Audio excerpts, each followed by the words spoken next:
Happy Monday, y'all. It is a glorious Monday.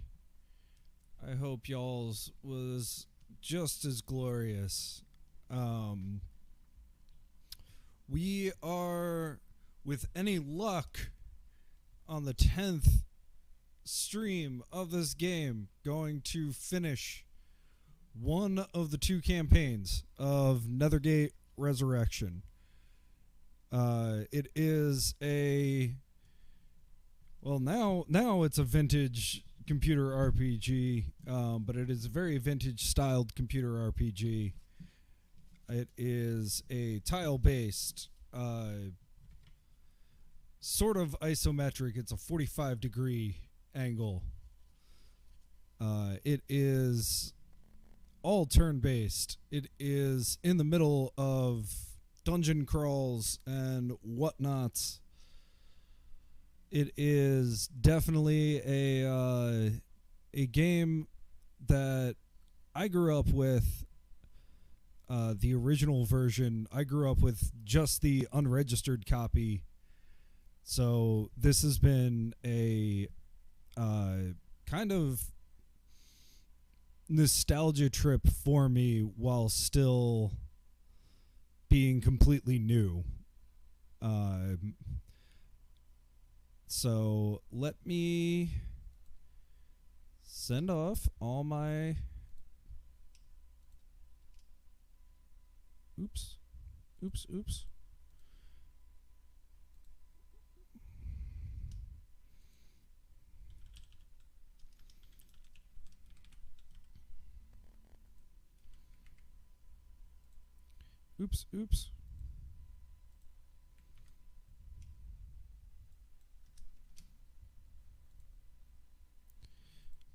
Doot. So it is a really interesting game in that it was created by one person, pretty much. It has, I think, 8 people total, including testers, in the credits on Moby Games, which I'm always amused by, because it's such a deeply... just such a deep game. It's really... I mean, it's 40 hours for one campaign, and there's 2 campaigns.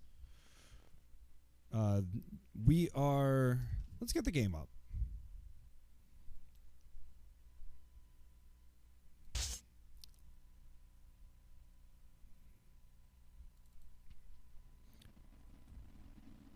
And let's kill the music. There's not really music to this game, but I think the soundscape of it is really important to the whole vibe. And the fact that it's kind of a very limited soundscape. So we are Roman soldiers who were sent to Britain to quell an uprising. And what we found was that there were magical creatures.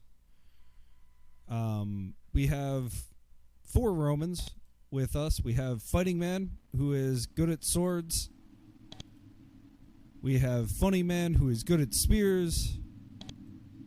We have Throw Me Something, who is good at javelins mostly and somewhat with slings. We have Hippie, who is the rare... Hey, I'm a little T-Pat. How are you? Yeah, there's a lot of standing. We've got Hippie, who is the rare Roman soldier who can cast spells. And then we picked up Rion, who is a Celt who had a dream.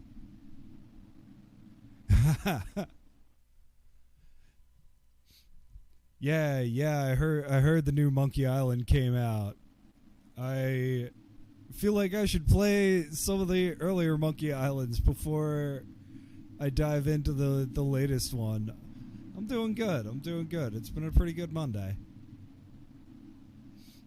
And we have Rion, who we picked up as you pick up any wandering warriors in a bar. And she had a dream where she was to, against her will, help a band of Roman soldiers save Britain. So that's who we got. We are currently underneath Galag-Trav, which is a Fomorian, basically like ogre's crypt that has been taken over by goblins. But let's get out of here. We cleared this out. We got some cool stuff. You can see sort of the interface here. It's pretty pretty bare bones. One of the things that Spiderweb games always gets kind of knocked for, even their latest ones. They are finishing up. They have said their last trilogy. They just released the sequel to Queen's Wish, which is basically this, but you also have like a city building component, which I find really, really interesting. Their games have, so why is it a narrative game? Their games have some really incredible writing to them. And let's catch up where we're at in the story. We have gotten all three of the items before the Celts did. The Celts are looking to open the Nethergate, which is supposed to do something. They are under the impression that it's going to help them in their rebellion, and they are working with the forces of magic to make that happen. We, however, have been not contracted, but working with, I guess, the Crones. And the Crones are just really, really old magic users. So the last time that we saw them, we were at the base of a tall, grassy hill, which loomed high over the surrounding countryside. At the top, we saw a huge, shining stone tower. It's made of smooth, white and tan stone, and flecks of mica in its surface reflect the sunlight. Two crones wait for you at the base of the hill. Their heads are low and they look torn with grief and anger. One of them said, "Welcome, Romans. At last, your path is winding to the end of your journey." The other, less composed, said, "Stuff this formality. The other humans slew our sister. They must pay." The first hushes her. "Enough. Those others will pay in time. You have seen as much as I. The Romans must get to the Nethergate." She points up at the tower. "You must enter there and keep the gate from opening. But first, there is another task you must perform if Silac is to be beaten." She hands you a scroll. "Read it. It tells you what you need to know. Now, we are leaving this place. We loathe you humans and your empires and your world. We are going now, forever. One last warning. Do not enter the tower until you are truly prepared. We have shielded you. You may enter safely. Goodbye." Then, in a moment, she and her sister are gone. Which, okay, that's neat. What was on that scroll? Who has that scroll? Does anybody have that scroll? Did I throw that scroll away in a fit of anger? I might have.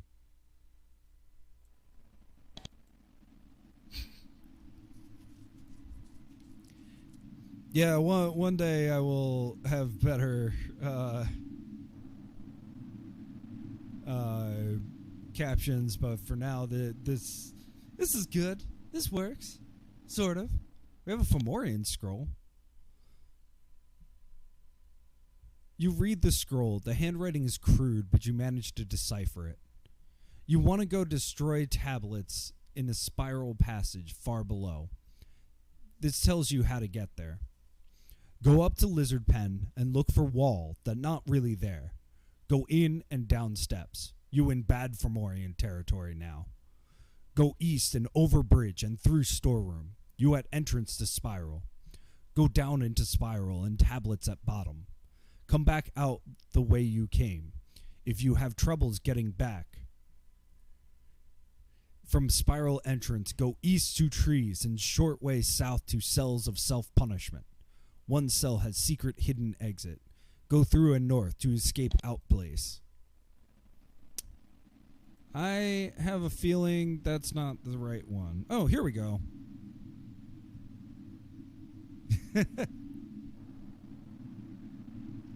Yeah. It's definitely. I appreciate that it's relatively smart. It definitely could be smarter, but hey, for a free program, webcaptioner.com, I cannot complain. All right, here's the actual scroll. That was a scroll from a different dungeon, or maybe this one. The Crone Scroll is written in plain, simple writing. It's a final message to you from the Crones. You have no trouble understanding it. It says, soon, Silac will activate the Nethergate, completing his bargain with the humans.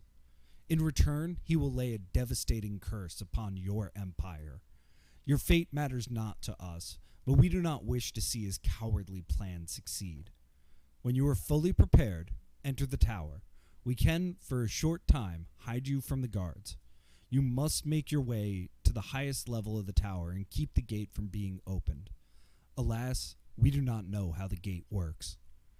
Before you do this, though, you should know that Silac has prepared a chest of magical wands to give to the people of Nethergate. With these, they will be able to defeat you Romans. While you don't like Romans, the natives slew our sister.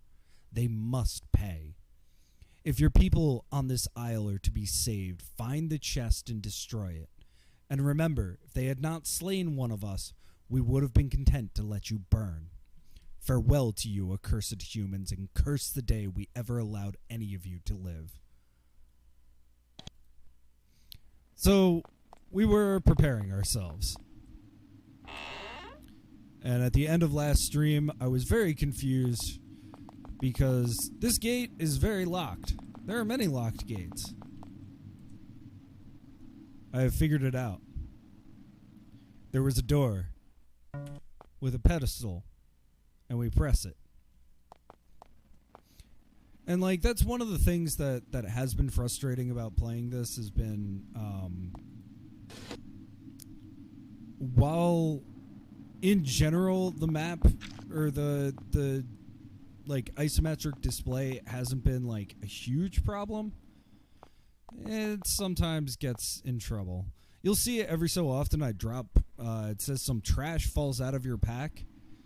So it kept talking about Silac, and Silac is a mage or a magician or something, but he was also a tinkerer and one who had a bit of whimsy. So we have Silac's exuberant trash, which we got somewhere, and it just looks like trash, and every so often it just drops trash out of my pack, which I think is funny. Let's get out of here. We cleared this. Well, oh, my enchanted pen seeks out some paper in vain. So one of the other weird Silac things is this enchanted pen. And I thought it was just like another joke thing. Just a pen. I mean, come on. What it really is... What it really is it'll just write scrolls for me if I have paper. So I need to find somewhere to get a bunch of paper. There's a band of goblins camped here, keeping lookout. They wait patiently, watching for signs of intruders to the west. They seem to be displaying an unusual level of discipline, sitting and watching instead of running around like idiots.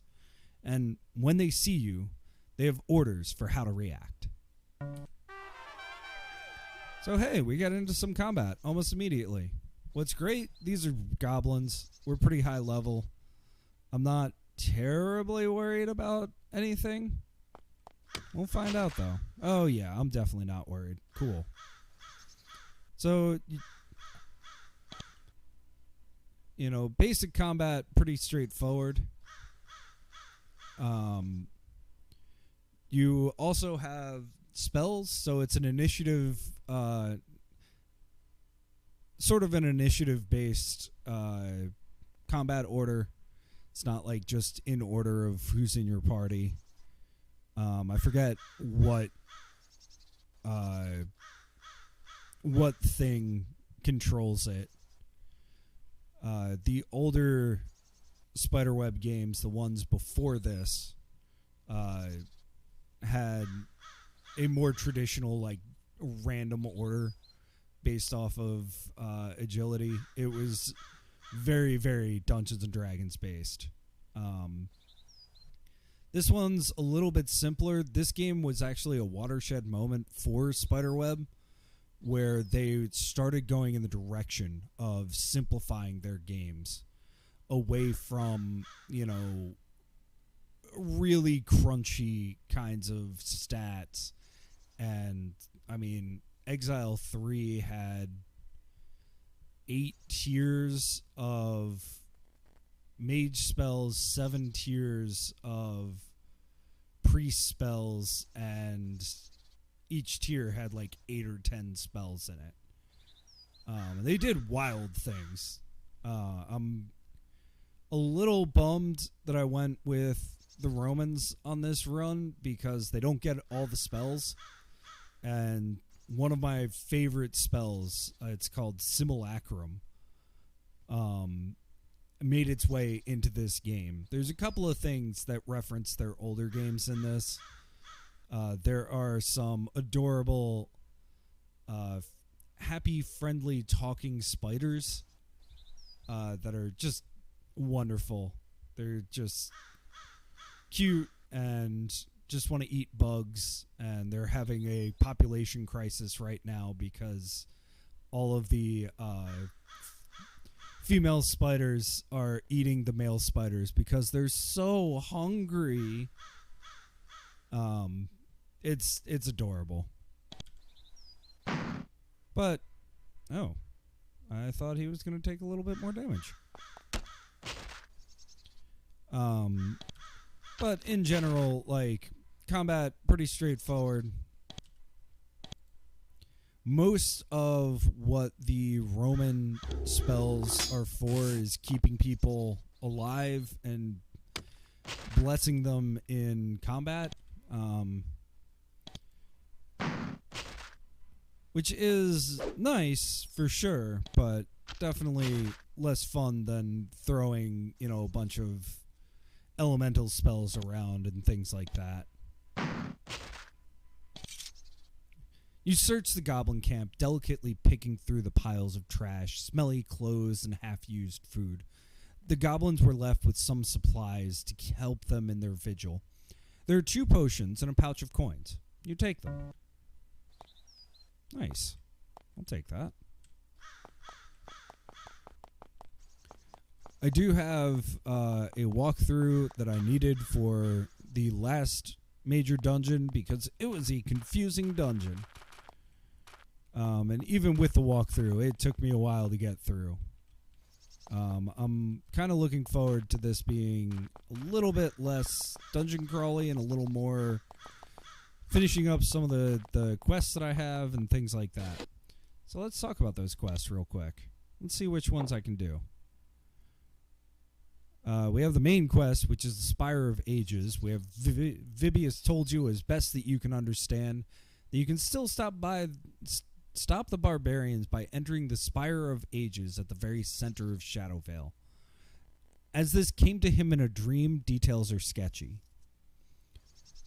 There's lost lore. Nias, the trainer in Shadow Valley Fort, if we find scrolls, he'll translate them for us. Apparently, we still have to file the temple. I have no idea where this temple is. We have lost shades. Somebody lost all of his buddies. There's one more, and I don't know where it is. We have lost skulls. I believe we have both skulls, but I cannot remember where the witch is to give them back. There is Samael in the Vale of the Souled. He gave us actually a cool item, and I don't know what to do with it. It's a guardian spirit. But it's pretty interesting. He brings us all the way back to the first dungeon. It's like basically a training dungeon. And you think that there's nothing else. And then he's like, no, just jump down the impossible pit. Don't worry about it. However, I don't think I have the spells to save that. We gave the bug amber to the other person looking for it, who was the leader of the happy, friendly, talking spiders. There is a war between the Selkies and the Hags going on. We are too weak. I tried to do this and died horribly. And then there's Titus. And that one might be interesting to find. Oop. But given that we've kind of finished all those quests, I'm wondering if we're not ready. I feel very unready. Let me be clear. But I'm wondering if we're not ready for the main battle. Oh. Well. Oh, it's just the hermit. So another, like, constant theme of Spiderweb games are these hermits. I think it's just, like, the easiest quest that he's thought of. So we've actually never been to Nethergate, which is a town, as opposed to the Nethergate, which is somewhere else. You have made it to approach, so far unseen, to the outskirts of the village of Nethergate. It looks very well defended. Patrols of savage guards in full war regalia circle the town constantly. You think you can make out freshly taken heads on the battlements. The hill fort is clearly on a war footing. You've heard other Romans say that Nethergate is practically rebelling against the Romans. If you enter the village, you will probably be in extreme and immediate danger. So I don't know if I want to do that. Might be fun, though.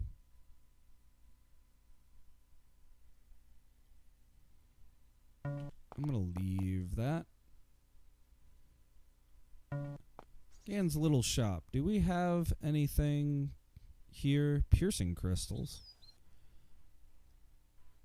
Is that what I think it is? Yes, break barrier. Let's buy one of those. Unshackling crystal. Cast mind control on a whole group. Nah. I'm going to regret that.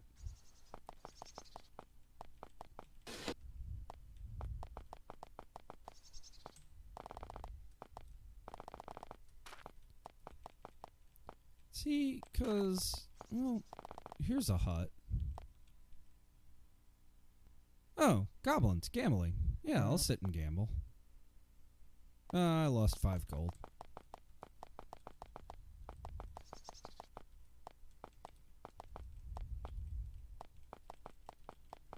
So there is a day-night cycle. I think it's just aesthetic more than anything else. And also, you'll see that my mouse isn't moving. You can move with the mouse. It's just faster to use the numpad. No, I don't. But yeah, I'd love to get, like, one more level.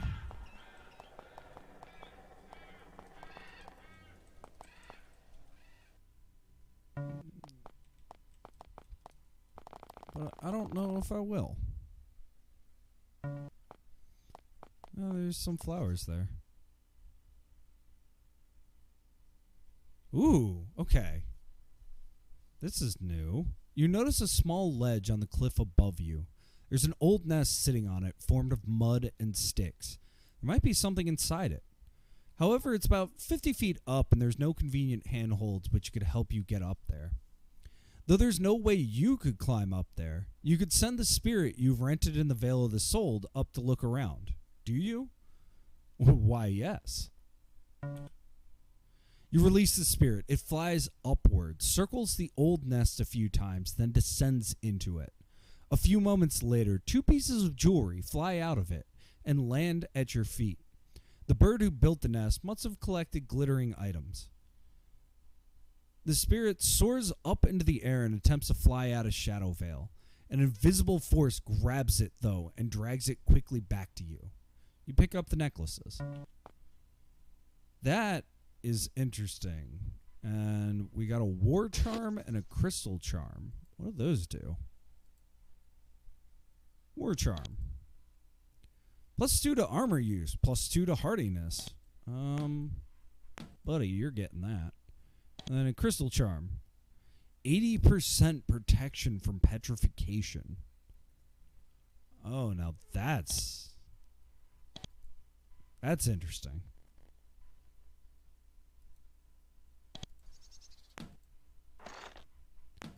Let's give that to him.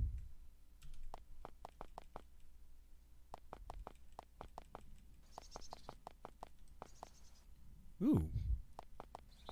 Got a super late summer thunderstorm going on. Hermit's Hut. No interest.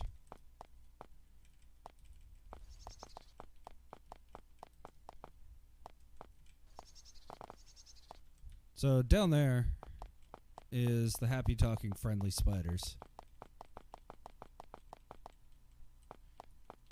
In Exile 3 and Avernum 3, there are also happy talking friendly cockroaches.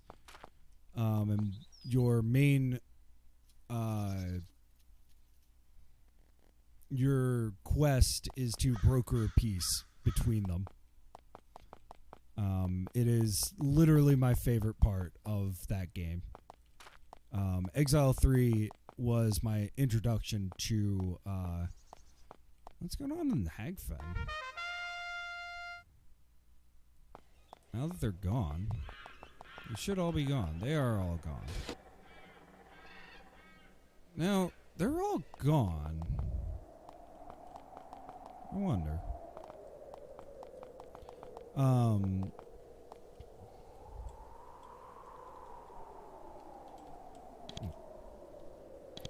Rewards chamber. Well. What? Oh. Alright. Never mind.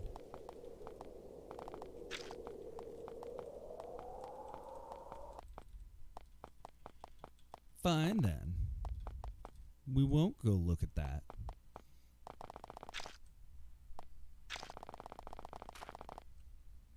So like I was saying about sort of the sounds being a big part of playing this game, it's definitely...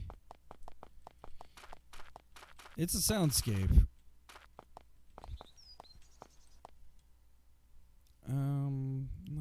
No, I don't want to fight any of these monsters. One thing I do want to try, now that I have 80% protection against petrification, there is one place I could go, and I'm sure they would do quite well.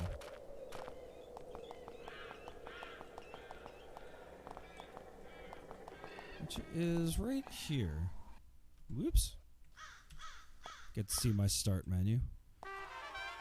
Alright, 4 basilisks. Oh. Okay, that's fine. Oh, okay, wait a minute. I think we can actually beat these guys. Wait.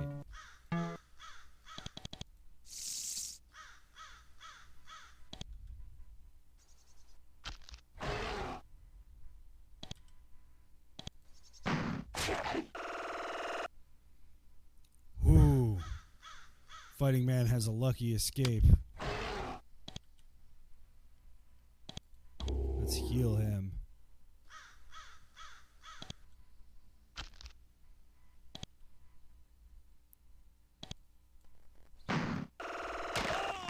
Nope. So this is a lot of this game is dying. But I was not wearing my cool necklace. What does the hedgehog charm do? Oh.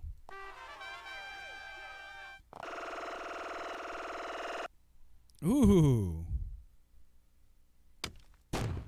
All the resisting. All right. Yeah. And I mean, I think in a lot of ways, like, save scumming is a part of playing this. The game ships with a character editor. The original Exile games also had a character editor. But it was very... Wait a minute. This can't protect against everybody. That would be ridiculous. Nope, it doesn't. That's fine.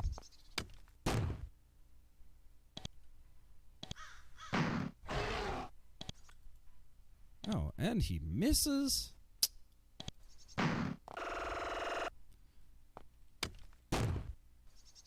So, one of the things that I find really interesting about this game is that,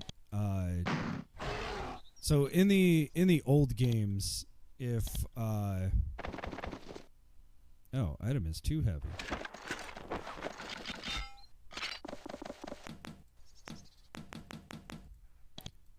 In the old games, if somebody died, it was like a huge challenge to get them back alive. Part of the simplification of this game was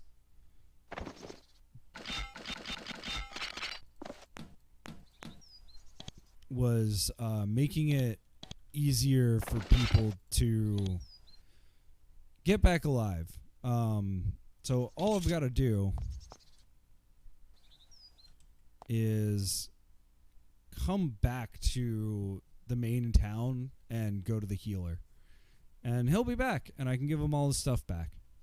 The main thing is when you can't get all the stuff, that's when it's challenging. And you could see that I was like struggling to spread things around. You make a grisly discovery on this island. It's a skeleton, either of a very tall human or a somewhat short fairy, lying in the mushrooms. The body is covered with the ragged remains of what were very nice clothes. You can easily tell how it died. The leather strip used to strangle him or her is still around its neck. There's no treasure here. You do find a pair of dice, however, underneath the body. Dice seem a peculiar thing to leave behind. Strange. Take it. Silax chaotic dice. What is that?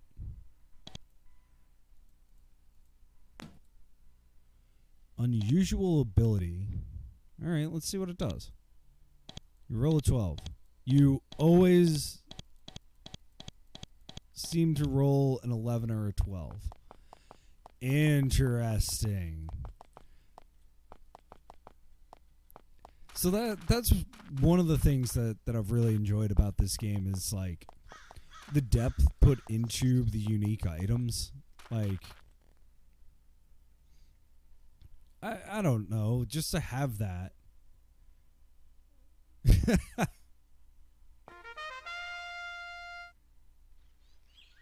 What is this place? Oh, this is the...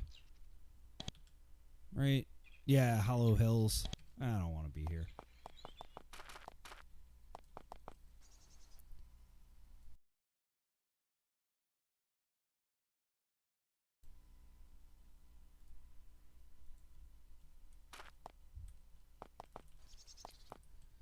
So, I could probably roll without all of this,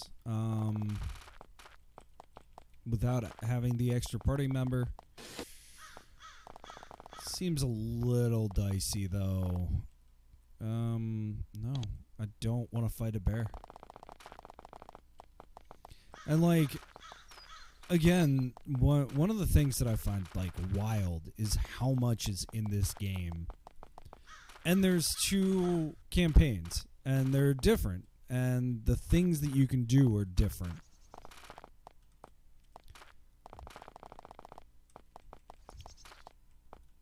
Oh, this is a really cool storm.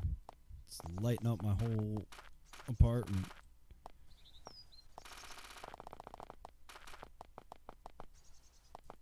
So let's go back to the main town. And there are a ton of different towns. There's like, I say a ton, there's like 8 or 9 different towns. Which is actually smaller than Exile. Exile had 8 or 9 different towns for every level. And there was Lower Exile, Upper Exile, and the Surface. There were a ton of different people to talk to. This one's much more streamlined, and I think it's not necessarily better for it, but it's definitely... Can you heal me? Yeah. There's benefits to it. Like, it's definitely not as expansive, and I think a lot of people at the time were really uncomfortable by that. Like, they were expecting it to be obscenely expansive, and it was only pretty expansive.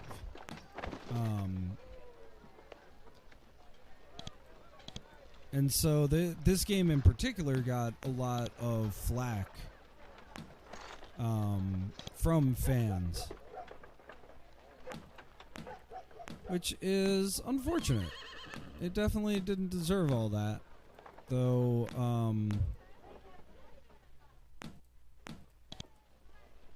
I get it. Oh, I want good helmet. And pants. Must have pants. And then, yeah. All the spears. And then I have to figure out which spear is actually the good one.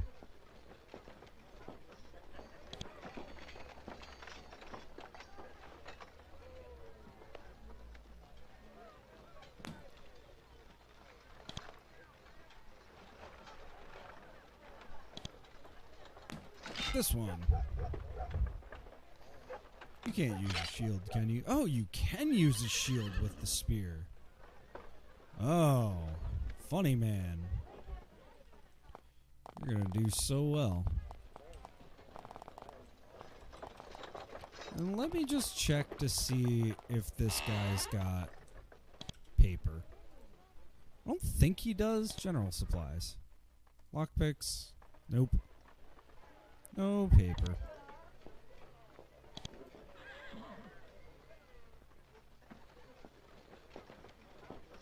That is a lot of really good stuff.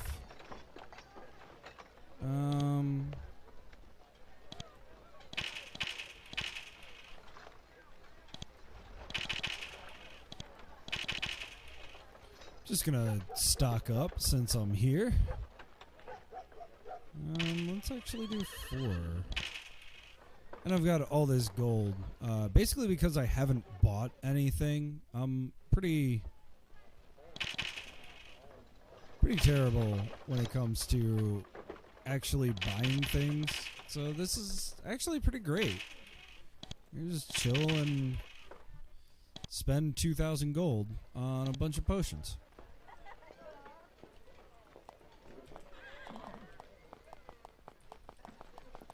Okay, there is one place I do want to go. Because I'm pretty sure that my guy can handle it. And that is this crypt up here. Up where? Up here, right? And again, going through the forest is a bit of a challenge. Yeah, the burial glen. Alright, where haven't I been? 'Cause if I can get some more cool stuff, I want to. There's no way for me to get in here? There are a ton of hidden doors and things like that. So I'm always looking for them. Okay. So this wasn't fully figured out. Let's see what happens. You start to step into this small shrine. It was clearly meant to be beautiful and relaxing, a safe and secure haven from a hostile world. However, the moment you set foot inside, the chamber grows dark and the fires grow hotter. Your joints start to ache. The air grows hot and muggy. You have itches. Smoke starts to rise from the fire pits. You begin to feel slightly faint. This room really doesn't like you. Entering it could be very dangerous. Well, we just saved.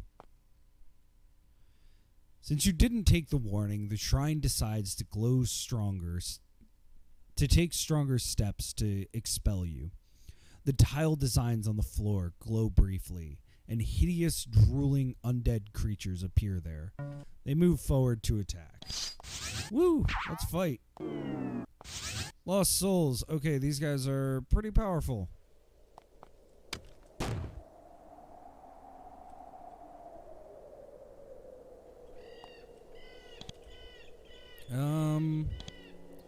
Can we poison them? We can.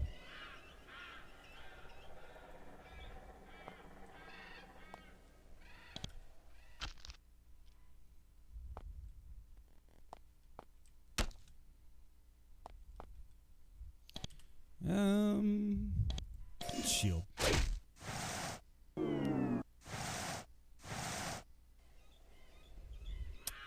Okay. Could have gone better.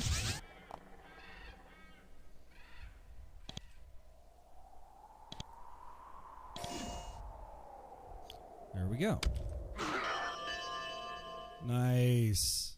That wonderful noise is the sound of someone getting leveled up. Oh, missile ready. Oh, funny man. 1, 2, 3.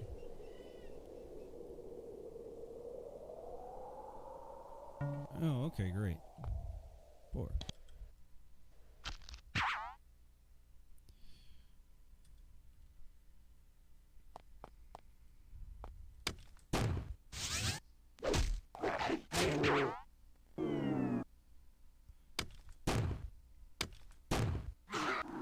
Nicely done. All right. Trying to figure out. You know, it's funny that in general, the way that I look at this is that we're the bad guys. And it does a really good job of making you pretty morally dubious in any given situation. It's definitely something that the writer Jeff Vogel is very good at, is making things less obvious than just, well, you know, you're just the good guys. Alright,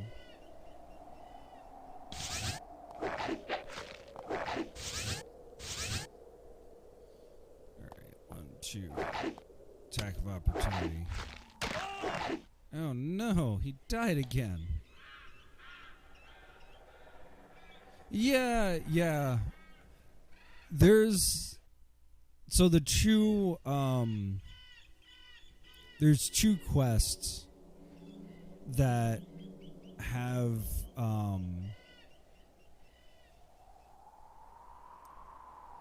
different paths that you can take. Most of the quests are pretty linear, but the two quests that you have different paths on, I really appreciate that there's no like clear these are the good guys in this situation. So you have the happy, friendly, talking spiders.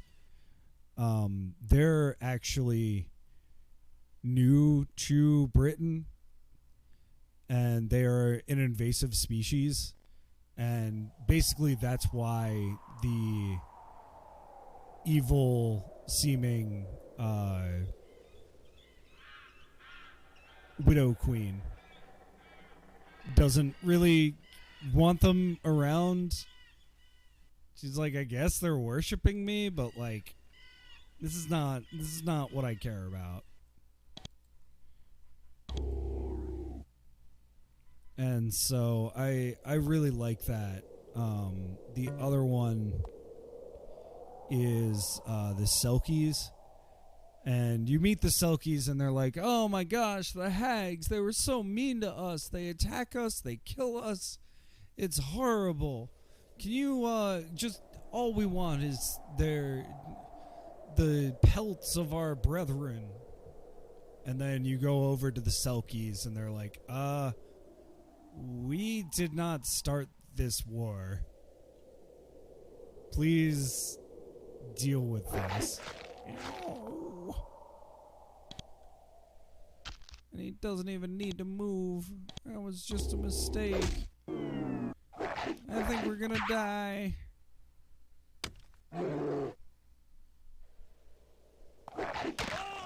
Yeah.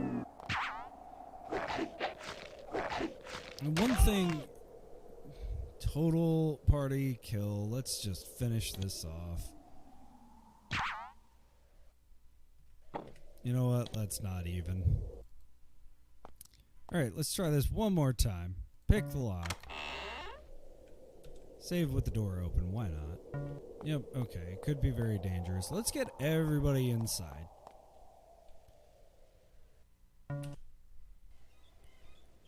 And then let's fight. Actually, one more attempt. Let's get everybody inside, because it seems like we can trigger this while we're in combat. Perfect. And now we have the upper hand. Let's call some beasts.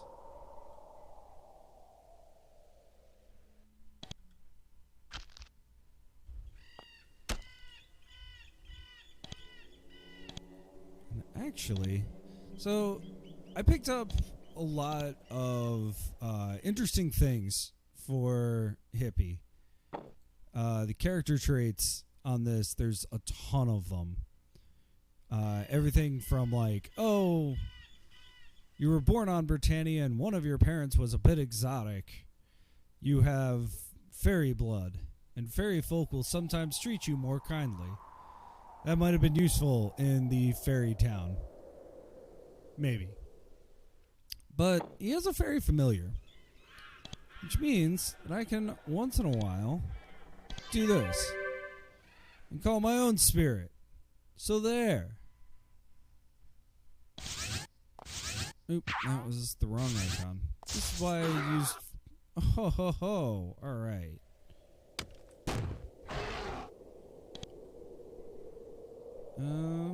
Let's continue calling aid. Action economy this. 1, 2, 3. And... Battle rage.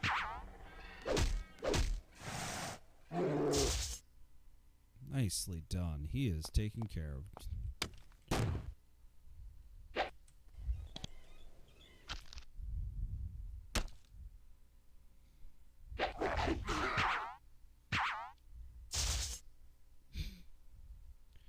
Okay.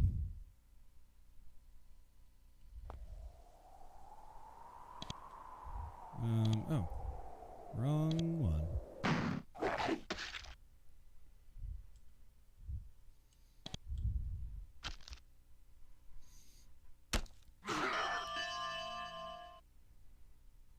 Nice, nice, nice, nice.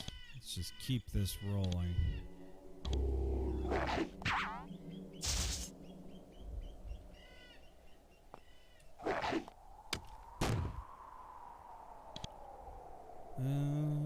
Mild healing.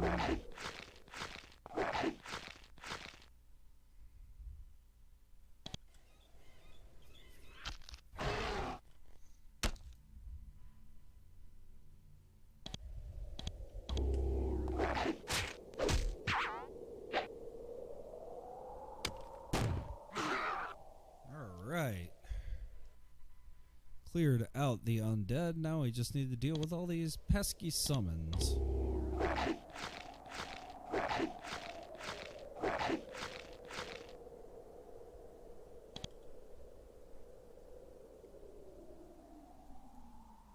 Cancel.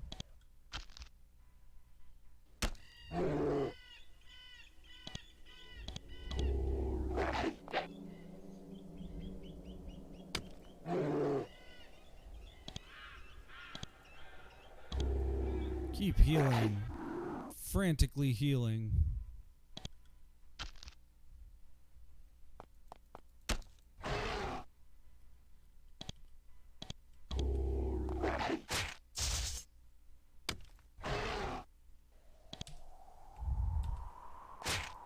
And I was really hoping for a little bit more. The altar glows red and heat pours out of it. You step away from the altar. Fortunately, it doesn't have the power to summon any more nasty creatures. It would appear that Romans aren't welcome here.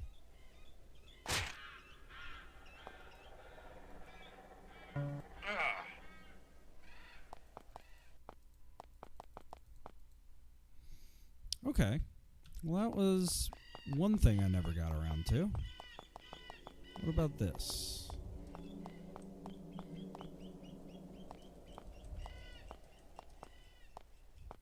So there's crypts that I can't get into.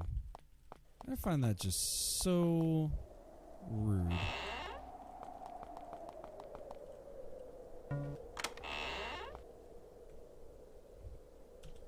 Alright, let's look in this. As you begin to open the sarcophagus, you start to get nervous. You imagine all sorts of horrible things that could happen to you as a punishment for disturbing this place. Then you get over it. The Brigantes are a weak people. You can't imagine their ghosts being any stronger. You slide off the lid and find the body of, surprise, some old dead guy. The sword he's holding is pitted and worthless. The jars and pretty stones arranged around him probably have some barter value. What you really like the look of is the golden bracelet on the thing's arm. It's a lucky bracelet. What's a lucky bracelet do? Oh, that's gold ring. Lucky bracelet. +3 to luck. You know who needs some luck? My dude.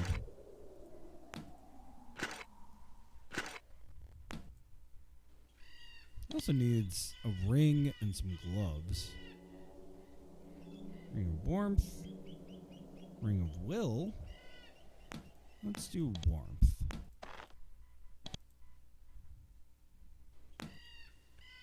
Oh, he had the Quicksilver ring, actually.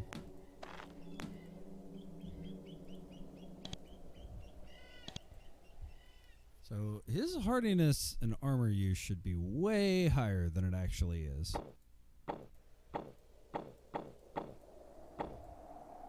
So that's cool. He also needs some gloves. Who's got the gloves? Somebody's got to have gloves for him. Nobody? Nobody. Okay. Oh. Somehow he's still not good enough. Well, that's fine. We got one more thing. And that's really what I'm trying to do. I'm trying to stock up as much as possible before this last big battle. Because I'm a little scared. Not gonna lie.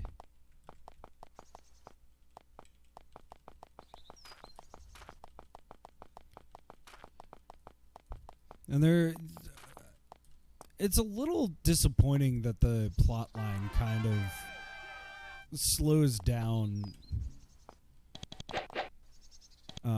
at this point, because earlier in the game there were some really great plot moments and some really great people to talk to and all this kind of stuff. And now it's not much. What are these ruins? It's a ruined hall. Fairy wine. Alright, yeah.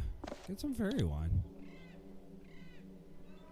Actually, can he drink fairy wine? Well, worth finding out.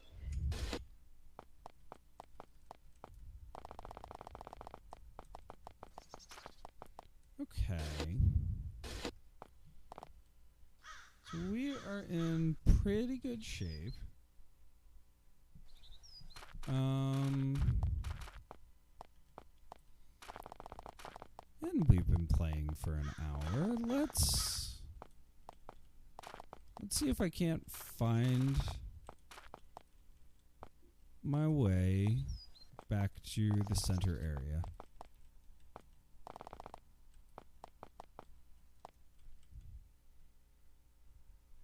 Does anybody have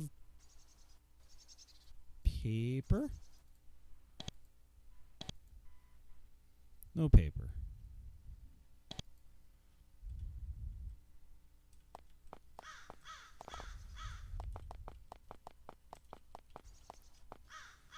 What's this sign again? Beware, goblins.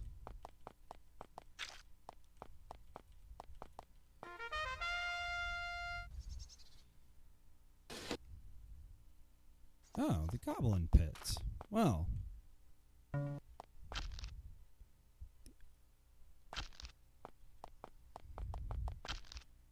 Good thing. Oh, hey. As you enter this passage, you begin to notice a thick, rank animal smell. You recognize it, although it's been a while since it's been so strong around you. It's the smell of wolves.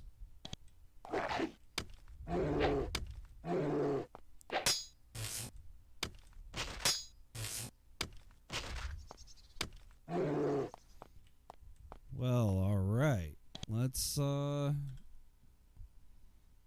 Let's do some quick dungeon crawling. I can't open this door.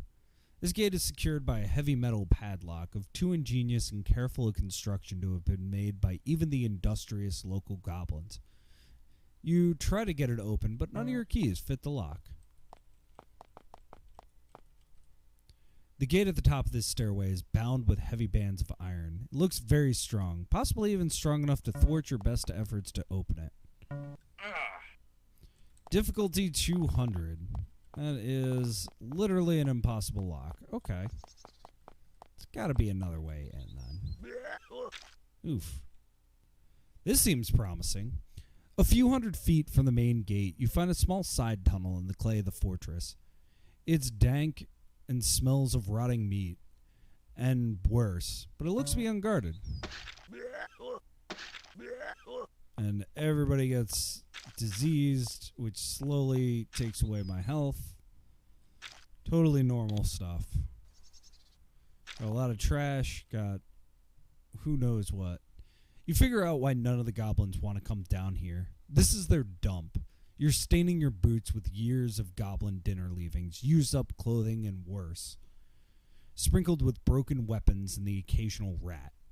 Speaking of rats, You can hear more rats in the tunnels ahead. At least they sound like rats. However, the squeaks are a bit louder and fiercer than the squeaks you've come to expect from the small variety.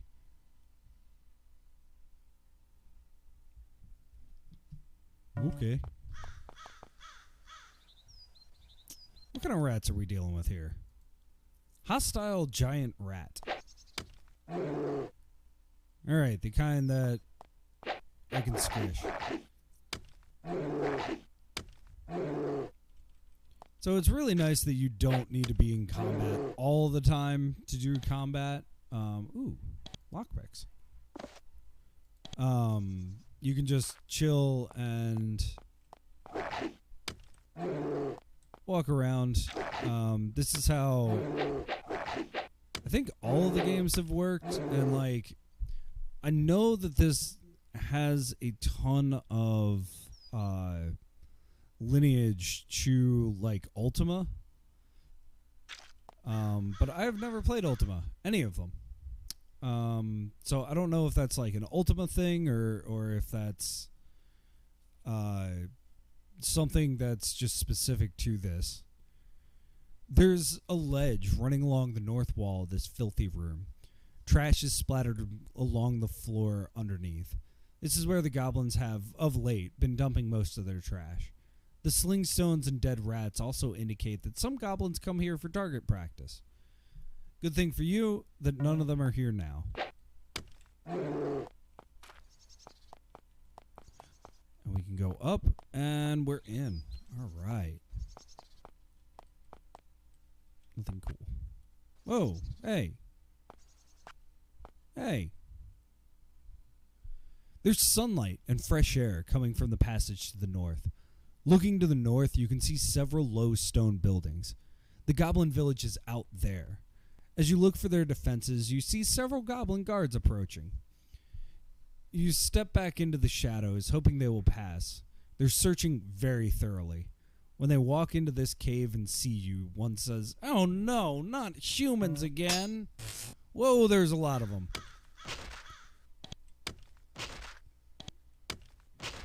But we can just let them come to me. You step into the goblin village. You should be careful from here on in.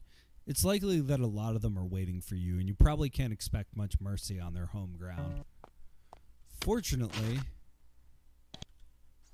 I am quite a good goblin squisher at this point. Nah.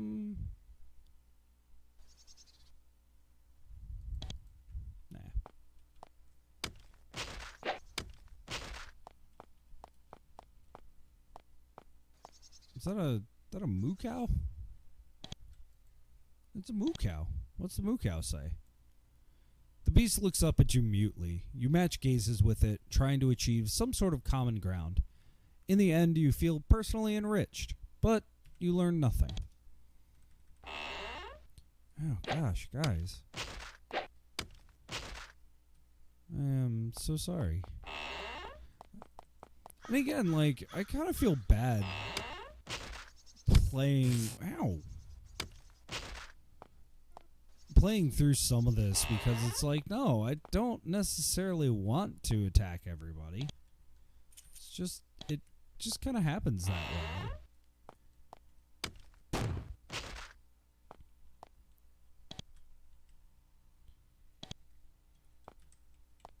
Got plenty of food. Ooh.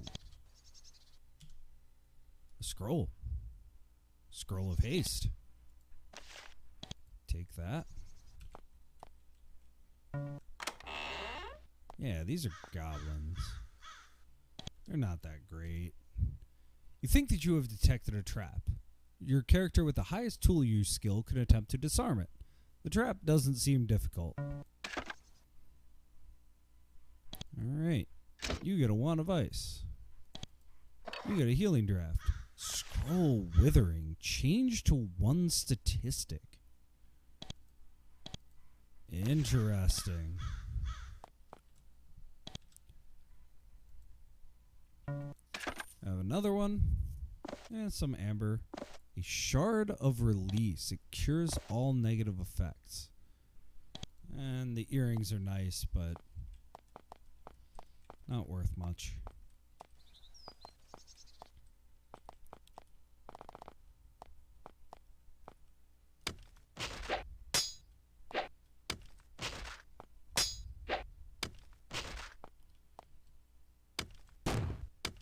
Oh, Trog Eye Gouger.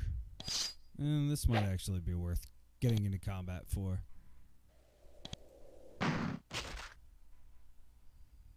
We got this dude.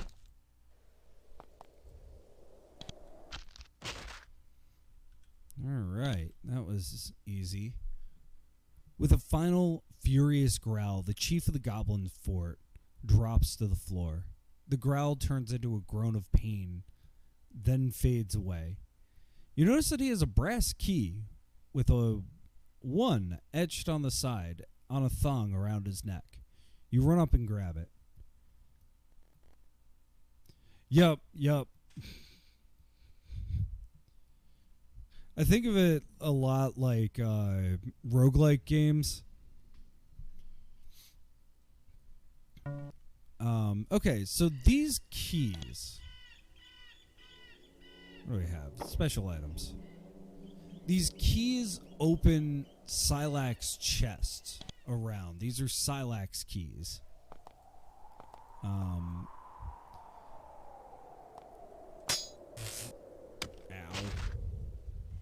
Ooh. Silver ring. And they're occasionally interesting. They're very rare to find. Oh, no. Okay. I'm getting surrounded here.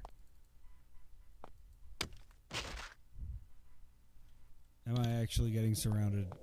No, I'm not.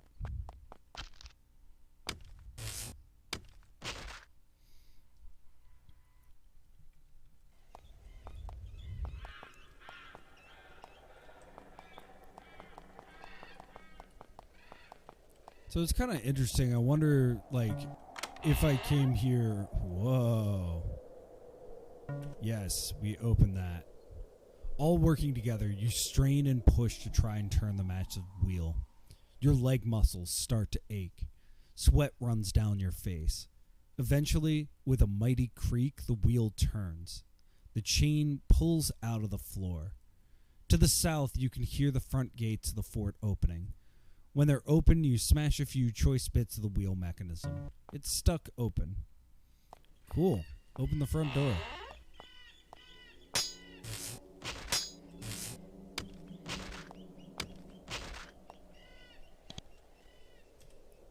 Pants. I'll take gold though. But I do feel bad about just like slaughtering all these goblins. They make a pretty strong point of making the goblins actually, like, you know, they have a rich cultural life, all right? Ooh.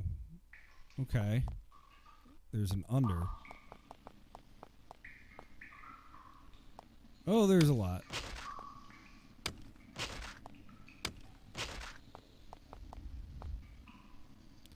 Your nose is assaulted with the mingling odors of incense and blood.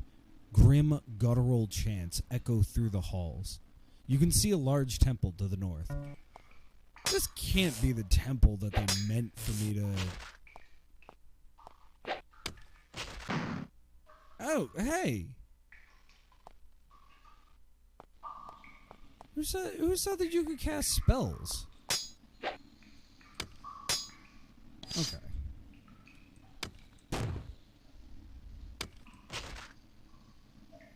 Who said that you could cast spells? No one.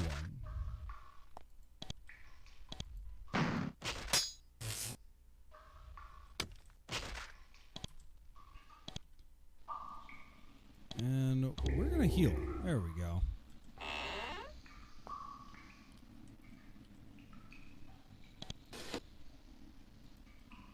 Let's use my infinite candle.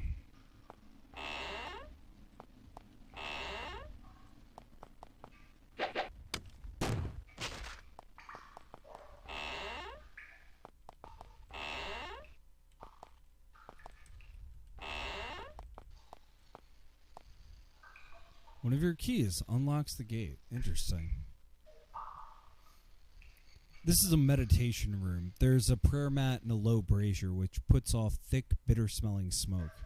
Several lines of runes have been etched around the edge of the brazier. Breathing the incense is starting to make you feel calm and mellow. This is a warm, mystical place. Perhaps, if you meditated, you might gain some insight. Yeah, let's get some insight.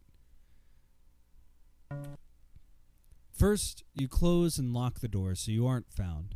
Then you sit in front of the brazier, breathe in the incense, and concentrate on the rings of runes. Almost immediately you start to understand them. They contain remarkable insights, life-changing insights. As you read them, your minds start to drift. The lessons they contain sink deep into your brains. When you finally stand, you can't recall exactly what they said, but you do feel smarter. One of your skill points has changed across the board. Are we all smarter now? Intelligence 2, 2, 4, and 5, and 9.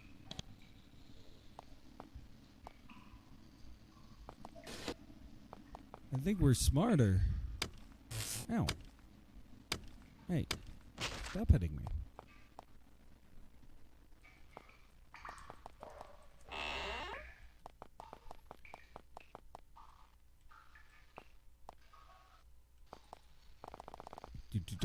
Oh, we have a sign.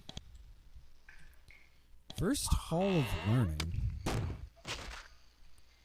Most of the goblins seem to be a rather dim lot, but this particular batch has much loftier intellectual goals. Most of the shelves in this dark, moist library are empty, but there are a few scrolls placed here and there. They look like they come from a variety of sources. Some of them might be useful. You'll have to look quickly. You can hear growling beyond the door to the east. Any other chambers in this library are sure to be guarded. Well, bunch of things to search. Among the rotting, crumbling, and irrelevant scrolls, you find one that looks interesting. You read it? Yeah. You read the scroll. It's not easy to decipher the writing, but you manage. It's a recipe. You can now make an energy draft. Oh, now we have spiders. Wow, I remember when those spiders in particular were really, really difficult. Can I clear that? Oh, I can. I wish I did that more often. Second Hall of Learning. So much for being guarded. Yeah, another scroll. You read the scroll. It's not easy to decipher this writing, but you manage. The scroll describes a magical ritual. You find yourself suddenly compelled to keep reading. Soon you are chanting aloud. Finally, you reach the end of the spell. The scroll crumbles into dust. Worried, you look around and see that some creatures have joined you in this chamber. I don't know what they are. Easy to kill.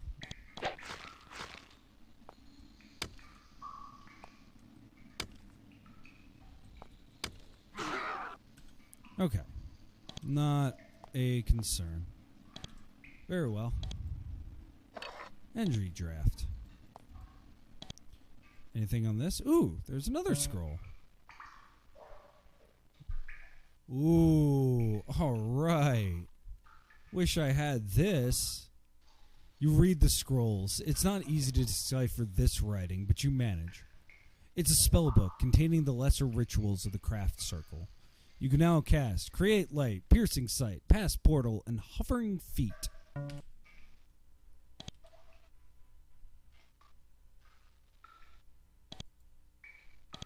Well, at least I can do Create Light and Piercing Sight. I think I could always, though.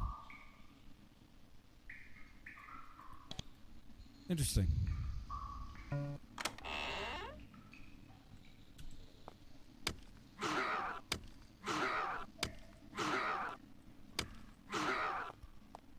increasingly dangerous. Solely because I've been pretty over-leveled. Paper.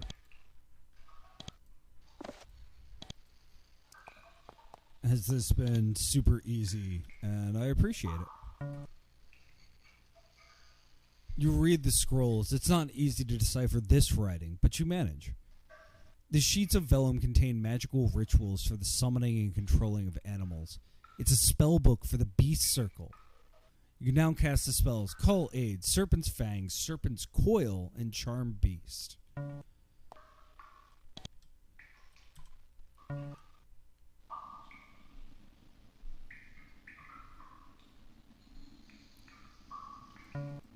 Interesting. You read the scroll. It's not easy to decipher this writing, but you manage to understand a small section. It says, "It is decreed by their dread majesties of Fairy that those of the Cid who do not suffer their displeasure should gather. At the Vale of Shadows, this gathering will take place, and there will be the opening." That's all you can understand. Interesting. Had that been as early in the game as I think this was meant to be, that would have been some intriguing information. Unfortunately, as it stands, it's what we already know, which is fine.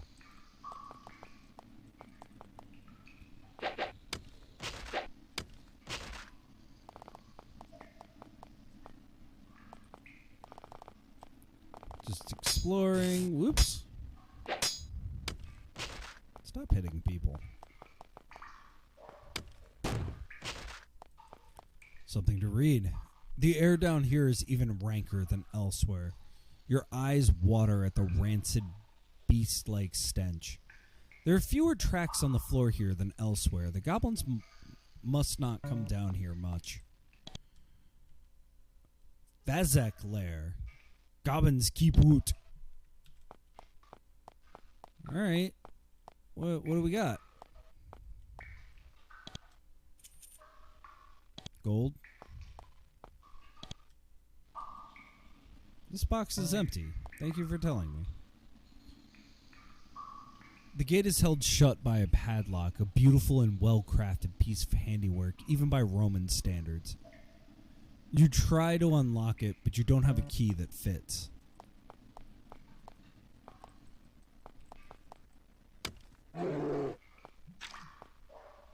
Sorry, wolf.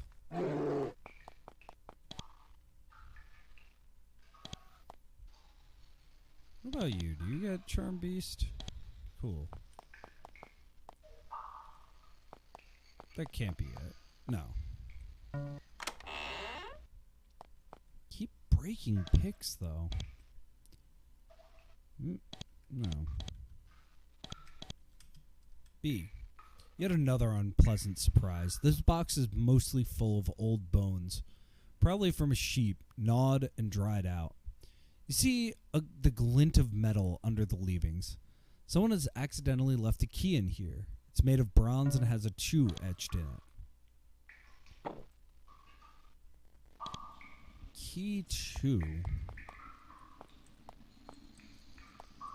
See, now, wouldn't that be hovering feet?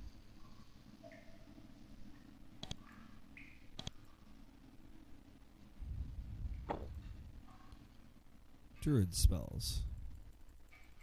I know it. Charm Beast. Druidism and Beast Circle. See, that's the thing. And I think that's because I'm doing the Roman run. I can't go there. I don't have hovering feet.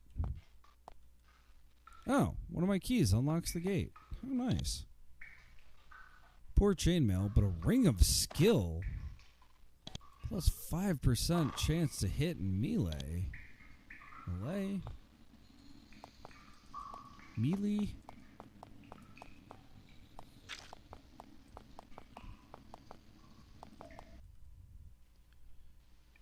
Deep Goblin Pits.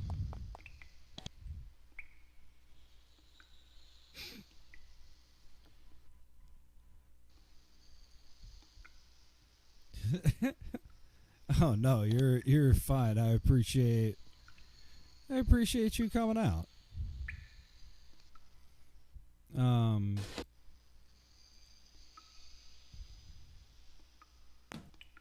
wait, that's Rion.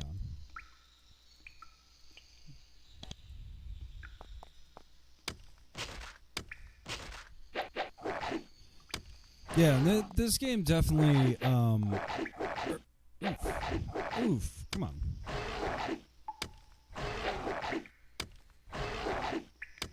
Like I was saying earlier in the game, there was a lot more finding of things and talking to people. It's been a while since we've gone to a town.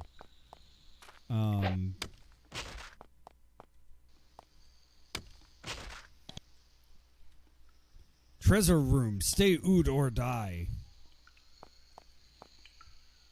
Oh, like treasure. You enter a long, low hall. It's fairly quiet, empty, and nondescript. Yet, there's something that isn't quite right.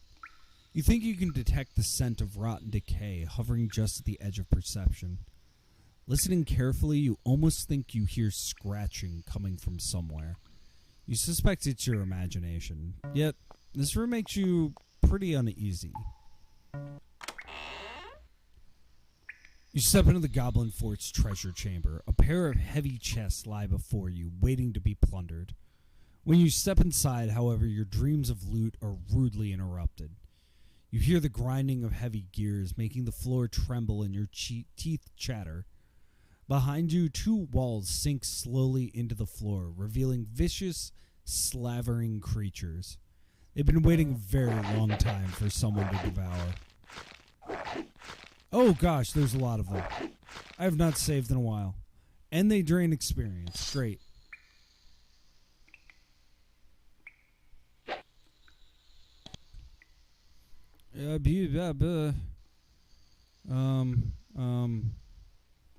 Serpent's Fang.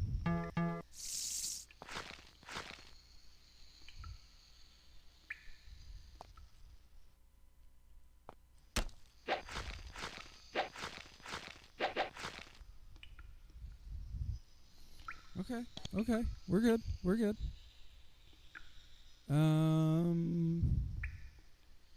Healing.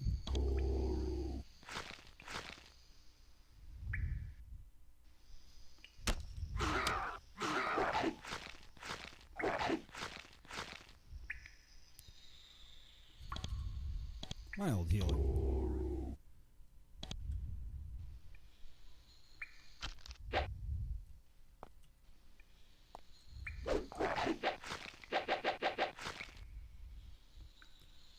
Okay.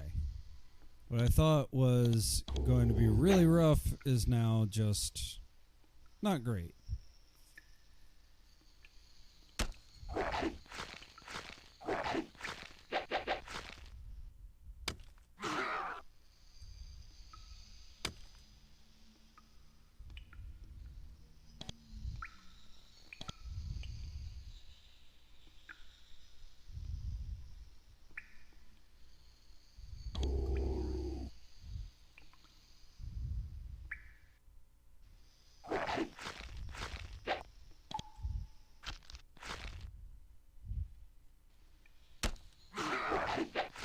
All right.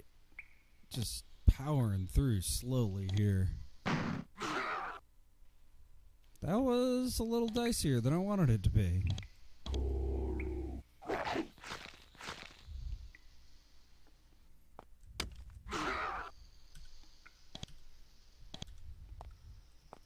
Alright, what's in these boxes that's worth all that? We have a trap. Trap gets taken. A haste elixir. And a silver ring. What about this? Oh, now this is better. healing elixir, haste elixir, and emptiness brew.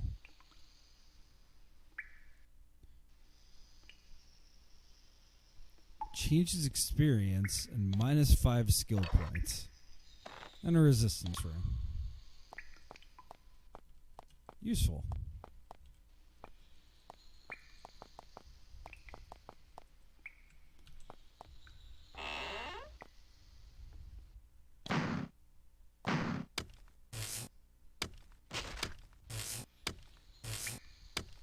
Zap. I won't lie, I've always loved the sound effects in these games. What do we got? We got a scroll. We got a healing potion.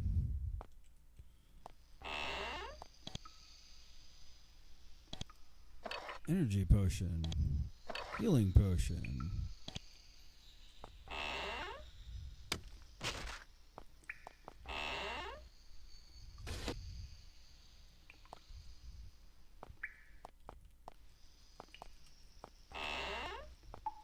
Whoa, what is this?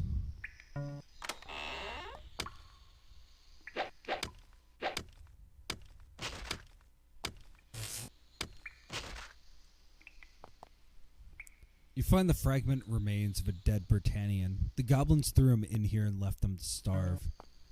There is nothing here of value. That's what you think. Oh, no, there's nothing here of value.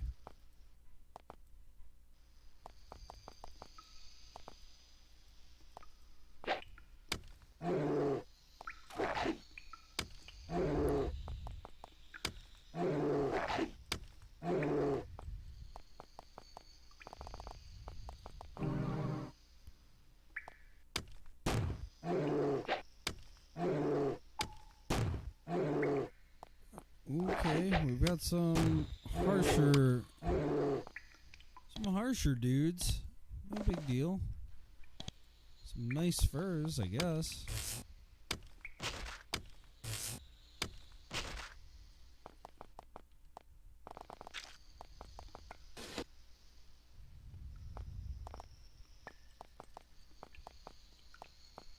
I mean, the depth of these, like, dungeons... It's a lot of dungeoneering. It's really, to me, impressive how much there is for one person to have made, you know? A huge, hideous rat.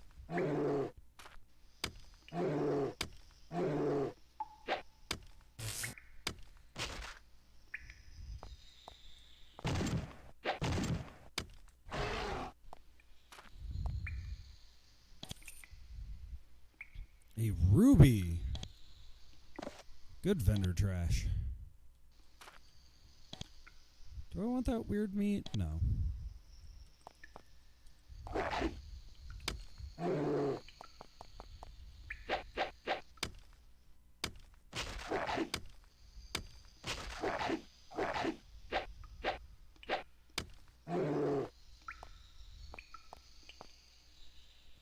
Now you know why these tunnels are so hot and humid.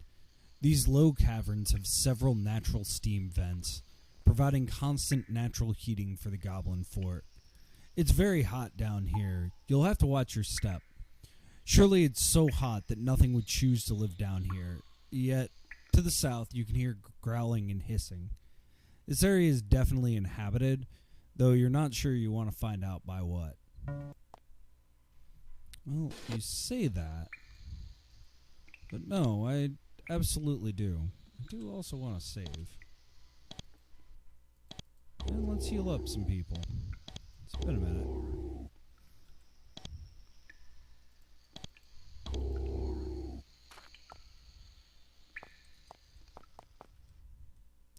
A family of huge green lizards have made themselves quite a pleasant little home down here. Lots of heat, a modest amount of loot, devoured goblins. You're sure that it's very pleasant from a reptilian point of view. You, on the other hand, are sweating profusely under your clothes. The lizards look up at you when you enter their chamber. They don't attack. They don't look inclined to. Maybe there's intelligence behind those cold eyes. Maybe they just aren't hungry. If they are intelligent, you might be able to enter their cave and talk to them. Considering the strange things you've seen in Shadowvale, it might just work. Yeah, let's do that. You hold your hands out in a gesture of peace. They don't respond. You step into the room. One of the lizards rears up and lets out a long, vicious hiss. You step back. Peaceful approach isn't going to work. Well, I just saved. Let's attack. You pull out your weapons and run into the cavern. One of the lizards, alarmed, belches out a long, searing gout of flame. These are not your ordinary, run-of-the-mill, enormous lizards.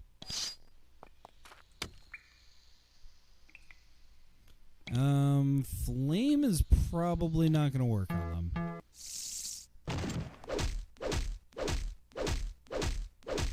Ow.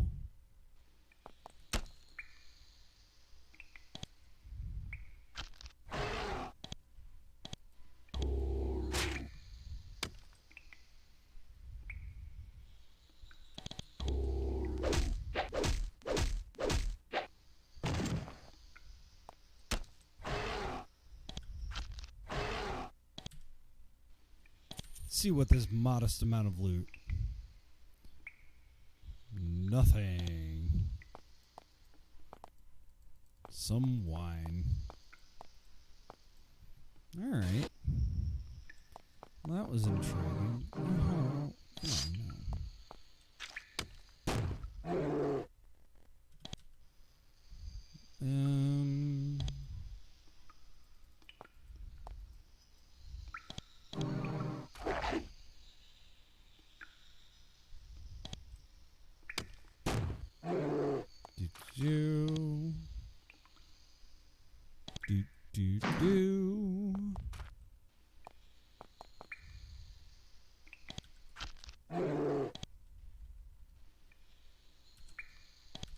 anything worth getting? Nothing.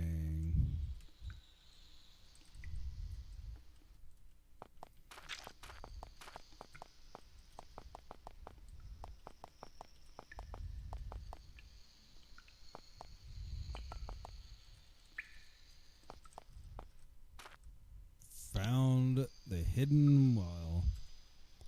You search thoroughly around this body, looking for any gems or any other treasure that might have rolled away. Your persistence pays off when you find an iron key, partially concealed under a pile of gravel. Another special item. Alright, scroll. Oops.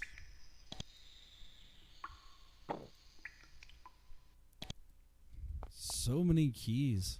Wait.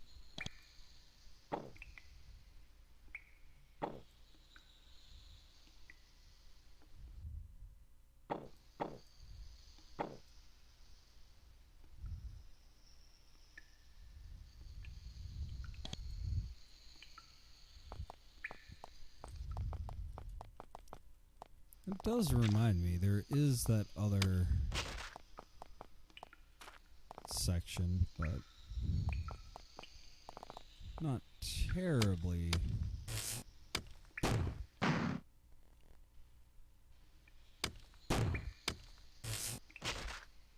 Man, there was a goblin gravekeeper. Poor guy. These guys are just like trying to live their lives, and I'm just like rolling through them. This is a sacred place, a blessed place. This is where most of the goblin dead end up. Well, perhaps it's not so sacred. First, the body is placed on this marble table. Then, after a brief ceremony, the body is taken to the pit at the north end of the cave and thrown in. The nasty smell indicates what happens then. You would guess that goblins are sentimental about their dead, but not very. Pit of the Dead.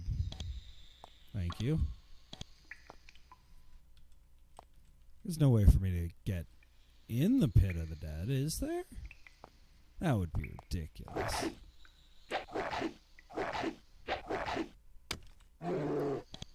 Oof. Yeah, heal. Heal more. Heal all the things.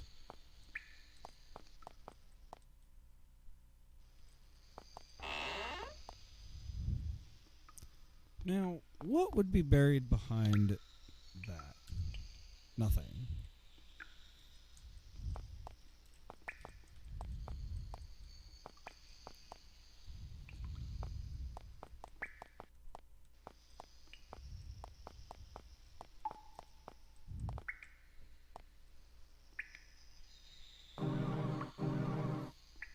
I am in... Ooh.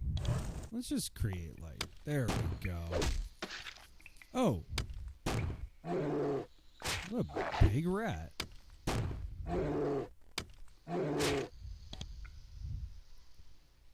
Let's purge some venom. And then let's mildly heal.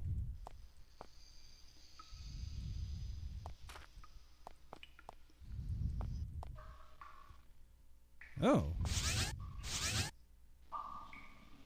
We have some lost souls.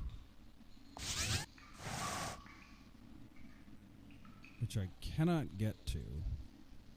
Well, you know what I do have for the first time ever? Oh, that's Void Crystal. What does Void Crystal do?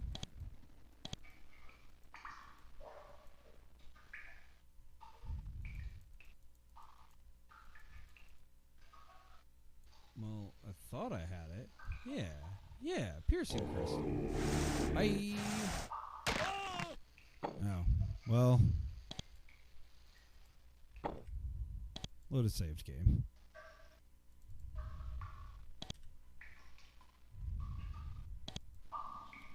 Let's heal him first.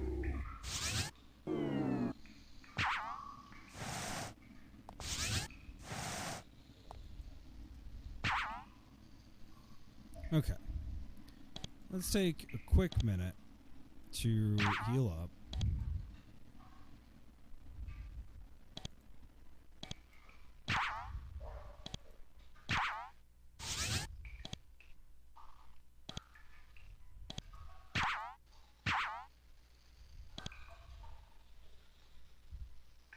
It's interesting that it's not really letting me do first aid. Maybe I should go downstairs first.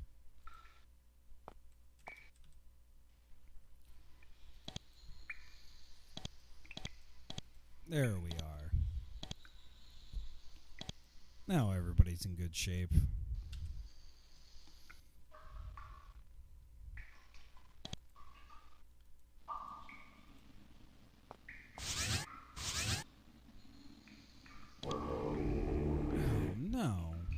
Come on. Those piercing crystals are really few and far between.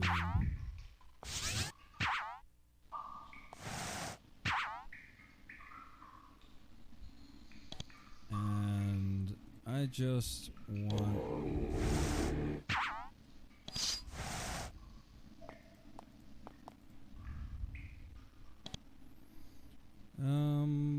let's haste.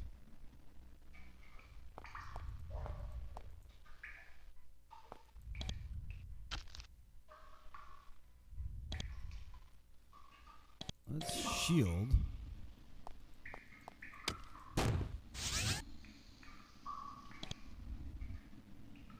Let's haste. Nice.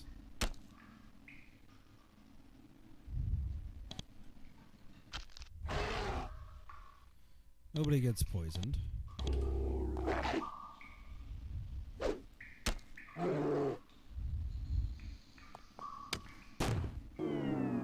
There we go.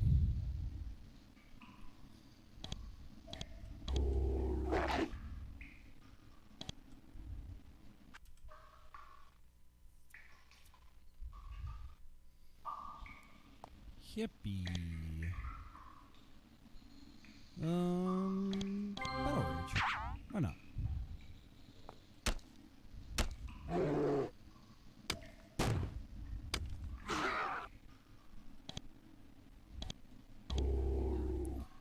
And just everybody's healed, everybody's in good shape.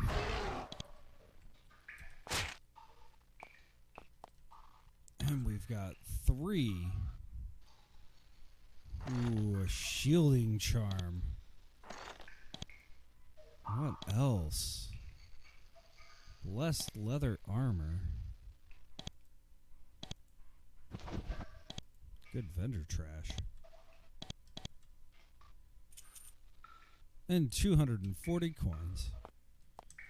Very nice. That was a good run. Oh, my. There's a basilisk there.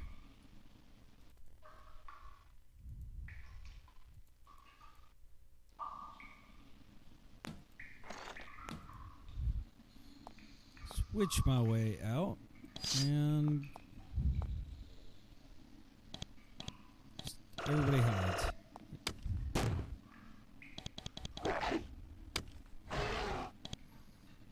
Oof. Basilisks are no joke. Scroll of Call Spirit. Blessed Longsword. 5 to 30 damage. Plus 1 to 6 per level.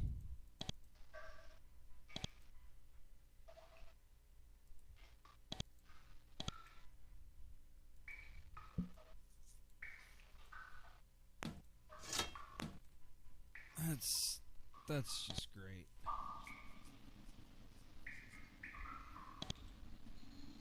What about this? Iron studded armor. Nothing special.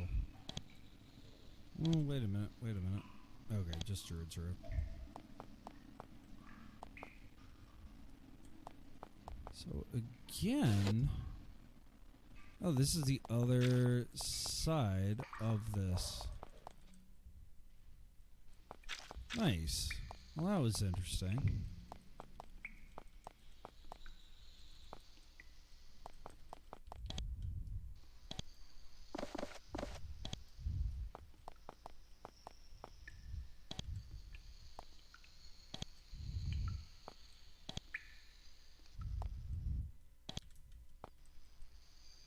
As you push your way through the thick webs, you see several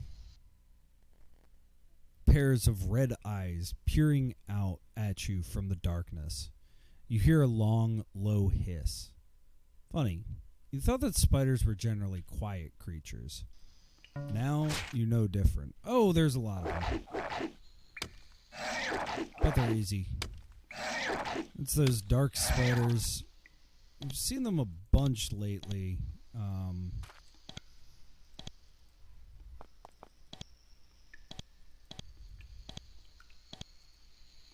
There we go. Nothing really in here, though. I mean, a healing potion, I guess. But, always good. Got more stuff. And we have cleared this dungeon. So it seems like maybe I didn't go looking for dungeons as much as I should have in the early game, which is probably why I was having so much trouble with the early game staying alive, because I was so focused on getting plot and doing narrative stuff, which I did quite enjoy. Maybe it would have been wiser at the time to actually focus on leveling. Because now I'm just rolling through this, which is quite nice. Some big important goblin was laid here with great honors and probably treasures and armor. Then, later, Other goblins came back to strip the corpse. There's nothing left of value. The goblins clearly aren't very sentimental.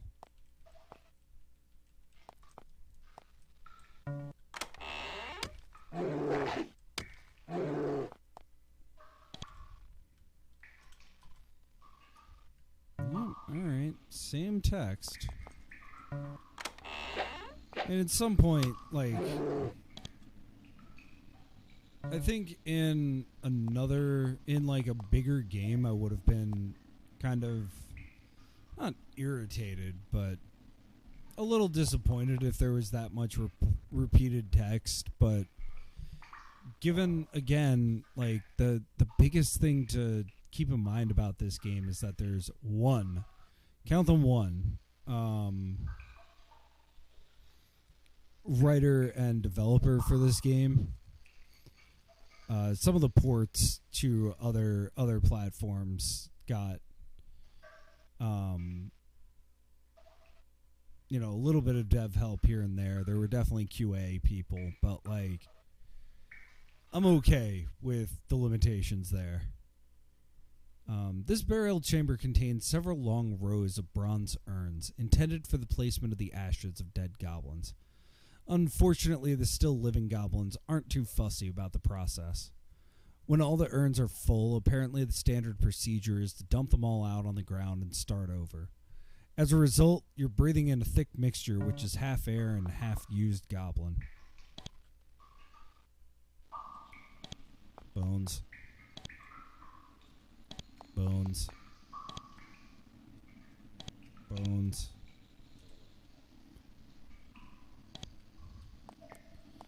Basic ring.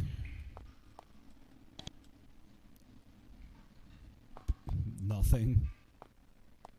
Ooh, here we are.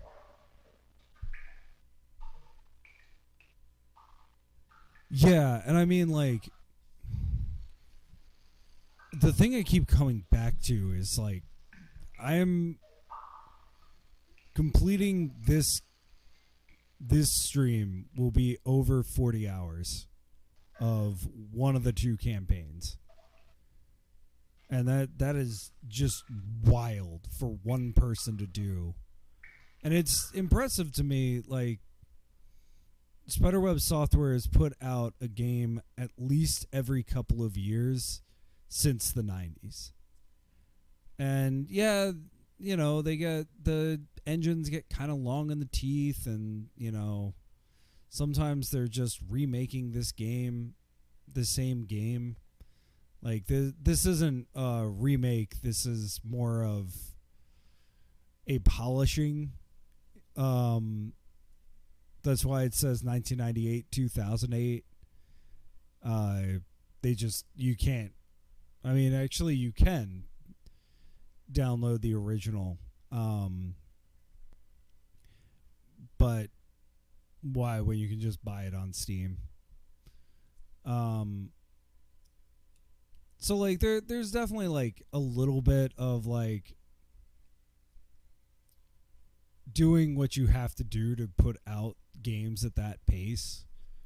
But to make a 40-hour game, much less one that's, like, if you put all the, like, unique content together, like 50 or 60 hours, truly wild to do it once, much less multiple times. Like, I mean, I keep coming back to Exile 3 because that's the one I know. And that's like 25, 30 hours of a game. And tons of different characters and a continued world and all of this. It's super, super impressive. This game, the original version in 1998, lost out to Planescape Torment for Best RPG of the Year. Which, yeah, it didn't win, but in multiple magazines they were like, no, this is wild. And the first stream I looked up how big the teams were, And Planescape Torment was the equivalent of a AAA game at the time. You know, and so to even be anywhere near that league is an achievement, and I think like valid. I'm also the only Western RPG fan who's not that big on Planescape Torment. You slide the lid off the crypt. Inside, you find the grand remains of what must truly have been a great goblin, or at least greatly honored. How else can you explain the fact that it was actually left with the treasures with which it was buried? There are several bronze and silver bracelets, earrings, and coins, useful for bartering, and the body was laid to rest with a beautiful suit of chainmail. Of course, there may be another reason why the loot was left here. That's okay, I'm going to take it. As you loot the body, you feel a chill run up your spine, down it and up again. You prepare to defend yourself, but the feeling subsides and nothing comes into view. Put away your newly gained loot. Steel chainmail.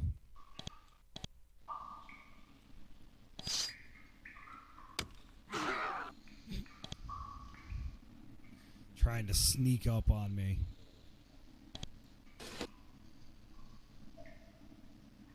Scroll of Doom.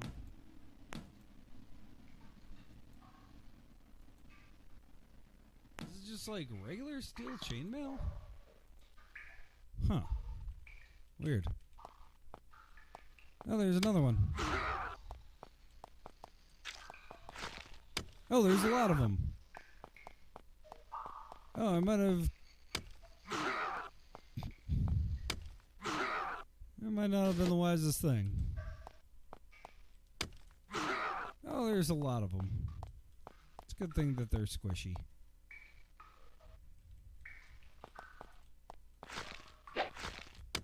Oh, and they don't do any damage. How nice. Oh. Okay. But no, I want to go back down. There's a lot more for me to explore down here.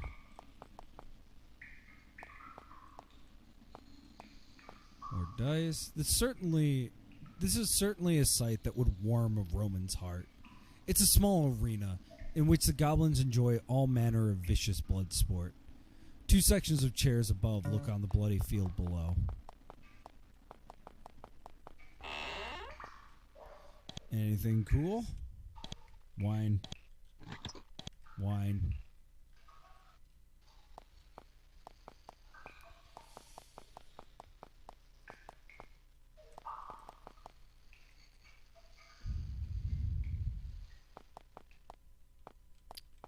Now, you're telling me...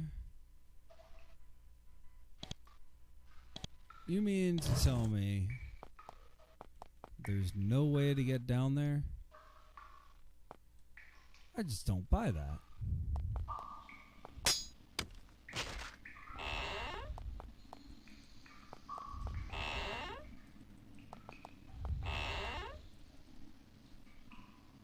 For the goblin's primary source of entertainment, this chamber is unusually still and quiet. You start to get suspicious. No, don't. Now I do.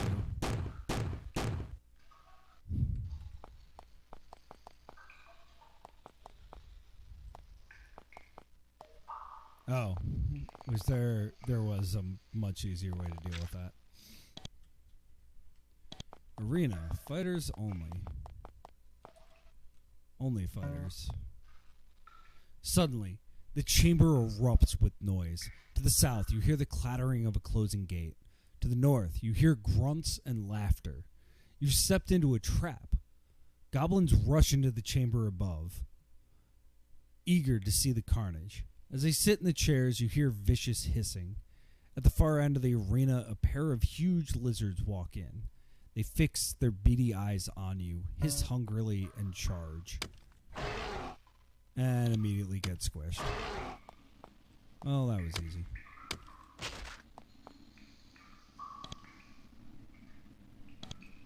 Another one. Oh, he's got too many items.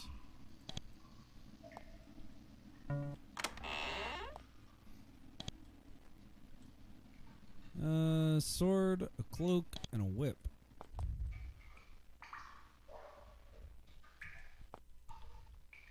There's a heavy wooden wheel in the corner. A length of iron chain has been wrapped around the wheel several times, and from there it goes into a hole in the floor. Do you turn the wheel? I do. And the gate opens. It wasn't before.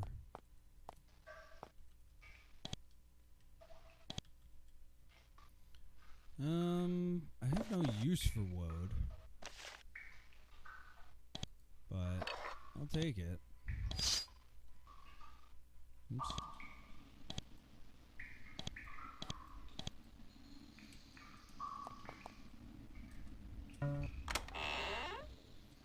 Nothing. Nothing. Nothing. All nothing. Bummer.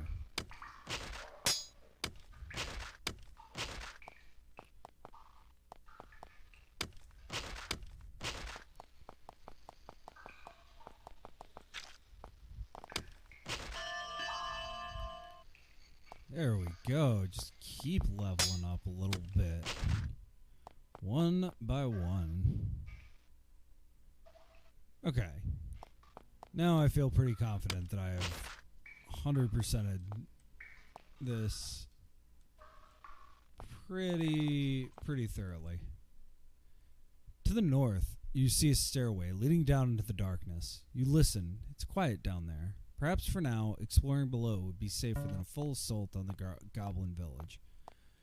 Ooh, I definitely broke some limit here.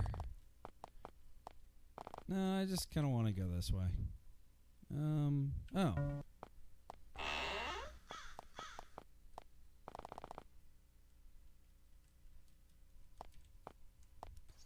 Aha.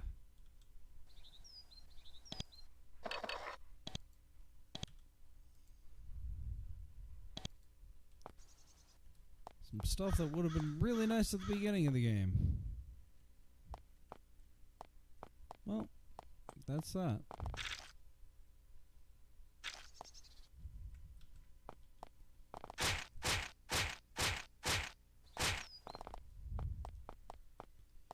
Okay.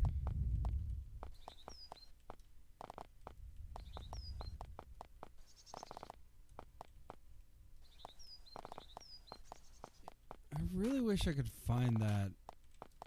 And this is something that is just about the age of the game more than I think anything else. There are no quest markers.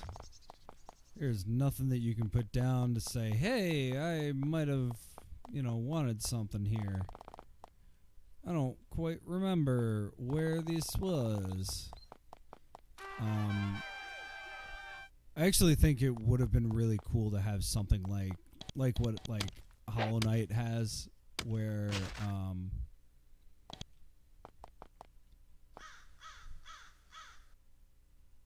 yeah. And I mean, if you look up the walkthroughs of this game, first off, there are no walkthroughs for this version of it. It's all the original version. And I think part of that is just respect for the fact that you can still buy the strategy guide for an extra $10.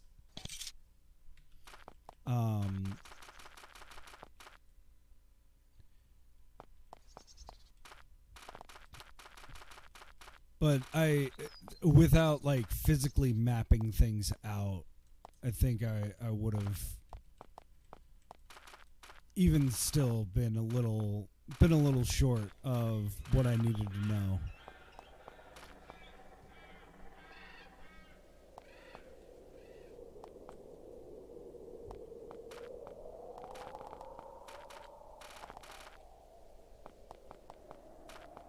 All right, where do we need to go? In the dry wastes. Oh. Okay. At least these creatures didn't catch you by surprise. You could hear their chanting and howling and carrying on from a mile away. Now that you're close, you can see what all the fuss is about. You see a crowd of large, muscular, shambling humanoids, each almost 7 feet tall. They're circling around a boulder, moving in a strange, clumsy, dancing step. As they move, they chant, "The skull! The skull! Speak! The skull!" Sure enough, there's a skull sitting on the boulder. It doesn't seem very interesting. Then, during an awkward spin, one of the creatures notices you. It points and growls. The crowd immediately moves to protect the skull. They shout and draw crude weapons. They don't want to talk to you. The only way they're interested in interacting with you is with swords and clubs. We're all at 100% health. Attack. The howling creatures rush at you, determined to do whatever it takes to keep you from getting their special skull. It's a lot of dudes. It's a lot of dudes. There's a lot more dudes than I thought I would be. It's alright. It's alright. We're good. So these are the Fomorians. They're very large troll guys.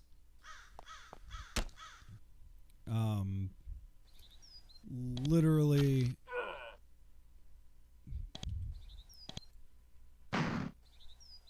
some of them were guarding a bridge.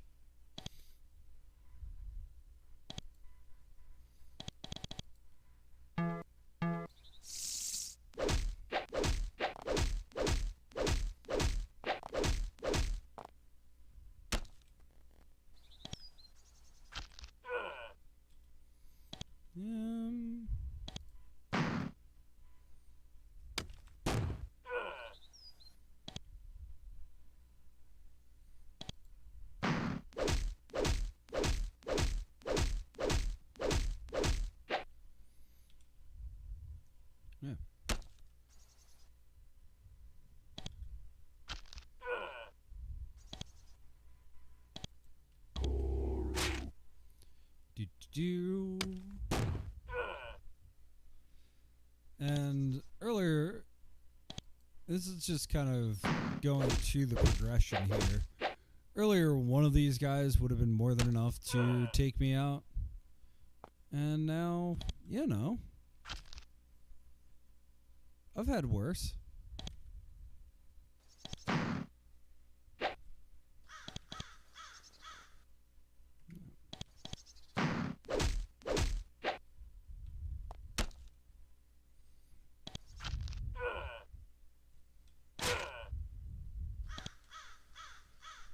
Another haste potion. Alright, you step over the bodies, piles of gore, and broken weapons, and find the boulder that the Fomorians were dancing around. The skull is still there, and it's still uninteresting. Take it. You pick up the skull and examine it. Nothing hidden inside, nothing of value. It's just an old, dry skull. Then, as you start to put it in your pack, it speaks. You're so startled you almost drop it. It says, "Hi there, I'm a talking skull." You wait for it to say more, but no additional wisdom is forthcoming. You ask it questions, but it says nothing else. Very odd. You put the talking skull in your pack. Silac's talking skull. What?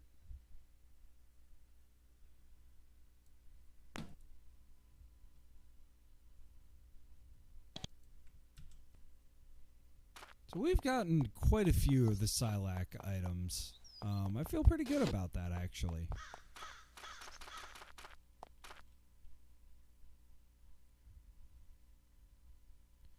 Oh no. As you make your way down this shadowy path, you hear shouts of alarm ahead. You move forward quickly, hoping to see what the problem is. What you see is an ambush. A tall fairy male, accompanied by an armed escort, is surrounded by several nasty giant spiders. They're predators, and they're clearly hoping for some fresh meat to add some variety to their insect diet. It's not a fair fight. There are quite a few spiders, and their fangs drip with powerful green venom. Do you help? Yeah, we're in much better situation than we were the last time we were over here. The moment that they see you approach, the fairy's spirit lift. There's hope for them after all. As the spiders close in for the kill, you break their circle and attack. The fairy lord takes this opportunity to slip away to safety.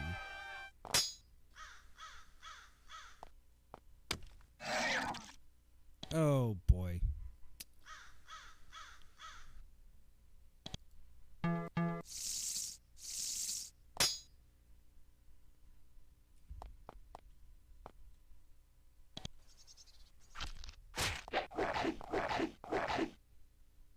That is quite fine.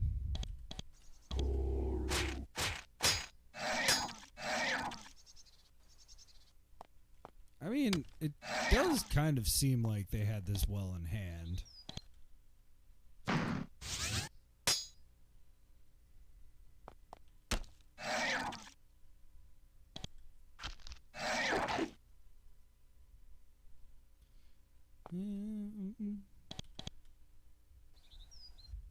Nope.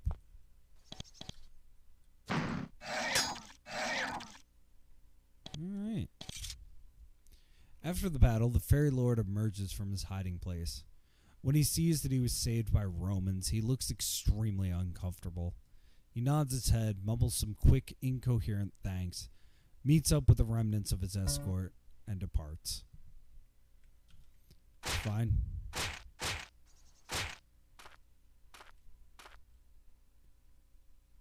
I don't need to go to Venarium.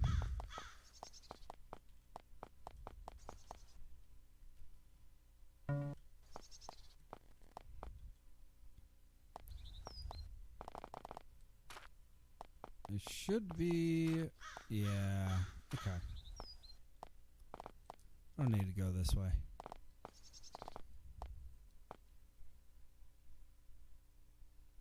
You enter Adams's hut, eager to tell him that you slew the Shadow Wolf, the creature who tormented him for, well, who knows how long. At first, you think that he's asleep. As you put your hand on his shoulder to shake him awake, your fingers brush his cheek. It's icy cold. He's passed away. His eyes are closed and his expression is peaceful. He was smiling when he died. You'll never know if the death of the wolf had anything to do with that. You'd like to think that it did. Interesting. You were sure Adams wore no jewelry before. There is a thin gold band on his finger. You suspect that he would have wanted you to have it. Yeah, let's take it. It's another ring of skill. You take the ring, then you take the body outside and bury it, using a rusty shovel you find behind the house. After a brief moment of silence, you depart. Okay.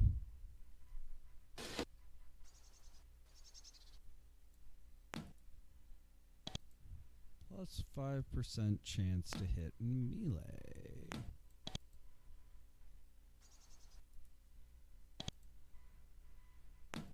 You know what? Let's, Ooh, no. No. I guess... We're on. Eh.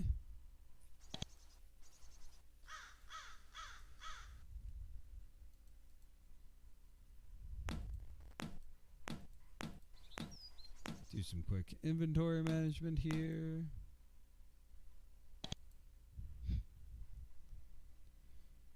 Don't know what that does. Hey,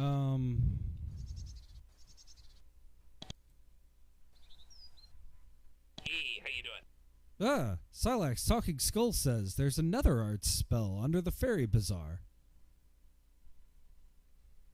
Interesting.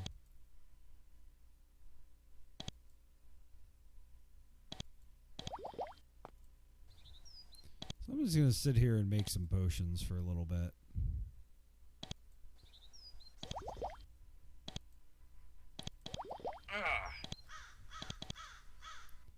Alright. Made some potions. Cleared some inventory space.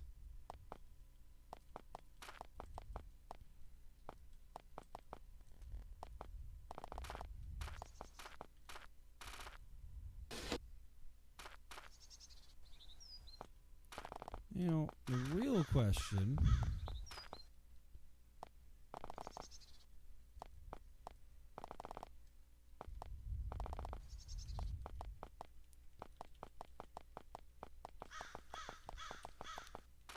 I mean, we said that it was 40 hours, give or take, of gameplay. I do love that it's about 62 in-game days.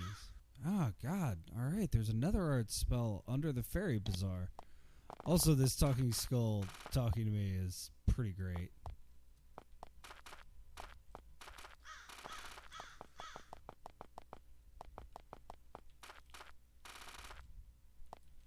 All right. I want to make the final ascent here. You stand outside the shining gates of the Spire of Ages, where, for better or worse, your quest will come to an end. The crones said that they would hide you when you entered, but you doubt they can do it more than once. You realize that you had best make sure that you're well prepared before you step inside. Once you enter, there will be no turning back.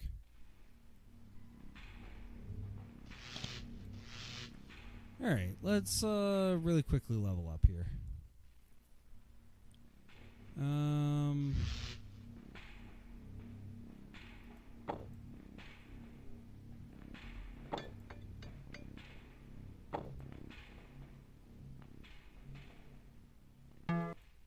Yeah, let's do one last bit of Roman training.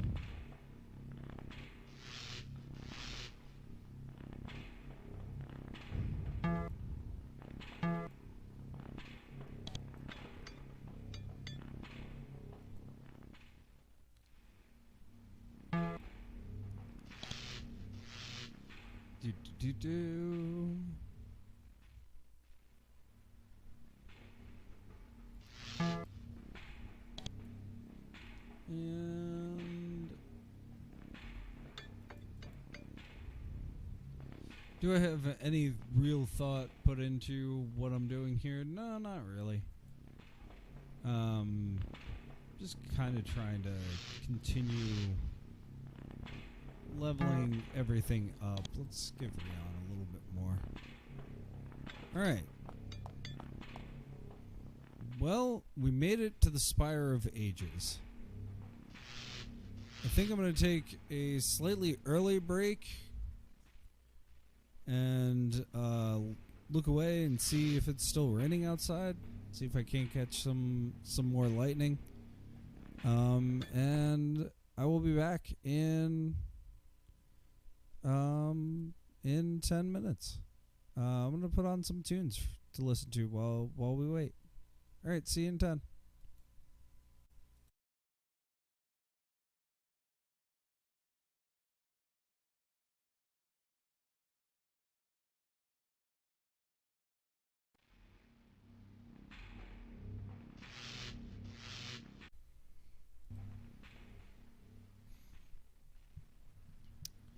Yeah, let's win this game.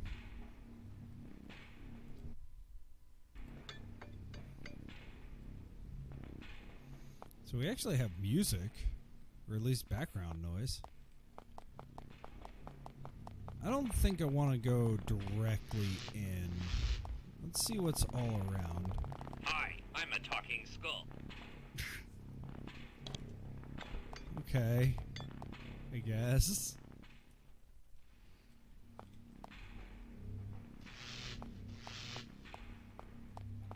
Hi, I'm a talking skull.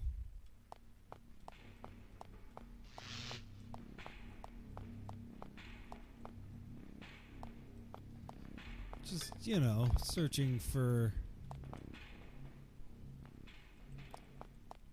any way in that isn't the front door.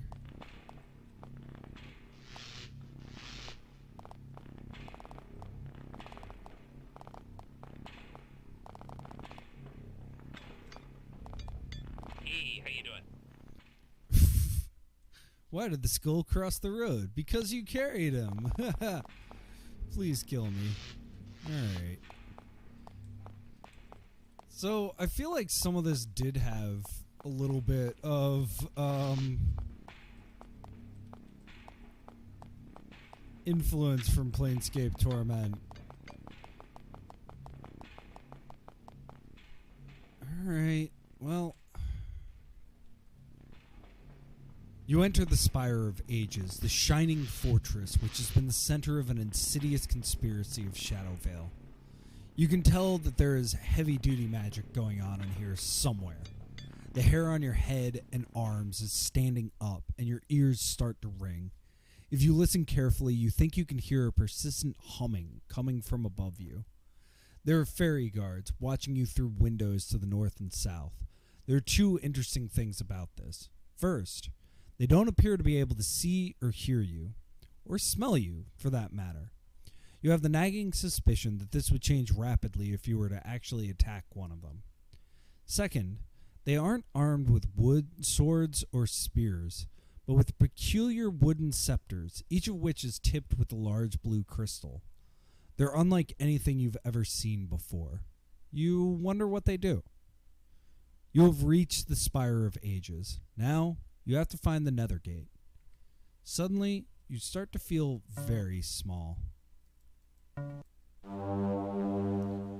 Last chapter. Nothing has helped us more in fighting against their very powerful nations than their inability to cooperate. It is seldom that 2 or 3 states unite to repel a common danger. Thus, fighting in separate groups, all are conquered. One last quote from Tacitus.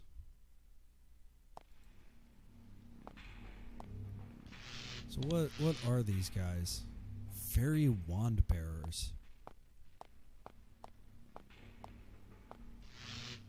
Okay, so I need to avoid attacking them. So there's gates and stairwells. This is an amazing, completely indoor garden.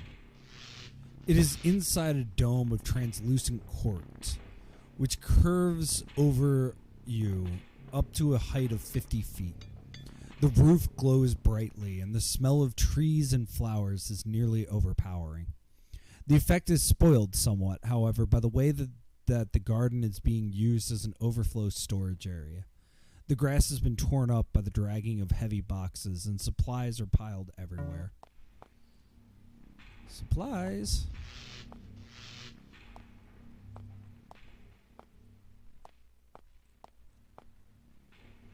Is there anything in these supplies? Oh, there are.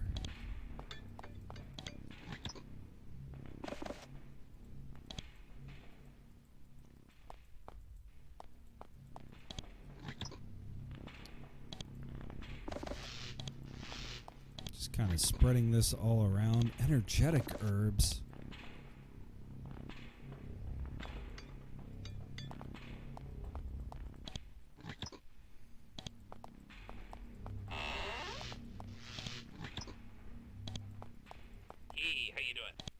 Check out my teeth, they're shiny.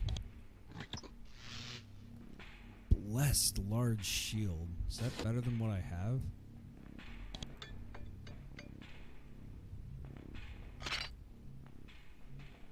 It is, in fact.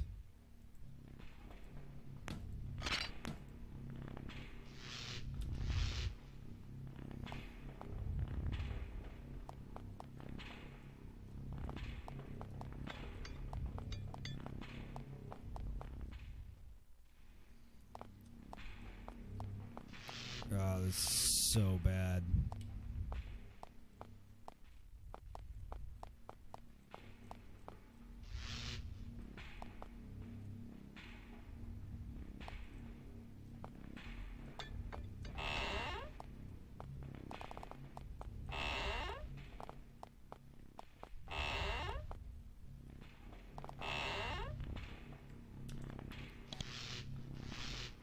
The corpse of a griffin has been crammed into this coffin, waiting for burial. Looks like it was killed by intense heat. This coffin doesn't contain a body. Instead, it contains a scroll, which looks like someone left it here absent-mindedly. Reading this scroll, by this time you've seen enough strange writing and runes to not have much trouble reading the notes and rambling on the scroll. Only one phrase seems interesting, though. One letter appears twice. The others appear once and only once. I'm gonna save that. You slide the lid off the coffin and find the body of a Selkie. She died from a knife blow, which looks like it may have come from her own hand. The corpses of 2 goblins have been placed into this coffin, where they wait for burial. It looks like they were crushed to death.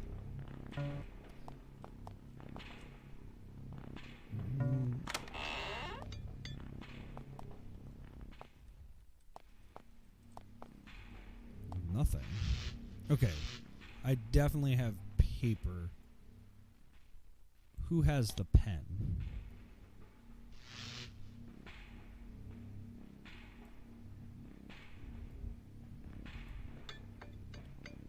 Rion does. Okay.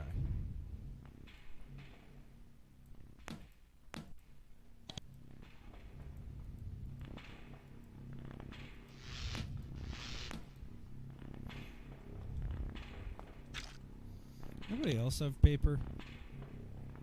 While I'm thinking about it.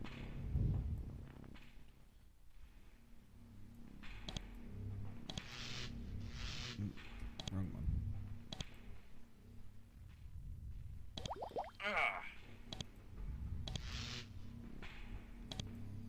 I'm just gonna make as many potions as I can.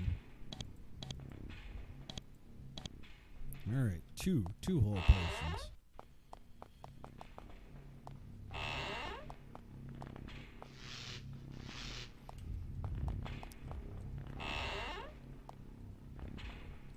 So I wonder if I can pull this. This looks like a gate control of some sort. It's a large wooden wheel with a chain wrapped around it. From the wheel, the chain goes through a hole in the floor. Do you turn it? Yeah, I just saved.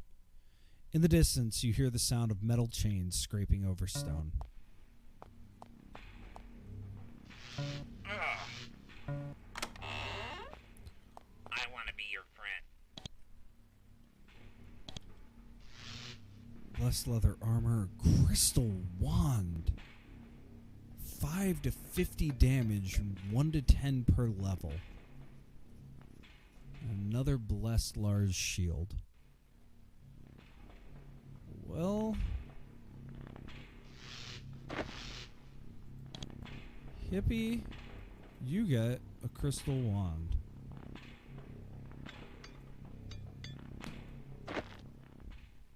You have no idea how to use this strange weapon.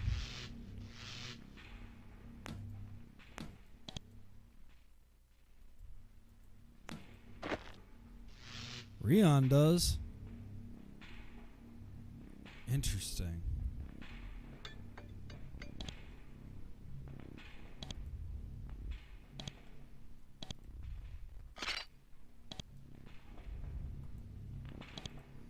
Well, I do like resistance to cold damage.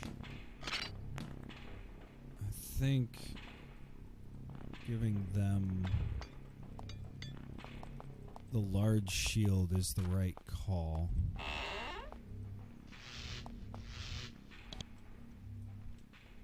Holding cell. Interesting. There's a small, dirty goblin sitting in this cell. When you enter, he's curled up in the corner, shivering and whimpering. "Please don't kill me, I'm sorry," he says. When he sees who you are, however, he perks up immediately. He jumps up.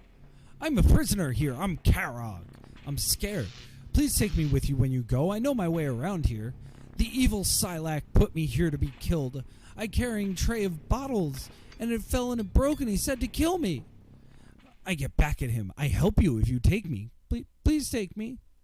Let the little creature come with you? Heck yeah, I do." "Oh, thank you. This is a wonderful thing." He gets in line behind you. "Now let's go get vengeance on those evil fairies and Silac. Silac is on highest level, you know." "Okay, Karog, be quiet now." Awesome. What do you got, dude? You got nothing. Alright, let's get you some weapons. Let's get you some weapons. Let's get you some, like, all kinds of things. You got a blessed dagger. What's your skills like? Not great, buddy.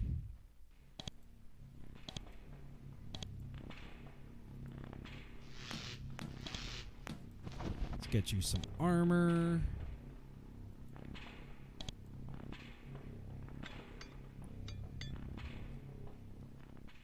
Let's get you a real weapon. Oh, not enough hands.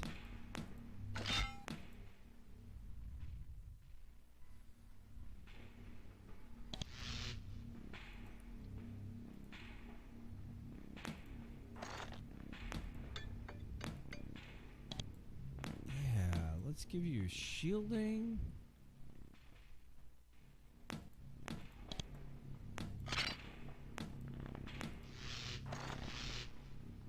Let's get you some bracers.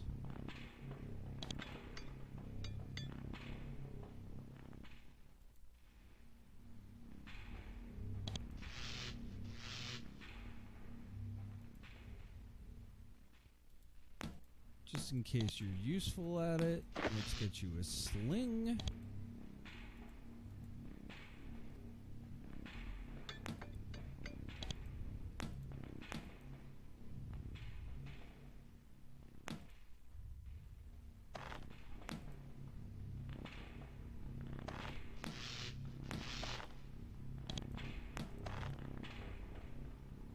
What else could you get? You need gloves. Pants? Pants would be nice. I don't know if anybody has any extra pants for you, buddy.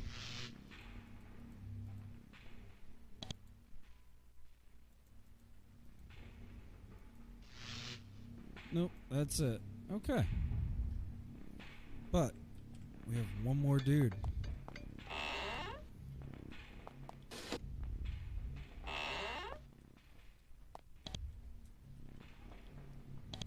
Iris.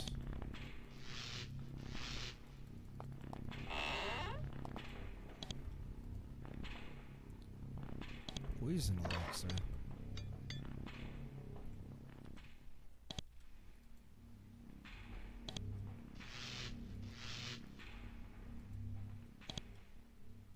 Nobody nearby. Okay. Pen and ink. Not useful. Papyrus.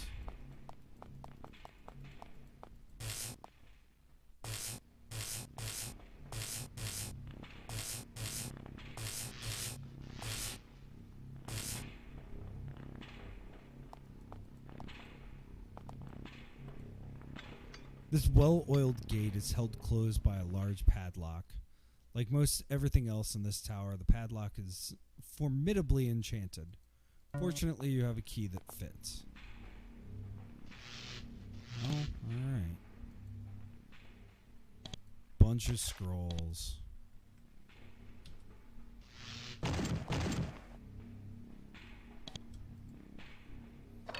Healing elixir. Wand of Doom.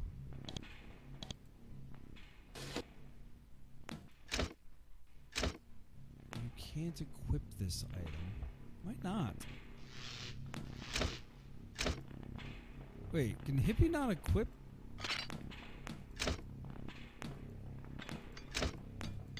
Oh. Well, alright. Let's give... I was thinking totally differently. Character has too many items. Well, we can trade that away.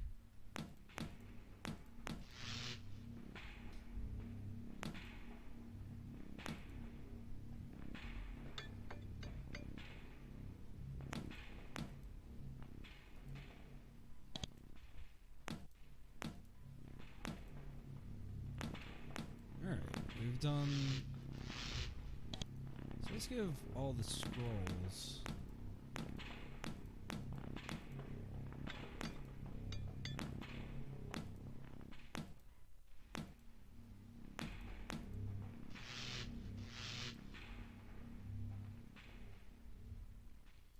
Yeah, that seems better.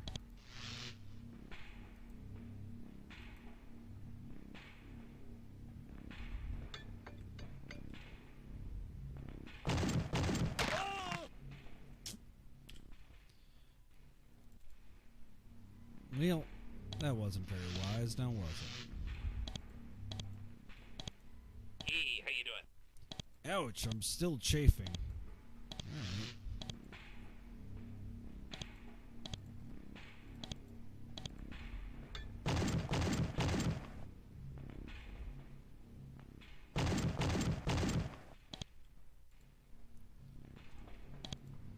Alright. Energy elixir? Damage shield. Interesting.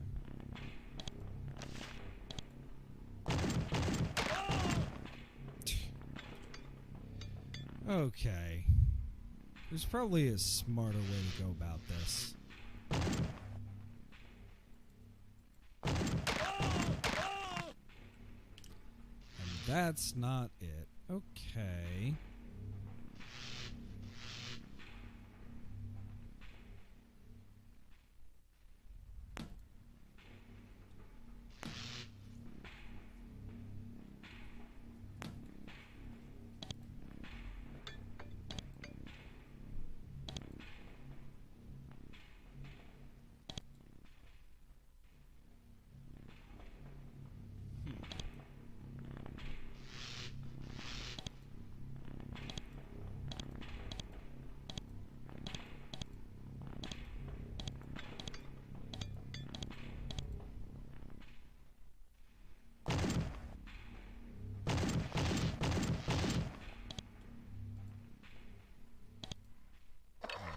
Energy elixir.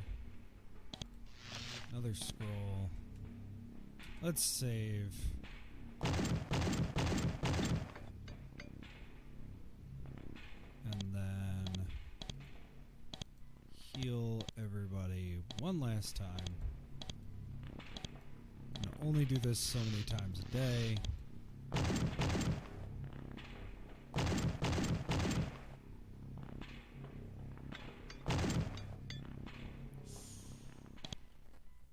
She got lucky.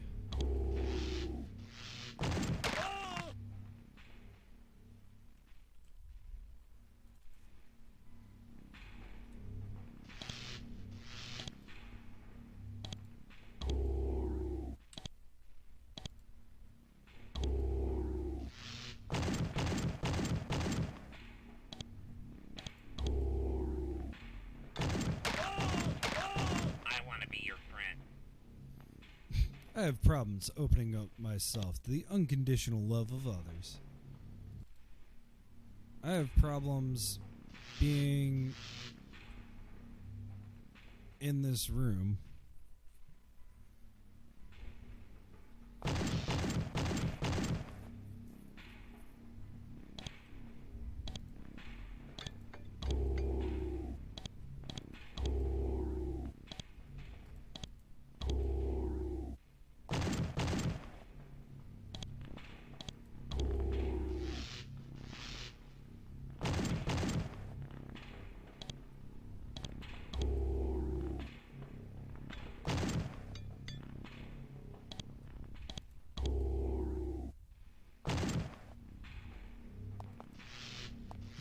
Go. Now we just have to get through this.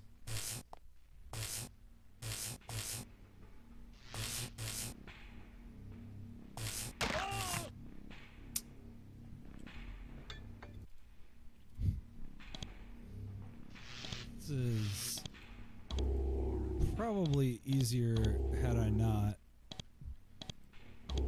Like, did I really need all that stuff? Probably not, but I found a cool room.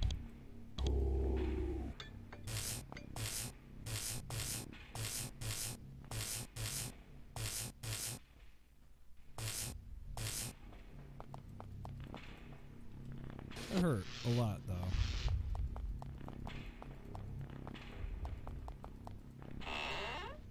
You smell the sweet reek of decomposing flesh coming from the pit in this room, which is only barely disguised by the dirt and quicklime thrown on top of the bodies inside. Lots of creatures must have died in the Spire of Ages recently. The bones around the pit come from all sorts of creatures. Some humanoid, some not. Very peculiar.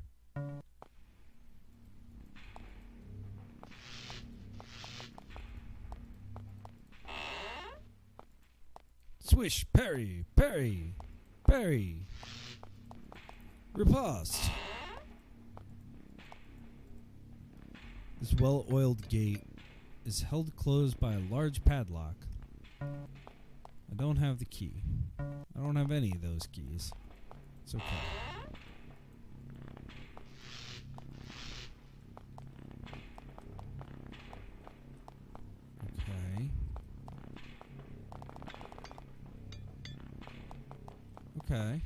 Okay.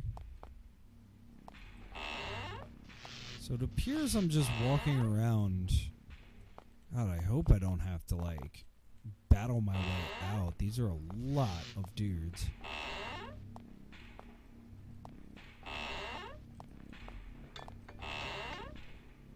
This reservoir is mainly here to feed the fountains of the garden to the east. Occasionally, large globules of water magically rise up from the pool and disappear into holes in the ceiling so that it can pour out elsewhere.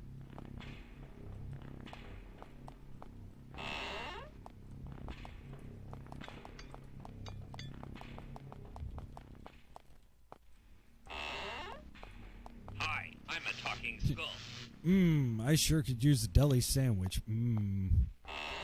I sure could use a deli sandwich.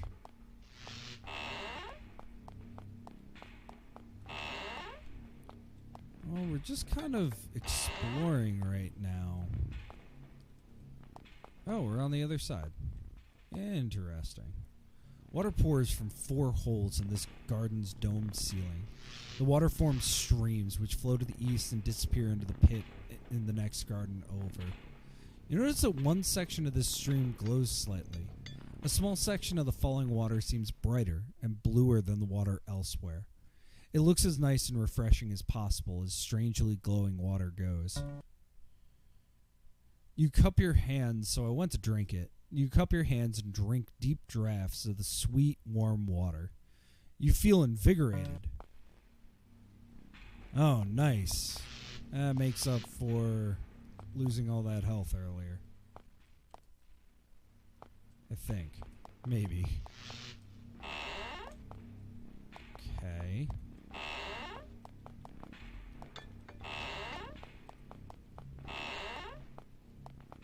I got some sheepies.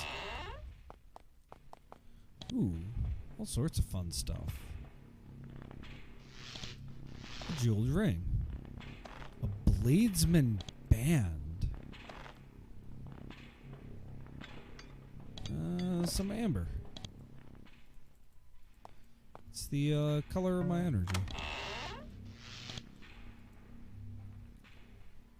Resistance elixir. Ambrosia. Scroll break barrier. There's too many items again. We can give the poisons to them. Curing draft. Resistant. Oh wait, he can't drink potions. Balm of life. Hold on to. Energy elixir. Hold on to. Couple of healing potions for sure. Hold on to. And then we'll just give that scroll right back. Alright.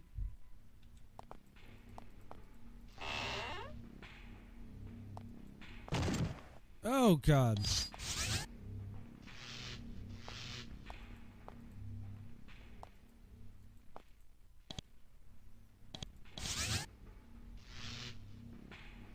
Yeah, my little dude. Let's see how good you are. He's stuck. No targets available. Let's shield that dude. Oh, slowed.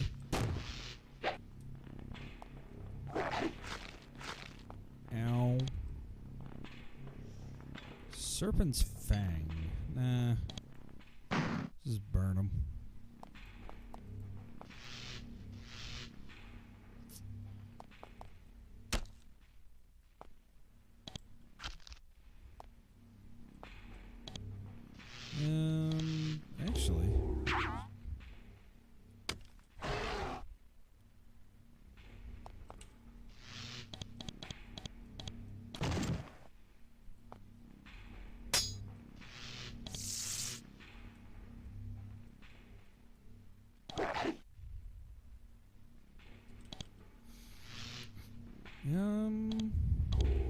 just heal while we're thinking about it.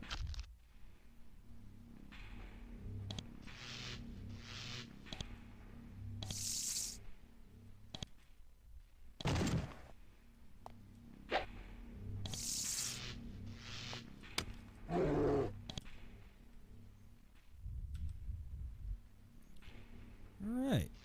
Well. Warning. Reality spill. Laboratory to the east is closed until further notice. Hi, I'm a talking skull.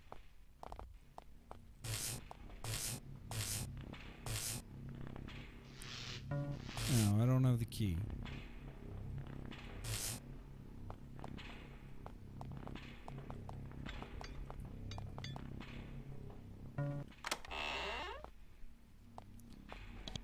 Reality spill. Come on.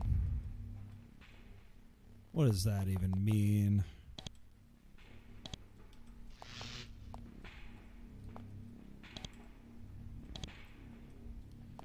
Nothing on these bookshelves at all. Here we are.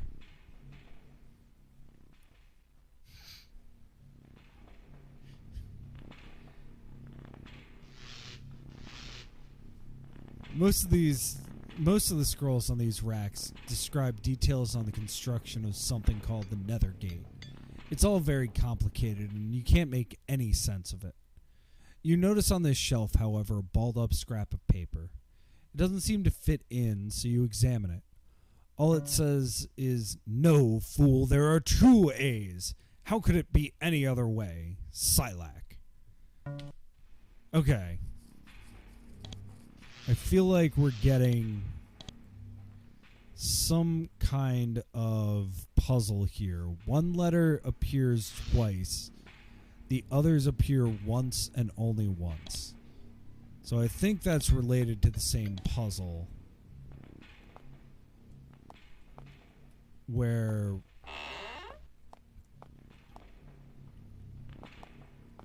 some kind of word puzzle.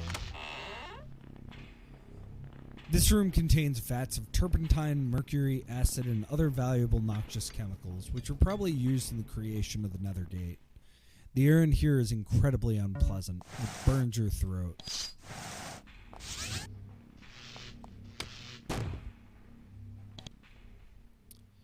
Let's heal that dude. He needs it.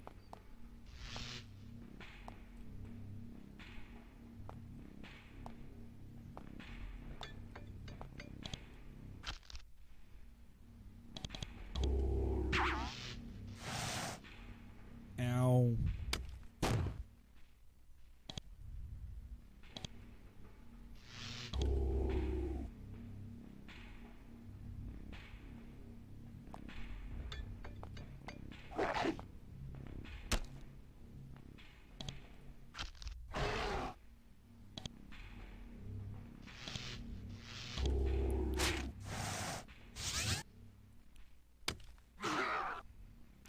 Go. Let's just keep this weird little goblin dude alive.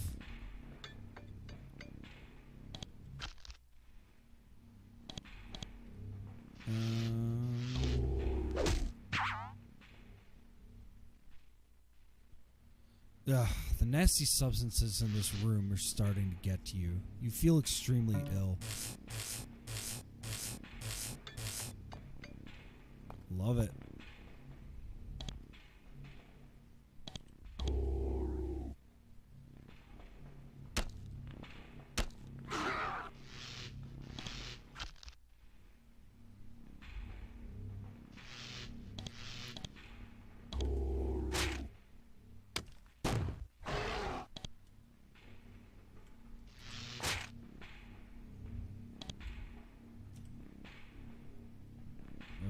Rod of the Huntsman. Cast Call Hunt.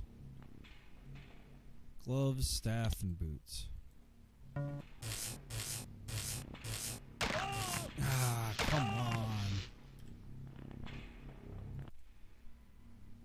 It's a rough set of puzzles here.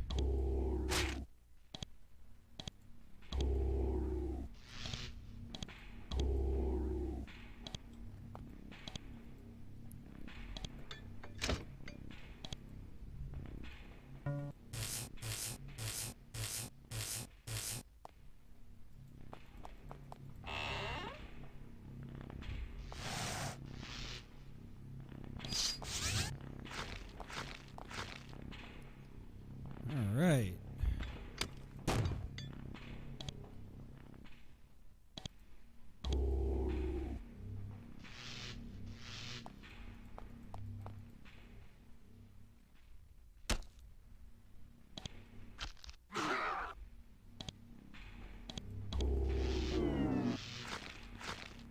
It's fine. That's fine.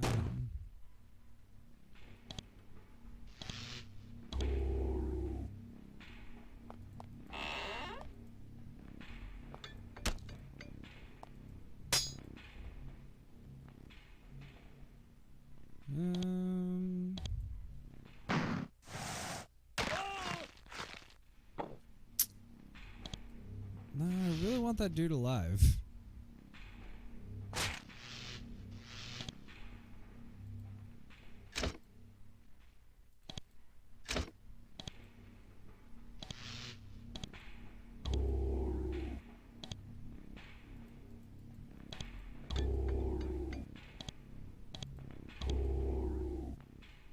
Maybe if we come at it the other way.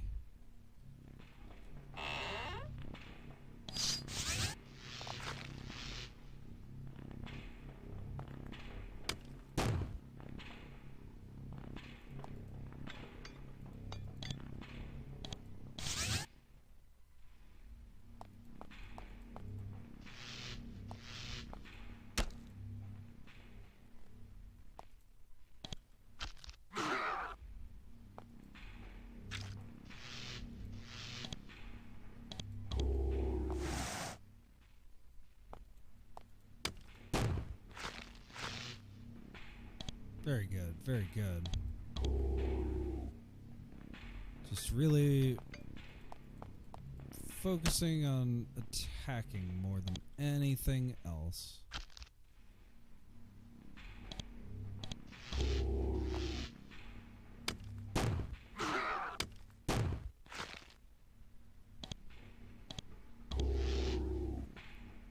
Attack and heal. Forgot about him. No targets available.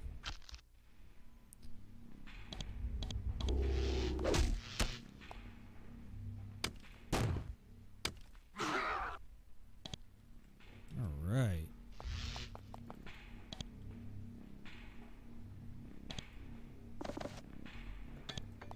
Don't need anything else. This sturdy oak cabinet is locked. The doors are easily heavy enough to rebuff your efforts to open it. Okay. When the disaster which caused this laboratory to be overrun with undead occurred, someone had time to clean this desk out. It's empty now. At the back of one of the drawers, however, you find a small red button. I'm gonna save first, then push it. You hear a click from the cabinet to the north. Wow. You open the cabinet. It contains a wide variety of lab notes. Most of them involve an experiment to summon shadow creatures to act as servants and assistants for the operation of the Nethergate. Obviously, it didn't work. At the bottom of one of the pages, you find a hastily scrawled note. It reads, "Every letter appears at least once, and the middle letter is a vowel." At least that's what they say.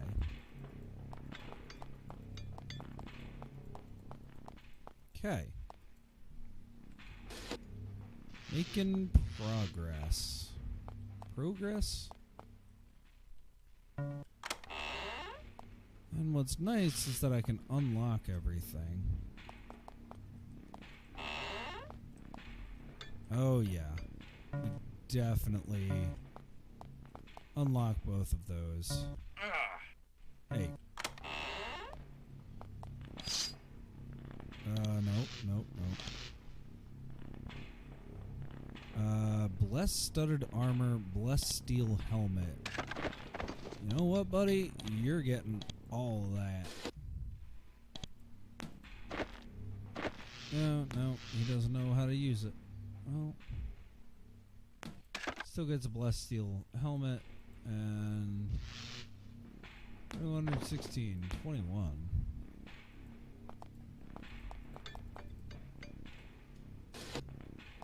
Okay. Well, I've explored most of what's down here.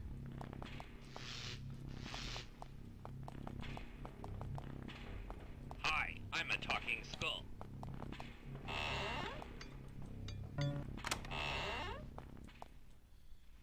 So much to see. Blessed longsword. Yeah, that's what you're getting. Nobody needs blessed chainmail though. Fairy wine. Oh, stairs up. Well, thank God.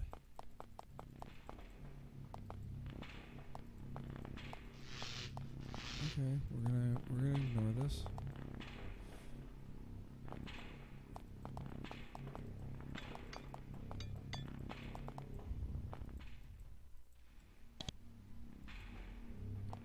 It's just a big rock. Alright, but how do we get up? Is my question.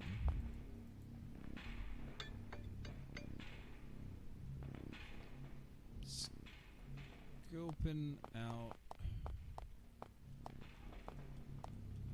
There's one corner here.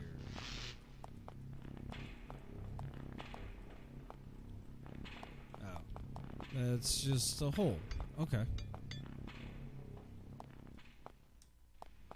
So I have a feeling we gotta go.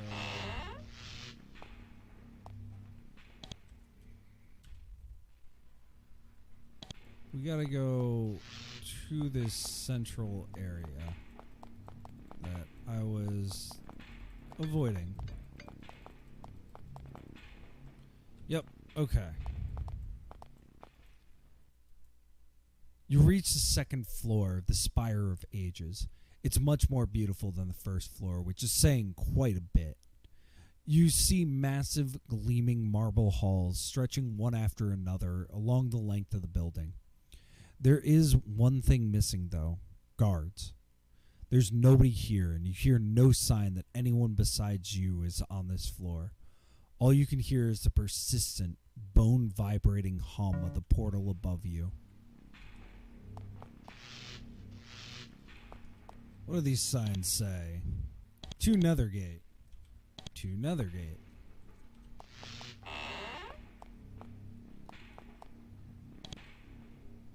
An hourglass. Okay. Nothing I need. An emerald, a ruby.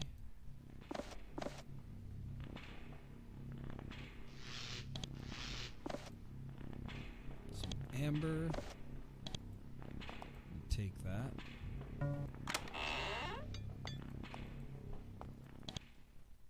Bunch of steel large. Hey, how you doing? Does this bone structure make me look fat?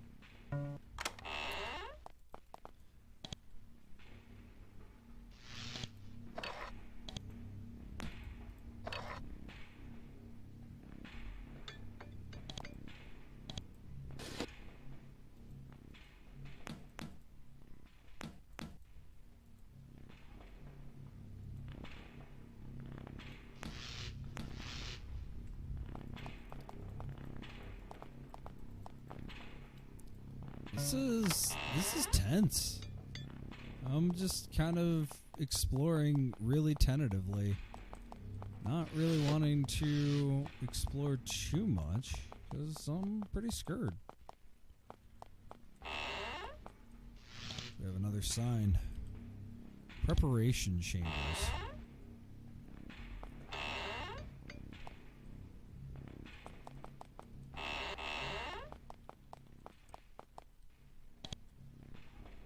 Most of these scrolls are of an entertaining nature, mainly here to help pass the time. One of the scrolls, however, catches your eye. Instructions for the tests. You must pass 3 of the tests to prove your suitability for passing through the Nethergate. The tests are clearly labeled. Do your best. Should they result in fatalities, we will properly dispose of your corpse. Alright. It doesn't make me feel any better, to be honest. You find another beautiful indoor garden. It's kept well lit by the shining, translucent domed ceiling above. The plants are bright and green, and birds and bunnies chirp, hop, and add to the proper nature atmosphere. To the west, you can see 3 large, strange wolf-like creatures. They're hunting, probably to keep their rabbit population in control. When they see you, they react badly.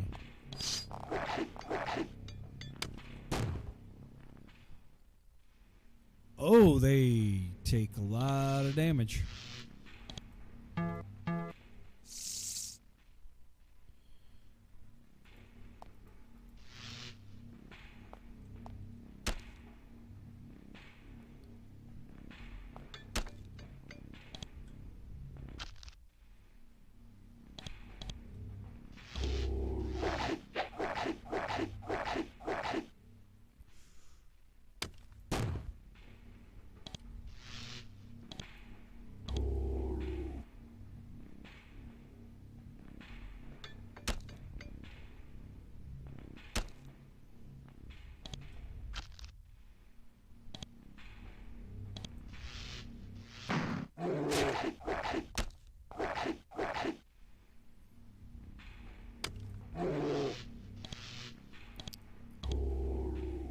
Oh, she needs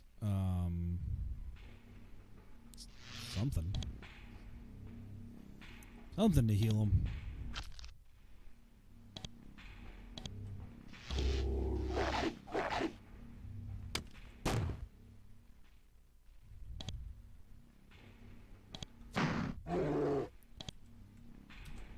Whew. Speaking of healing, let's heal real quick.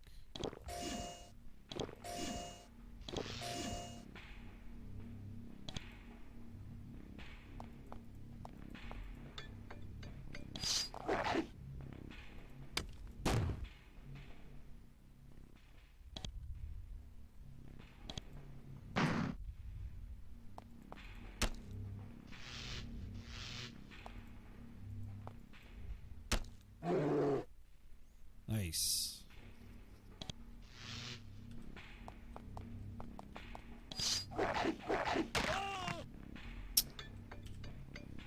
Well.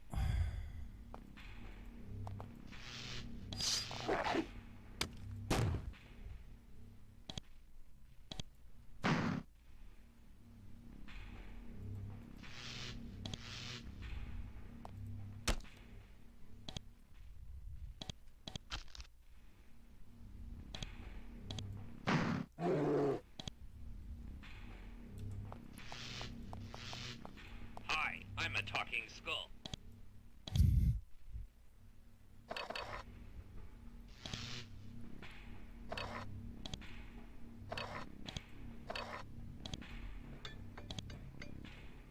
So, yeah.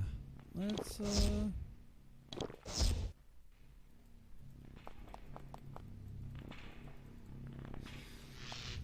aggressively save. I don't have much to say right now. It's really just, really feeling this tense, like, nature of this game right now. Just kind of quietly searching through. Alright. Well, I have a throne here.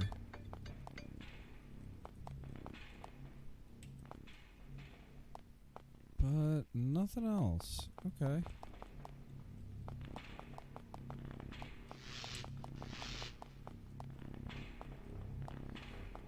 What's this sign say? The Nethergate test. 3 runes must be obtained if you are to be allowed to depart. You entered the Nethergate test. It's as shiny and beautiful as the other areas of the tower, but here there is a hard-to-define air of menace. The ceilings are lower. The corners are sharper. The gargoyles near the roof look menacing. Karog looks around. Hey! This is a test place! When someone wants to go through the Nethergate, they have to pass 3 of these tests. It shows that they're... what's the word? Oh, yeah. Interesting. It shows that they're interesting enough to use the gate. I don't know what happens when you use the gate, though, and the tests are pretty tough. Yeah, I assume so. Test of battle. Enter fenced room to begin. Someone recently felt the need to murder this Britannian. He was an impressive fellow, probably a chieftain. One treacherous dagger thrust reduced him from wealth and power to, well, nothing at all.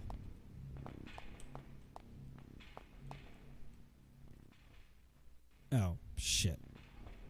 Suddenly, statues appear inside this strange fenced-in area. They are holding small ebony wands. The statues are slightly translucent, as if they're not really entirely there. The vibrations as they move their massive bulk are, however, quite real.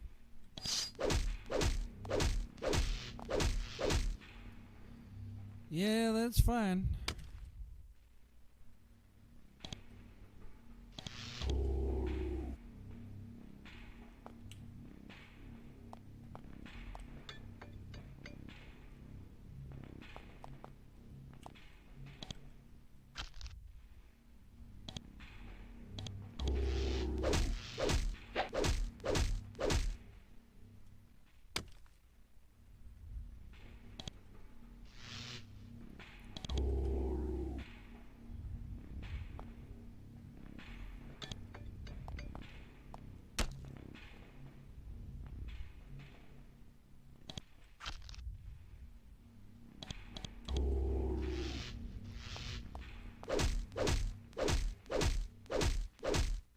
Ouch.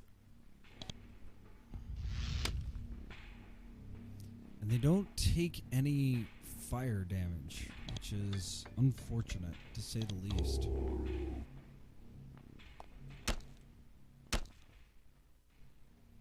Is he taking any damage? Yes.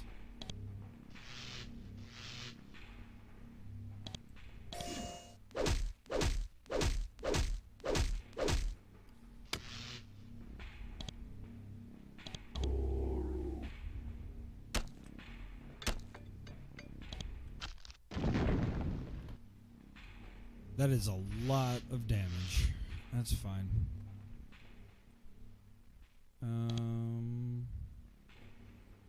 Let's bless him.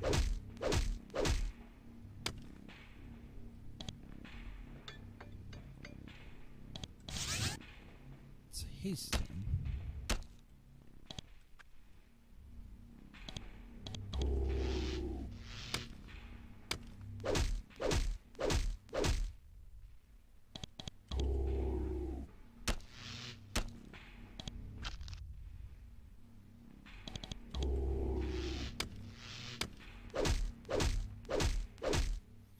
Womp, womp.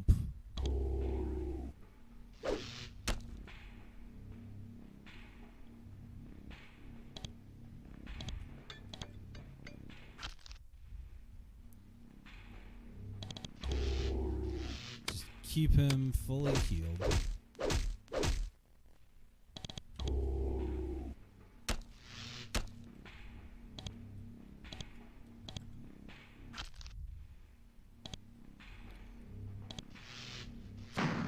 Yeah, no, they don't take any fire damage.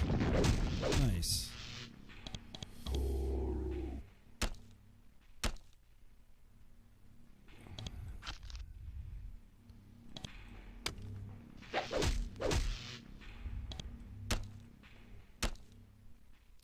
You destroy the creature. Its body immediately starts to fade away. It wasn't real after all. Only the damage it caused was real. You feel a strange itching sensation on the back of your hand. You look at it and find that a strange rune has appeared there. You rub at it. It seems to be permanent. You all gain experience. 100 experience. Nice.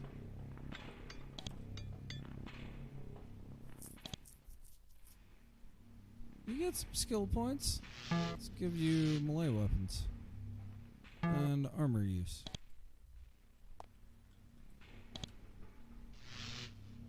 A ravaging baton. Yo. Test of battle. Enter fenced ring to begin. I didn't intend to. There are other tests. Tests of strength. You all stand on the rug and face the huge lump of granite before you.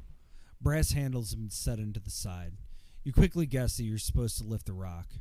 Alas, you are nowhere near strong enough.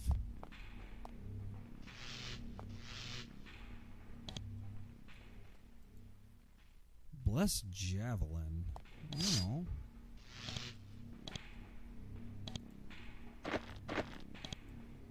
If you say so. The moment you step onto the carpet, javelins suddenly appear and start flying at you. You try to dodge them, but you just aren't agile enough. They disappear, leaving you with nasty wounds. Ow. Okay. Test of mind. You sit down at the table. A game board appears in front of you.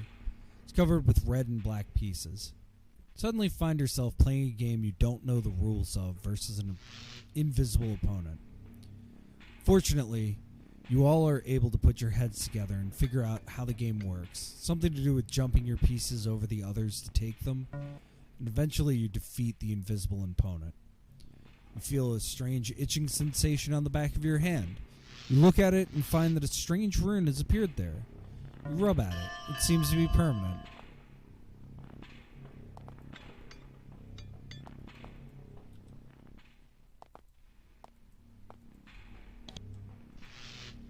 Test of luck? Now, don't I have some like luck stuff?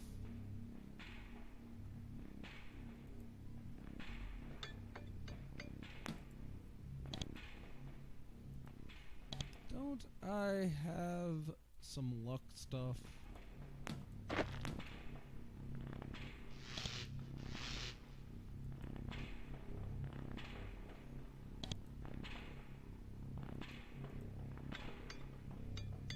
Ring of skill. I got a lot of rings of skill.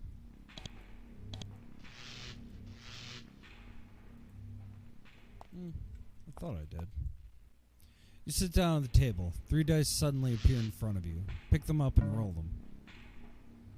Your roll was clearly inadequate. The dice disappear. You feel drained.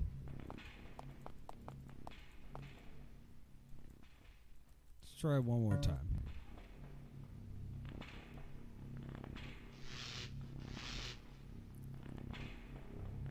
Your roll was clearly inadequate. The dice disappear. You feel drained. Okay, nope. Not getting involved.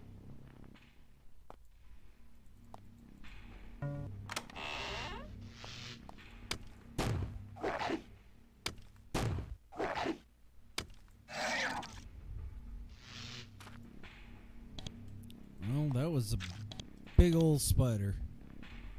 Ooh, energy drafts.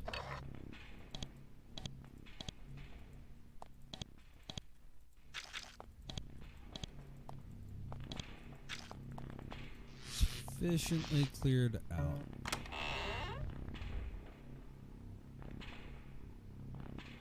There's nothing in this room. I'm gonna save scum that.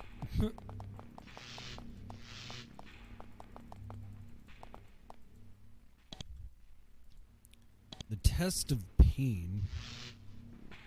Well.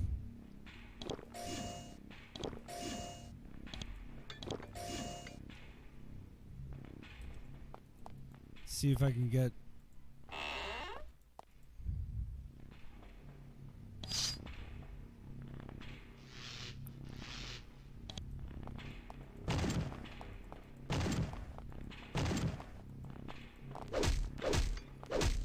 No. I'm not doing that at all.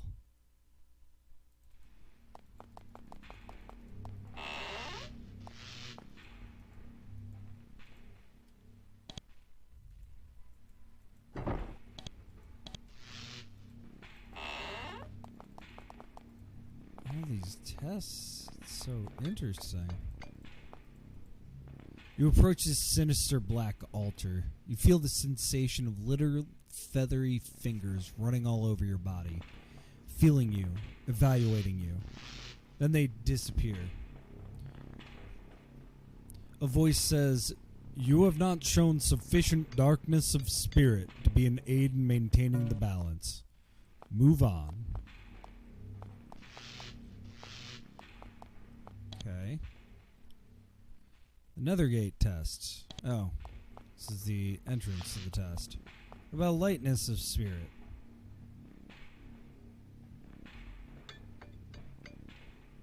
You approach this bright glowing altar. You feel the sensation of soft, warm fingers running all over your body, feeling you, evaluating you. They make you feel warm and content. Then they disappear. You hear a voice. "Your actions have shown a singular kindness and purity of spirit. You will be a great aid in maintaining the balance. You may pass." Feel a strange itching sensation on the back of your hand. You look at it and find that a strange rune has appeared there. You rub at it. It seems to be permanent. Hey, got all 3 runes. Alright, funny man, you don't get those.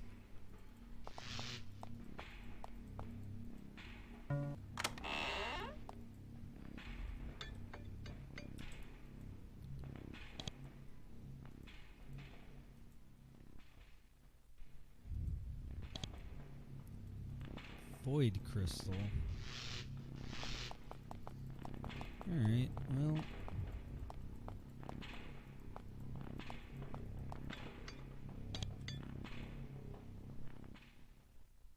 Start looking through the scrolls on this bookshelf. They depict many of the people and creatures of Shadowvale. Some of them you recognize. Most of them you don't. Almost all of them look unhappy. A flat voice says, "Your experience is not sufficient to interest us. You have not achieved enough. Move on." That's unsettling.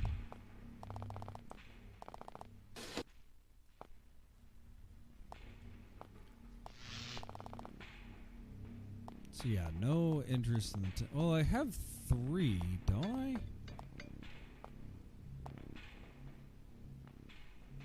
That's going back down. That's not what I want.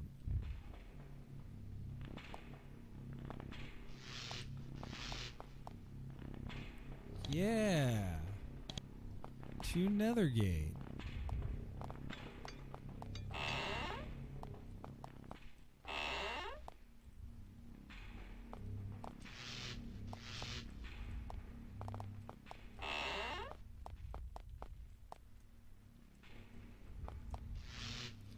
I have no interest in fighting any more of those things, to be fair.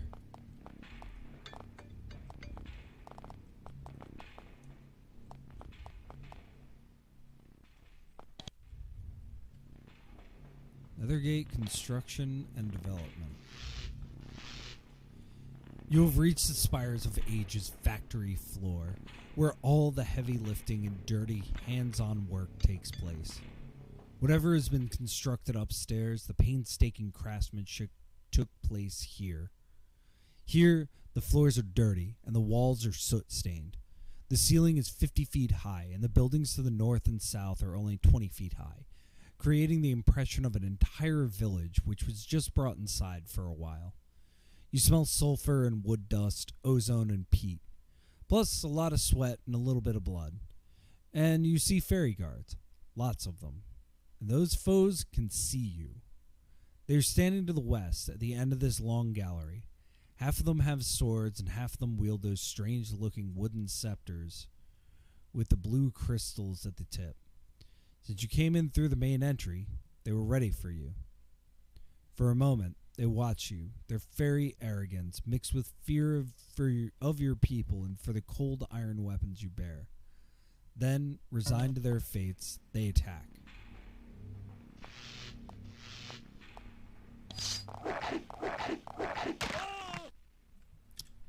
And I immediately die. Good, good.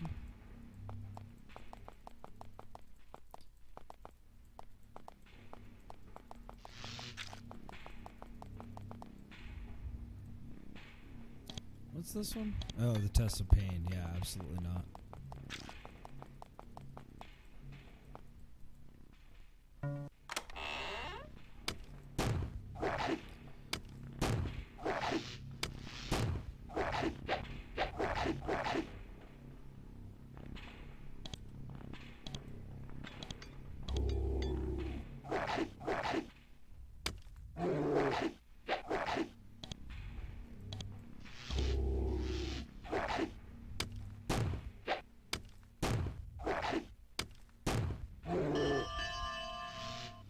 Alright. More leveling up.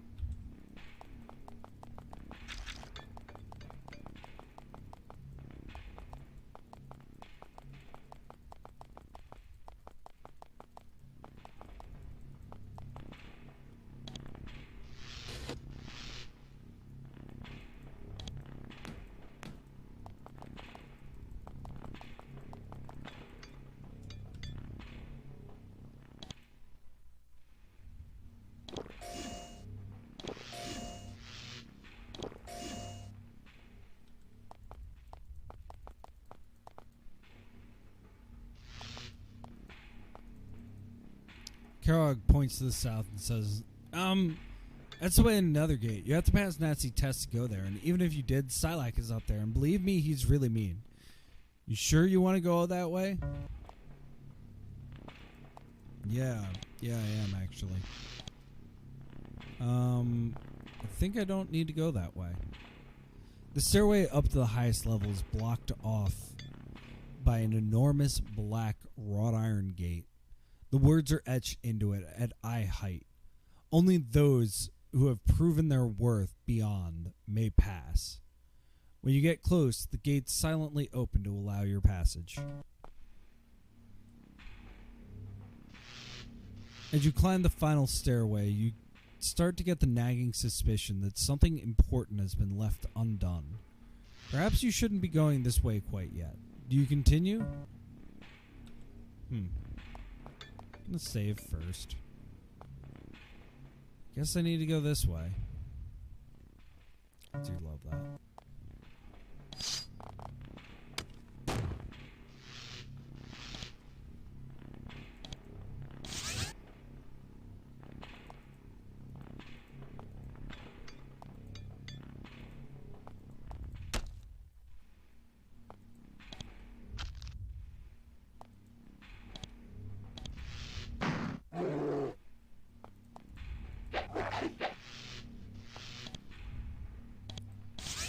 Haste as many people as we can.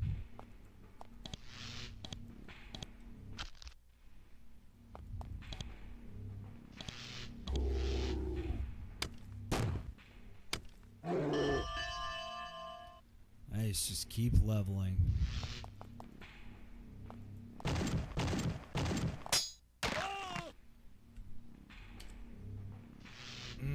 Okay.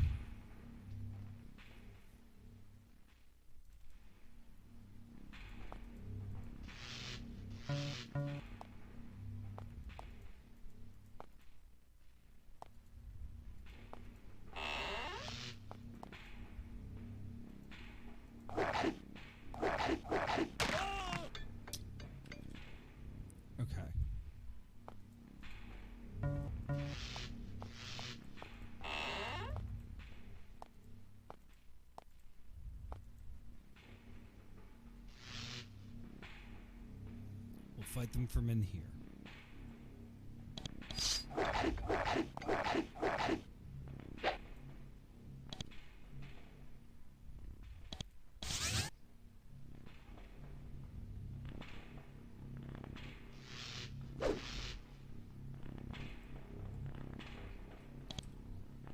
Buddy, not that useful.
what's in this. A cloak. Okay.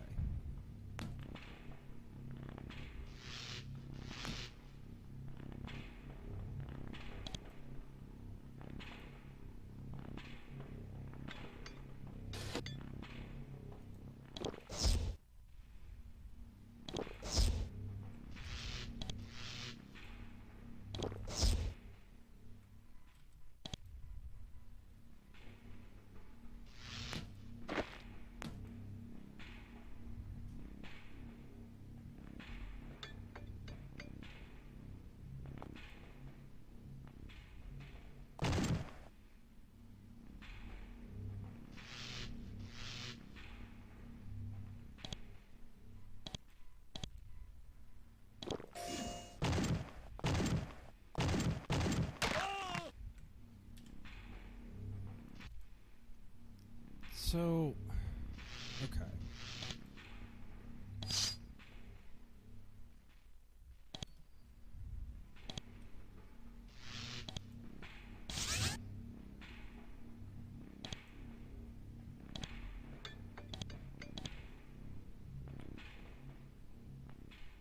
Do I have...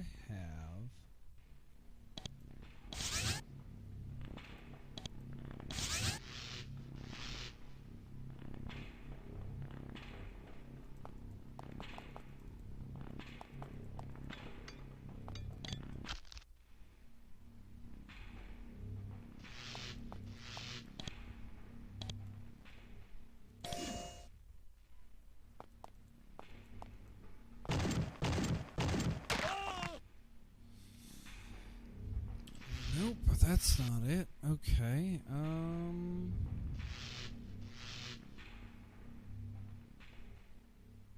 well...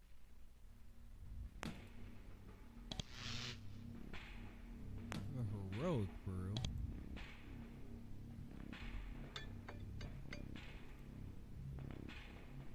Emptiness brew, ambrosia.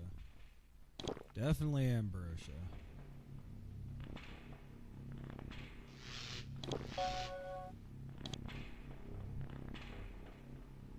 Okay. And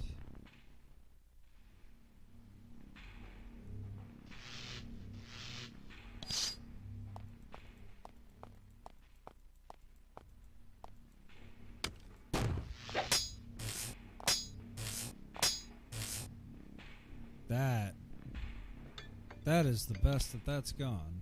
All right, let's heal.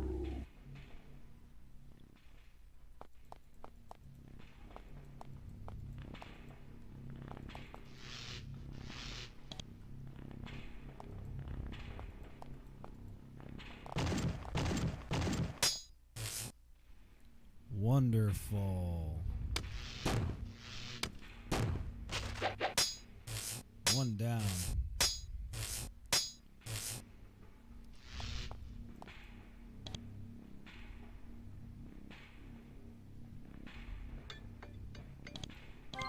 Bless them while we're at it.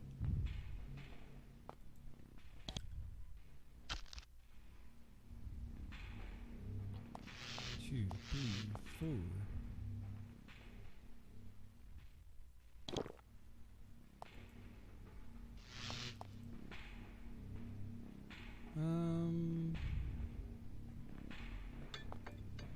Yeah, let's cast lots of ice. Okay.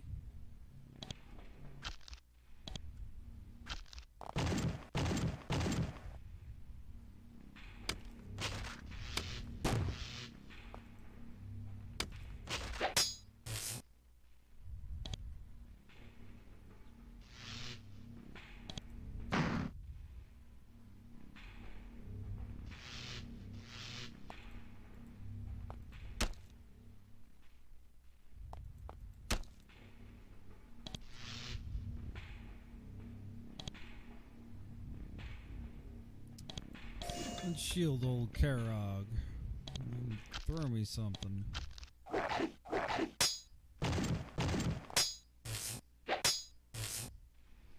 Nice.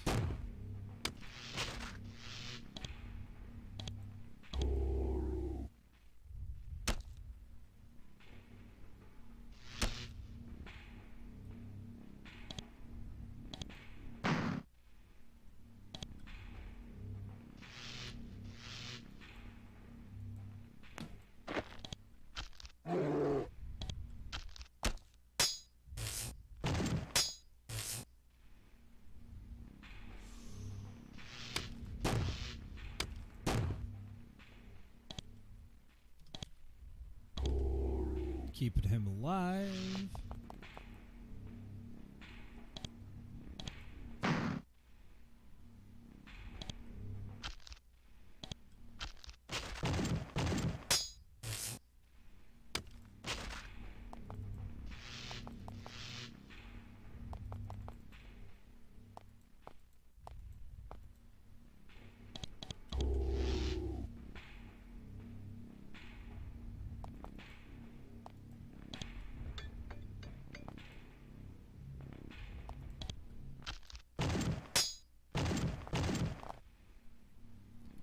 Oh, there's a lot of dudes here. But sometimes you get lucky.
I think my dude's gonna die. Oh, but he didn't.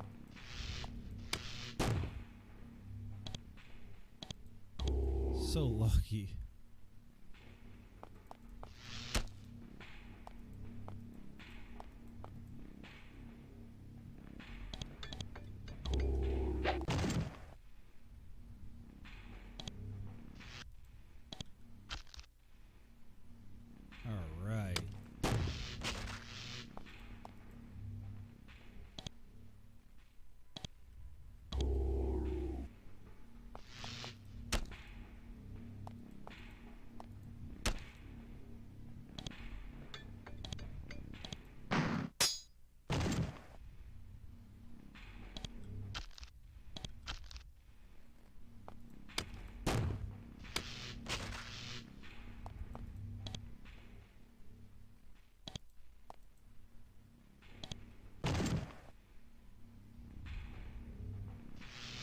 Oh, that was the thing. Oh, yeah. She's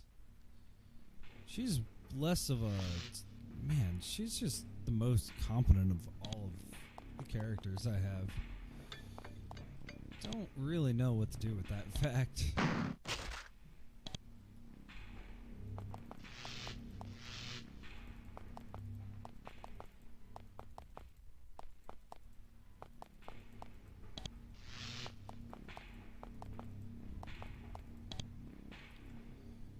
Alright, got through that. Yeah, all these crystal wands. Haste draft. Bunch of crystal wands. Free javelin. Okay.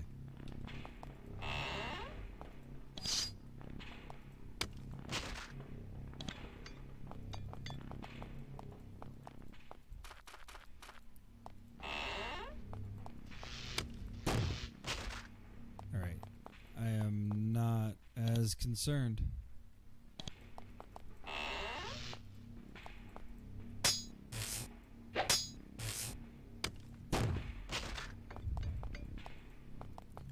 Bunch of those wands.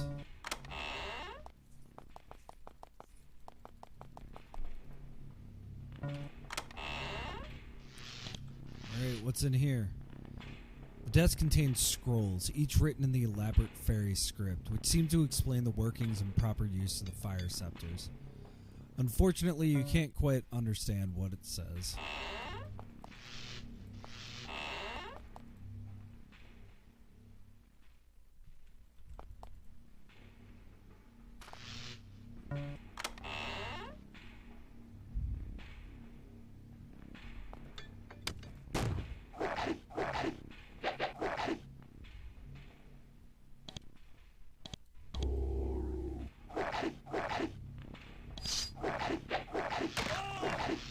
Yeah, nope.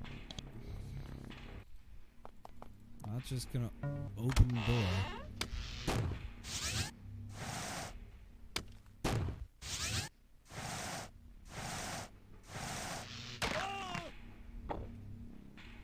Okay.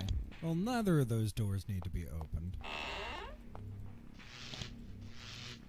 Gate arrival analysis. Yeah, I probably could guess that. It also seems like they have pretty...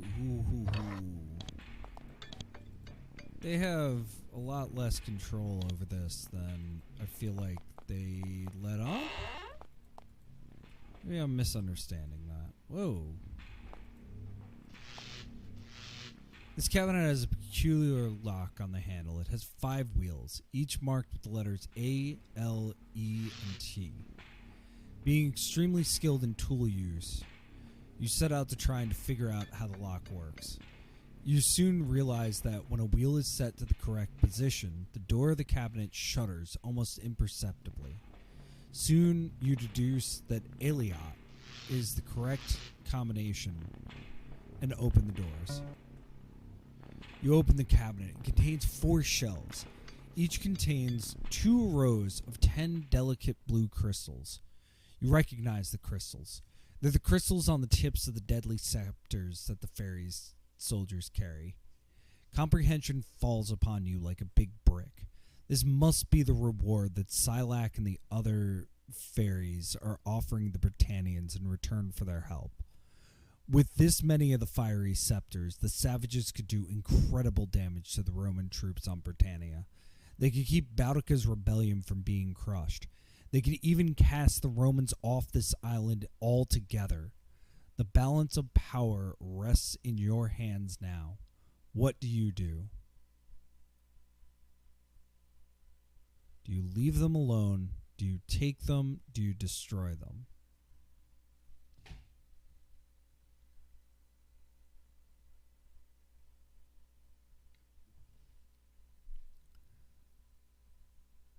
The Romans definitely shouldn't have them. Destroy them. You draw your weapon, utter a brief prayer, and sweep it across one of the shelves. The crystals smash to the floor. Some crack, some shatter, and some are undamaged. These you crush under your boots. You proceed to the next shelf, and then the next, smashing the lethal crystals into powder. You ensure that these lethal weapons will stay out of the savages' hands forever. Soon, the destruction is completed. You feel satisfied for a moment, but then you realize that your task is far from complete. The Nethergate is still above you. The fairies still have the ability to give the natives great power. If the Empire is to be protected, you must go on.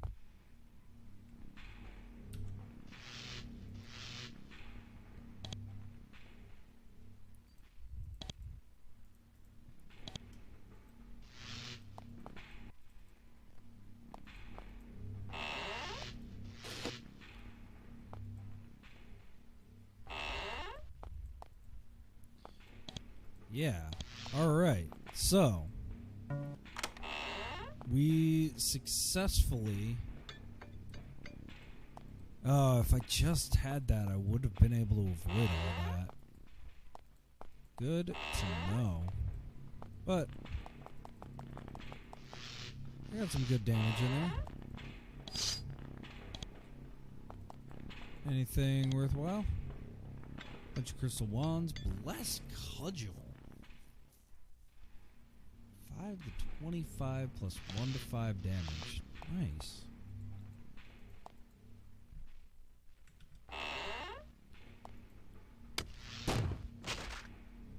Sorry, buddy.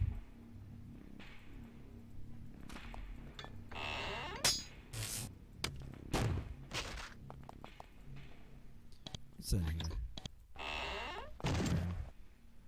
Oh, God, there's more.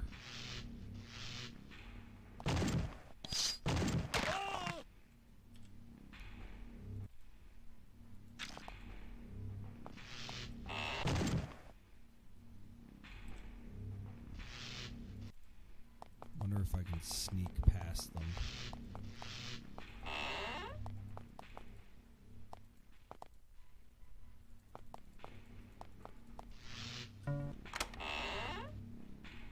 No, not really.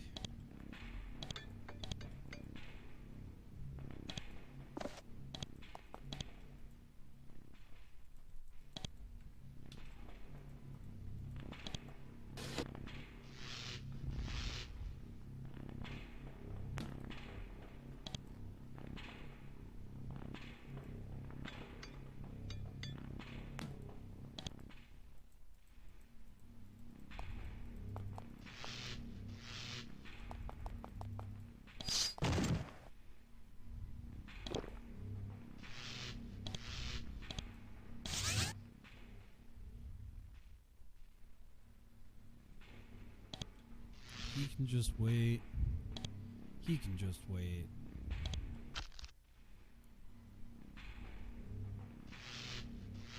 And you know what? I don't have time for this.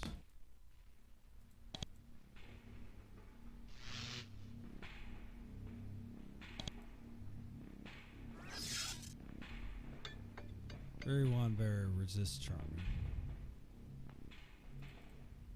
Okay.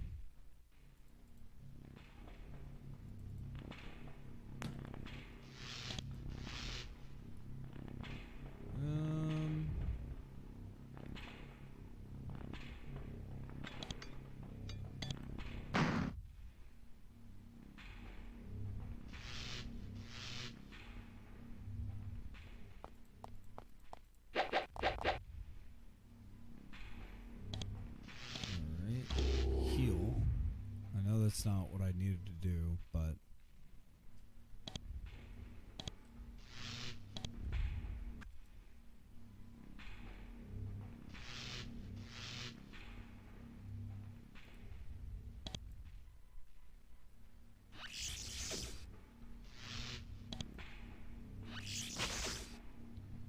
very well. Okay.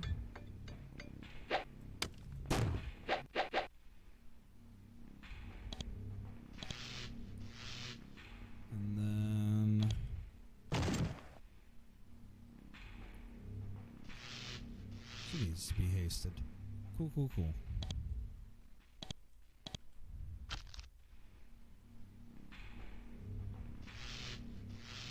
Isn't one of these a haste spell? Call spirit? Haste.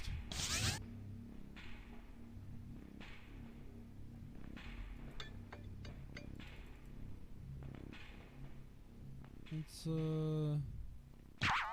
called Beast.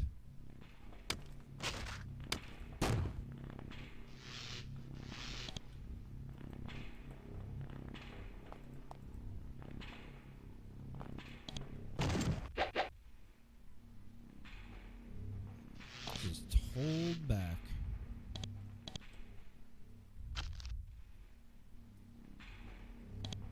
You can hold back too.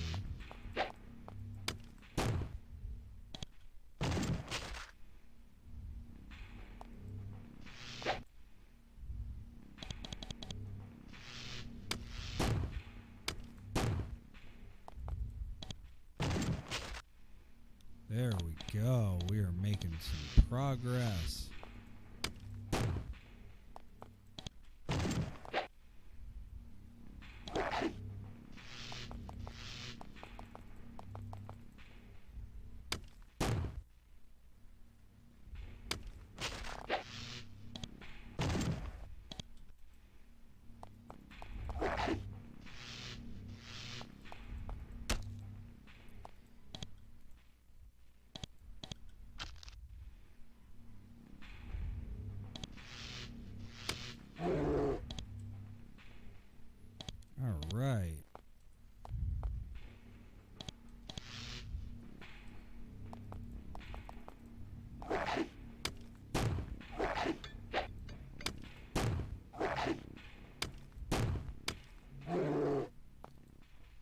Cool, cool, cool.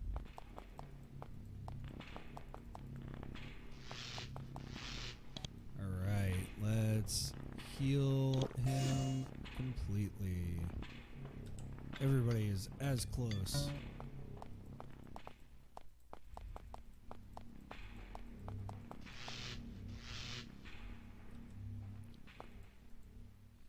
When you get close to the portal, you hear a voice to the east, coming from the top of the stairs.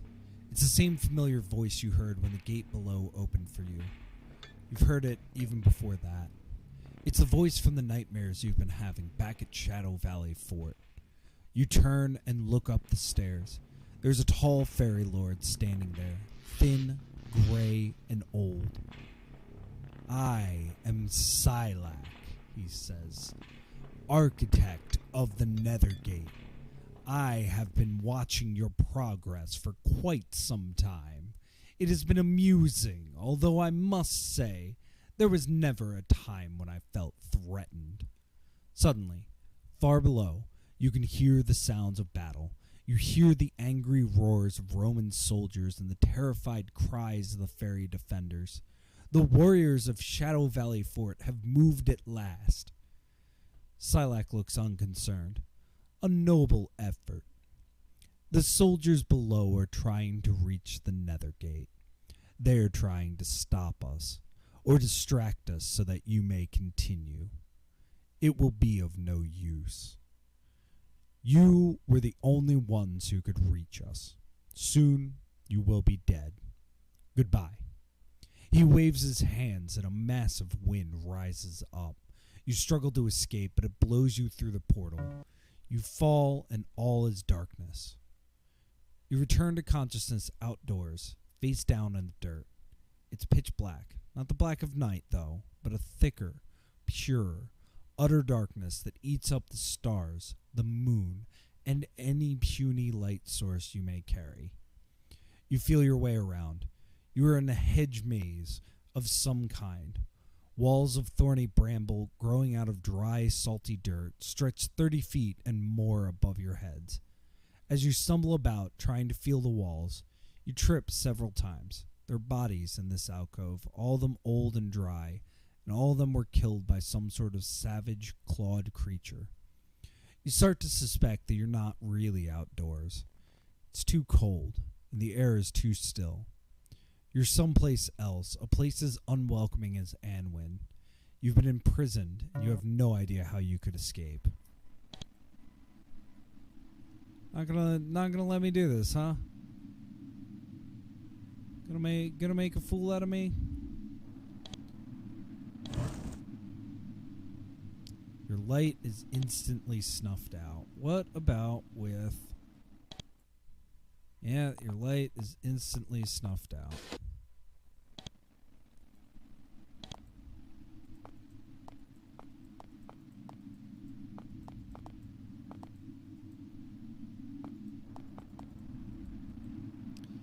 Karog starts to bawl uncontrollably.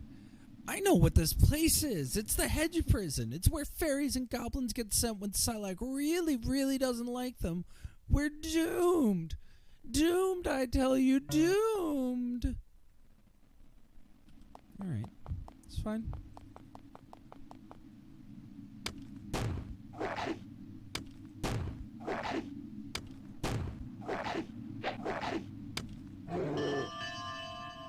Nice.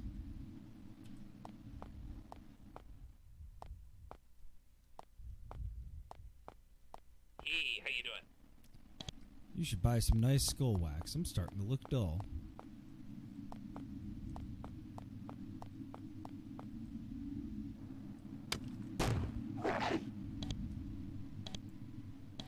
It's fine. It's all fine.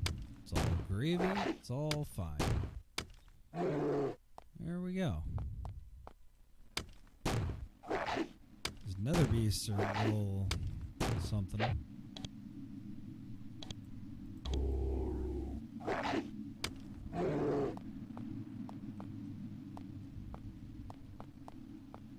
We just hug one wall.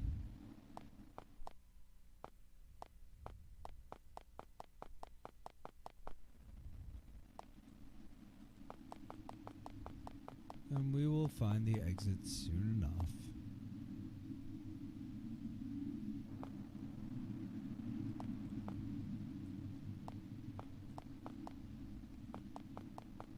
I do so hate mazes. Hate them in text adventures. And all of this, it's just like... I did like how the trials were just skill checks. Like, you figured it out. Especially on the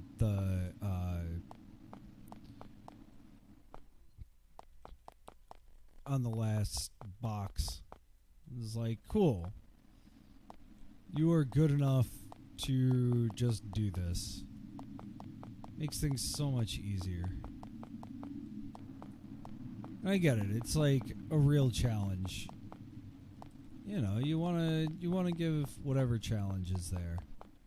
But mazes in general are like something you do to extend the time that it takes to like play something. And this game does not need that. It like legitimately... Oh, okay, I'm getting an attack from two ways. And I just died. Oh, jeez. Alright, I got a much more...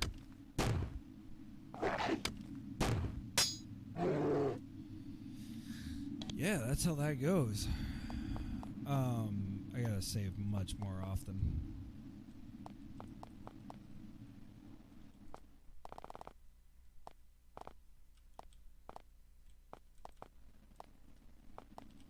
Well, I found an actual endpoint. This is also like the second or third maze in this game. I get it, but...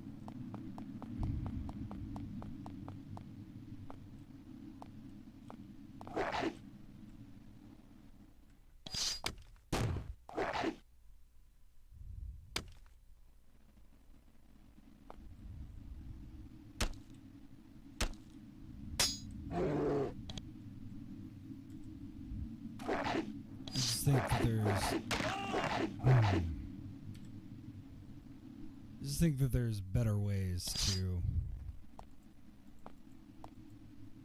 handle all this.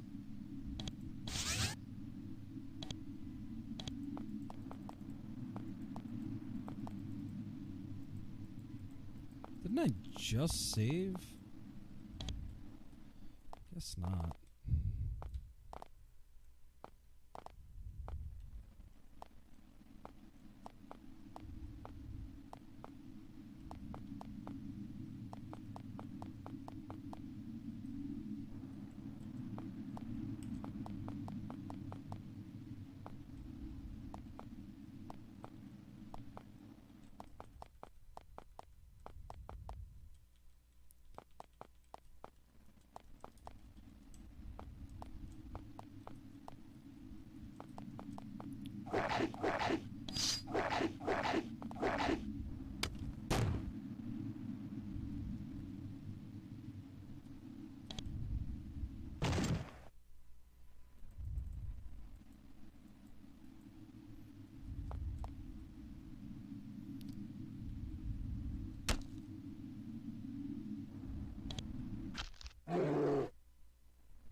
Squeesh.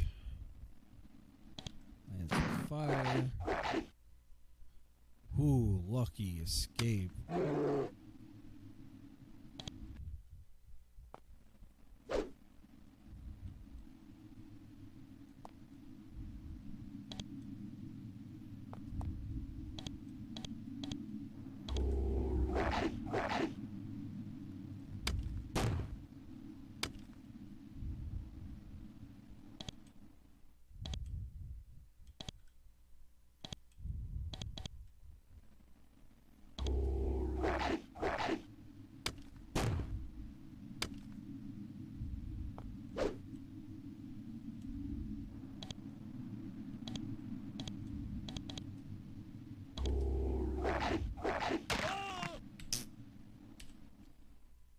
Trying not to die here.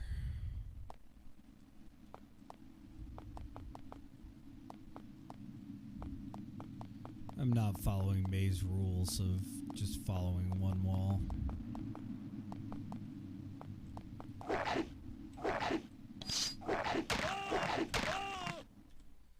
Wow.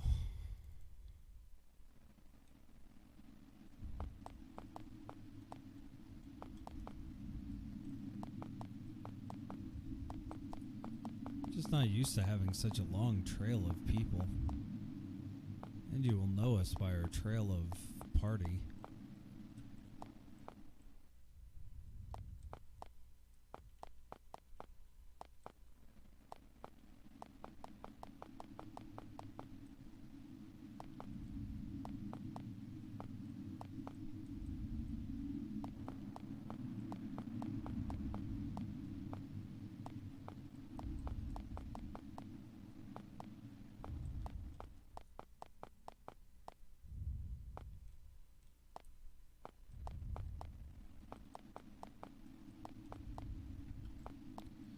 Well, this has been a pretty quiet run. You think you see, just for a moment, a flicker of light to the west.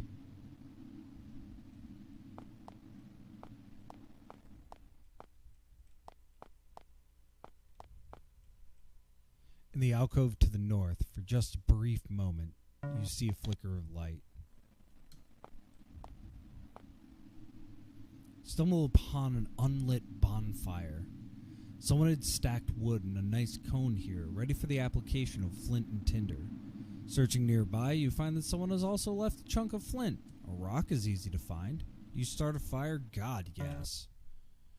After several abortive tries, you manage to light a fire. When you do, something amazing happens. The whole hedge lights up. Little by little, all around you and from no apparent source, walls of bramble fade slowly into view. Still not a very welcoming place. Bone shards, the final remains of creatures slain by the maze's vicious patrollers are everywhere. The sky is still pitch black. At least now you can find your way around. Well, alright, we can see.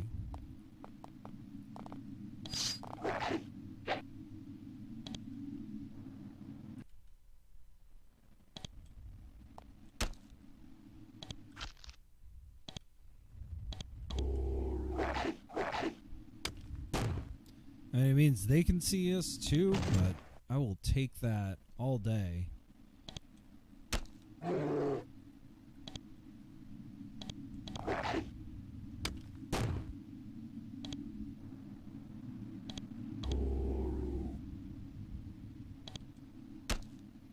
Oh wait, I've got to pay more attention to that. Because he's got ways to at least do a little bit of damage. So what do we have here? Oh, we have a healing potion.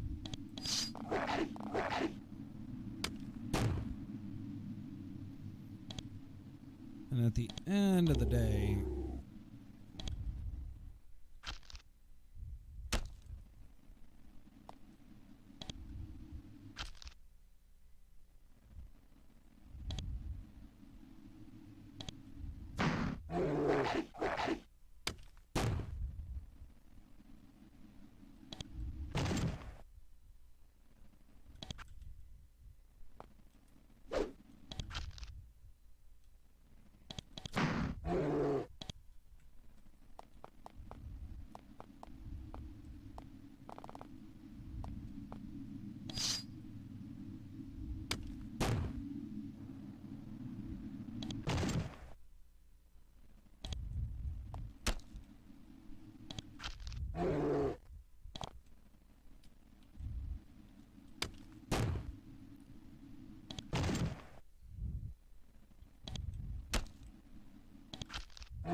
nicely done. All right.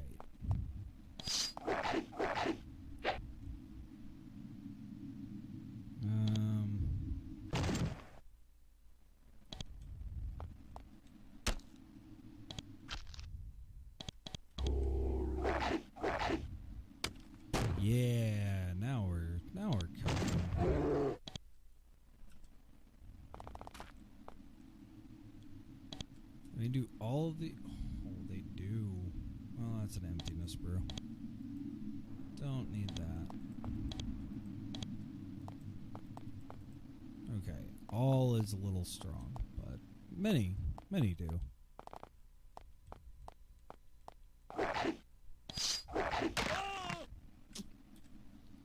We don't want anybody to die.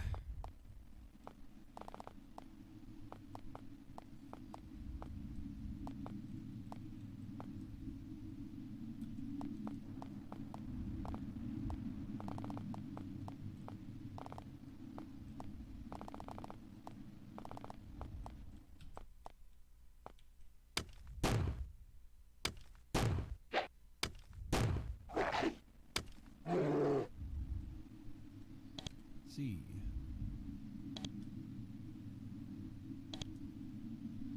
D1.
Keeps missing.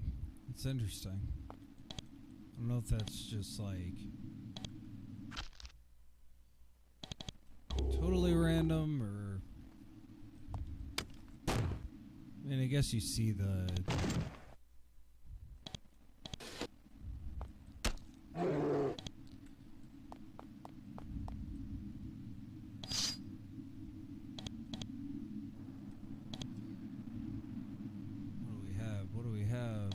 chainmail, got plenty of that. Energy draft. Speaking of, I should take one. Hey. None of that.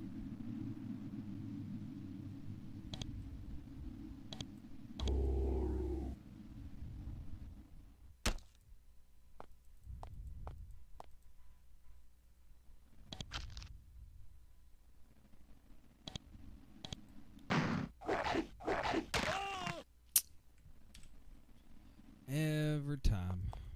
That's fine.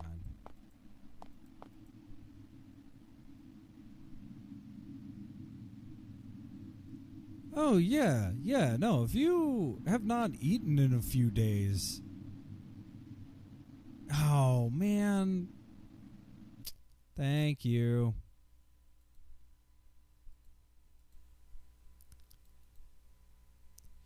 Well, that's just going to be how that's going to be for the VOD. Thank you for letting me know. That's a weird thing that happens with my microphone setup. I always have to set it, and I always forget. And it doesn't tell me. It tells me I'm broadcasting on both channels. Such is life. But, yeah, so what you've missed is,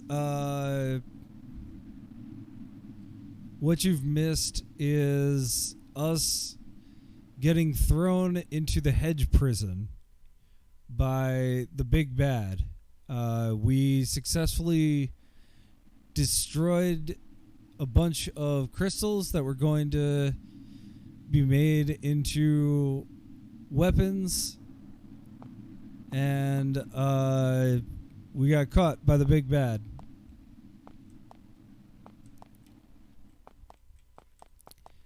And so now I'm just trying to escape my most hated thing, which is mazes. Oh, alright. You notice that the section of hedge to the west is slightly sparser than the hedges anywhere else. It's far too thick for you to cut your way through, though.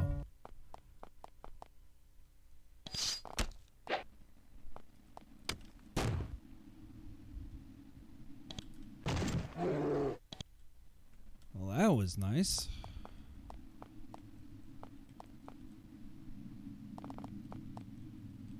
It's far too thick to cut your way through.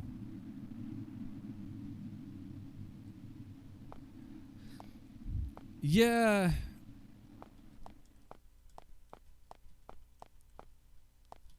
I am not following one wall at all, and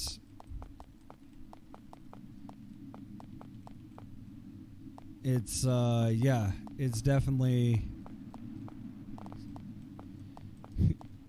me not doing this maze well.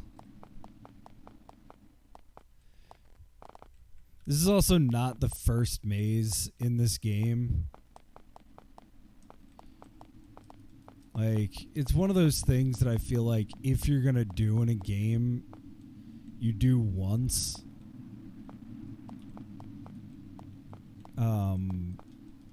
Like, I think a really great example.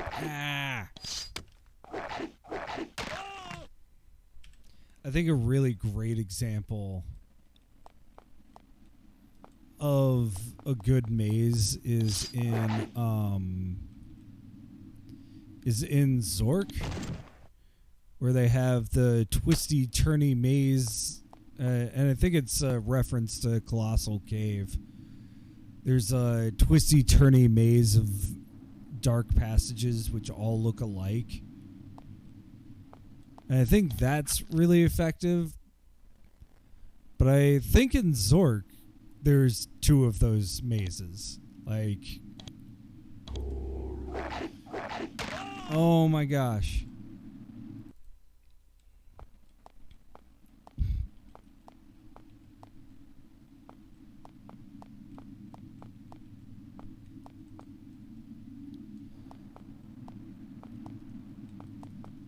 And I would not, I don't know. I've really tried. Hi, I'm a talking skull. And I have a talking skull.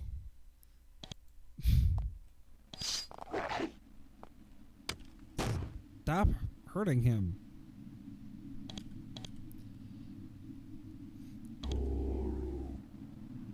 And like, I've played a lot of not with JRAM, unfortunately, but I've played a lot of older text adventures, and I still have never played Zork. I mean, I played it like a little bit, but not since I actually know what I'm doing with these games.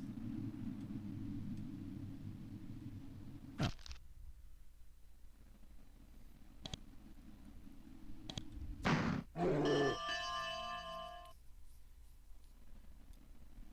Yeah, and I mean, I would be very honest, and like, this is a slow, methodical game at its best. Hey, how you doing? Whoa, we have things. We have stuff and things, and it's not something that's going to kill me. It's Vlado. Meet a tall, arrogant spirit. She wears a translucent whip at her belt, and she's covered with thin blue scars. She examines you carefully, wondering how to add to your torment. I am Vlado. Welcome, prisoner. What's your job here? I have been given a great honor by Doralon. I am in charge of the Nether Beasts. Give me hints about these Nether Beasts. They're called Nether Beasts because they came through the Nethergate. Silac pulled them through. How did Silac pull creatures through? Silac built the Nethergate to transport the fairies and the like from this world to another free of the plague of humans. He had the gate connect to a number of places, sampling each to see if it was hospitable. Certain creatures came through. What are the creatures doing now? The nether beasts were such creatures. They seemed useful, so he gave them to Dorlan. Before, prisoners in the prison starved to death. Now they're eaten. Much more efficient. Yeah, more questions. I'm a prisoner?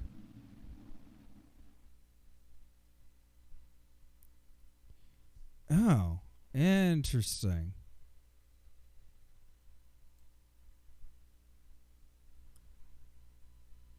Weird. That one I don't know. She laughs. We're all prisoners, doomed, like you. Nobody ever escapes this prison. My beasts see to that.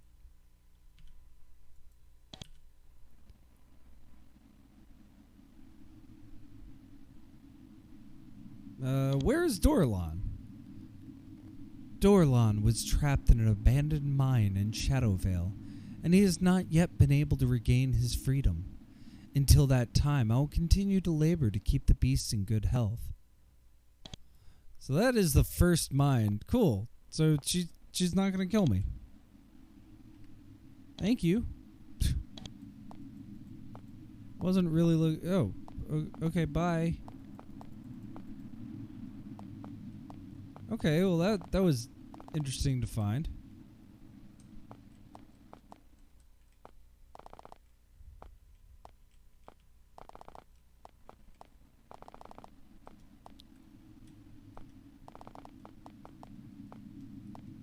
But yeah, a lot of I feel like I want to be your friend. oh my gosh.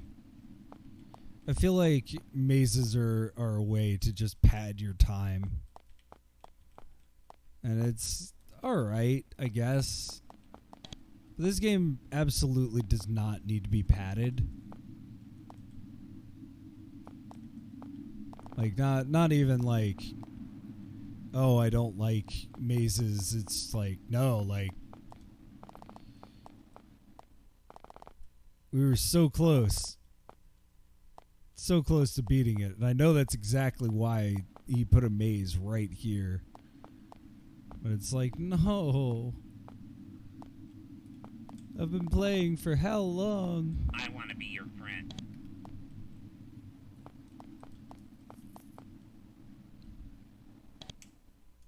Oh gosh.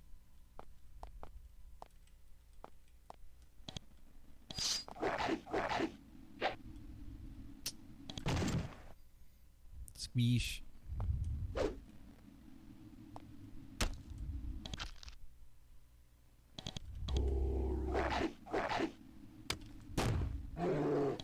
Nice.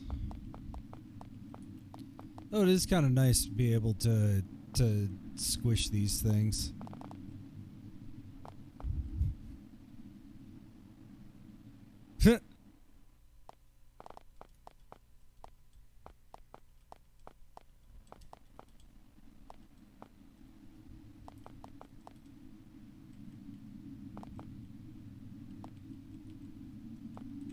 Alright, well, I've made a lot of progress, that's for sure. At some point... Wait, how do I... Yeah. Ooh. Was not paying attention. Somebody gonna die if I... Yep.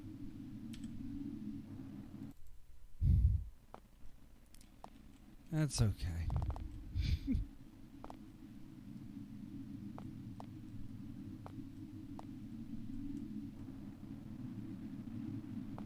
Hey, how you doing? This talking skull is great.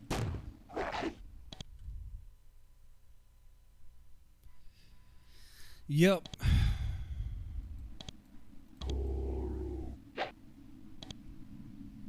You know.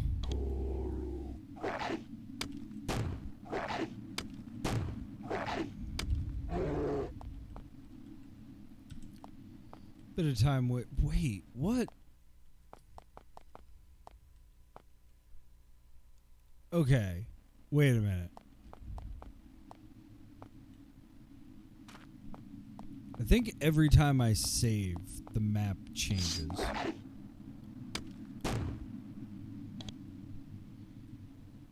That seems wild.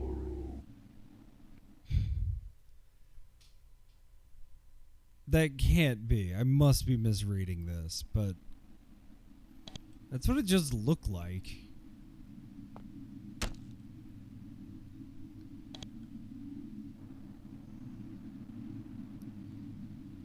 You know, it's funny. I was talking to a friend of mine and was like, yeah, I've never actually played Undertale. I've had it forever.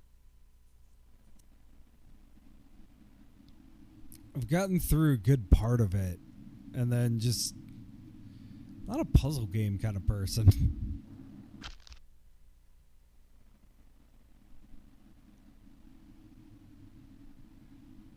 I mean,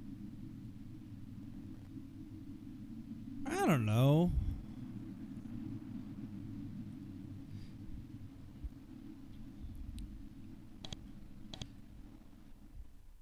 Yeah, I think it's just more getting into it. Like, that's the reason why I'm streaming this, is that, like, I just never got... See, okay. Let me move. There's a section right where my pointer is.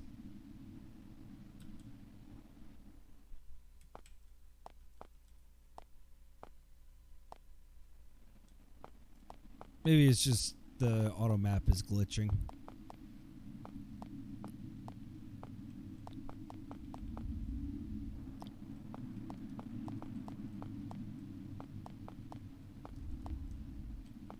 Okay.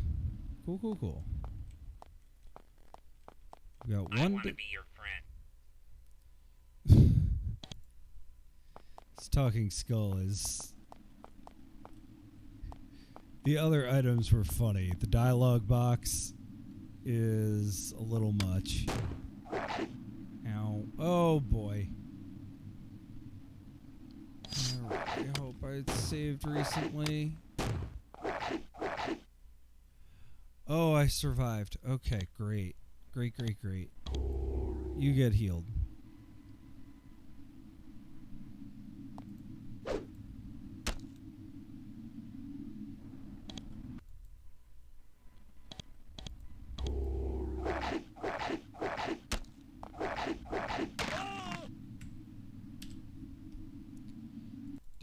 Do.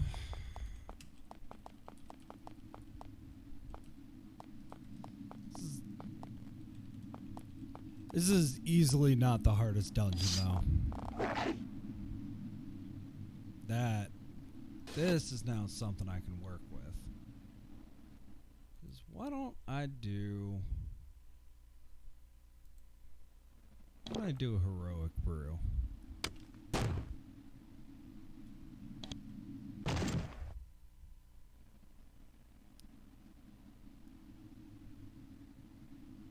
Yeah. No. And what's funny is that it's not even quick save. It's just save. Which got me in trouble, actually. It was the first time that I needed to use the character editor. Because there was no way for me to go forward, and I had only one save file. Which is how I like playing games. You know, have consequences.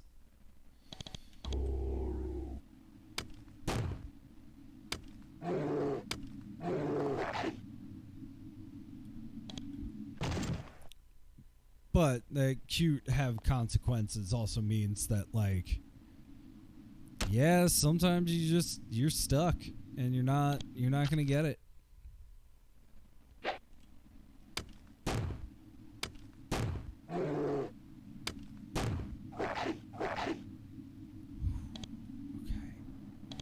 Heal him. And... well, I was hoping. There we go.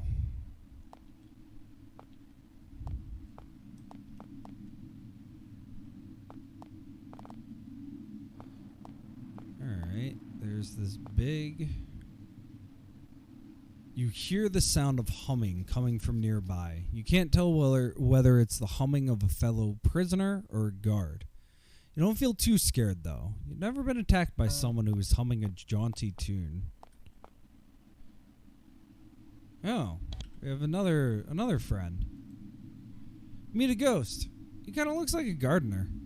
He has the spectral gloves on his hands, and his translucent robes are covered with real dirt. Yeah. Hello, prisoner. I'm called Crumb. He seems pretty nervous for a dead guy. What are you?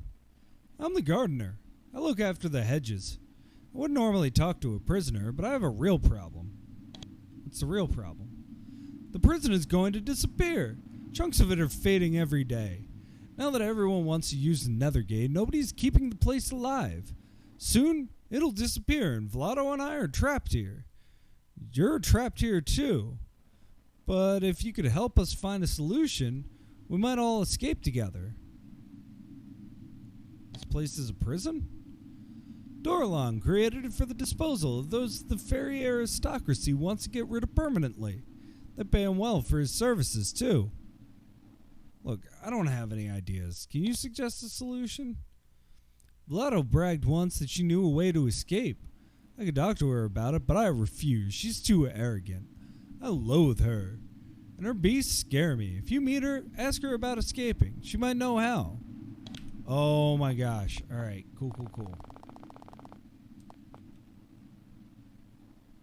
How do we get back down there?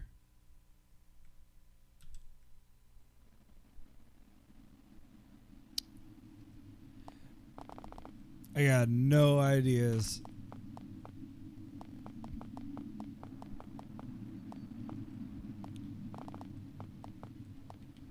It might just be a 4-hour stream. Ow.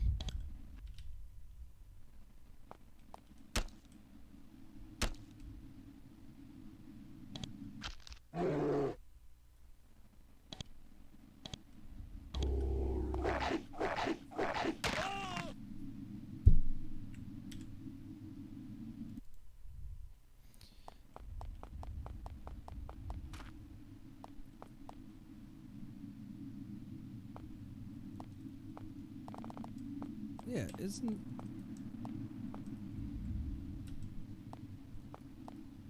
No, there isn't... Okay.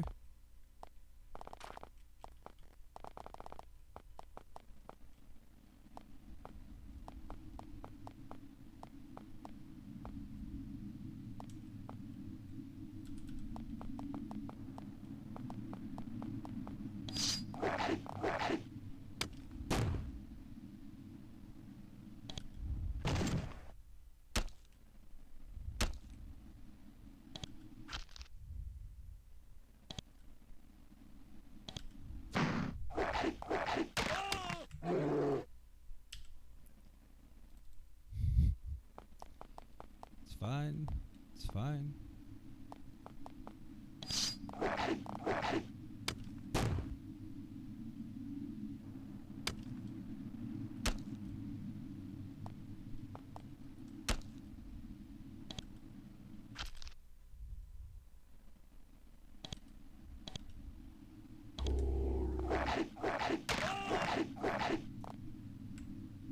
How did it do 70 damage?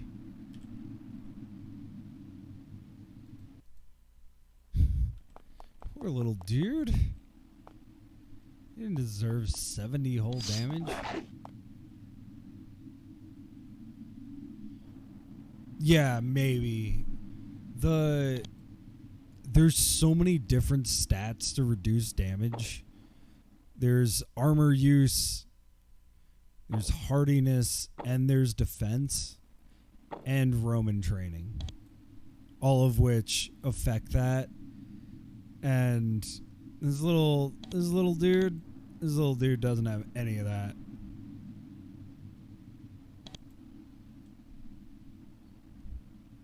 Trying my best with him. Yeah, he's just a little goblin.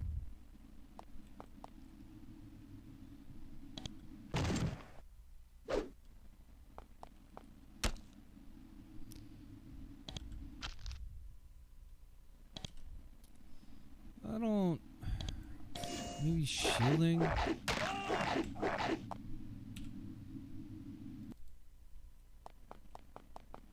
Alright, I'm getting chased, so I might as well... Yeah.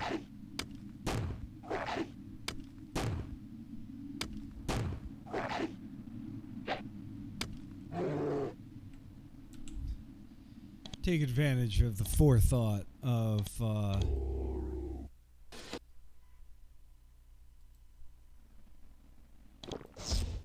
There we go.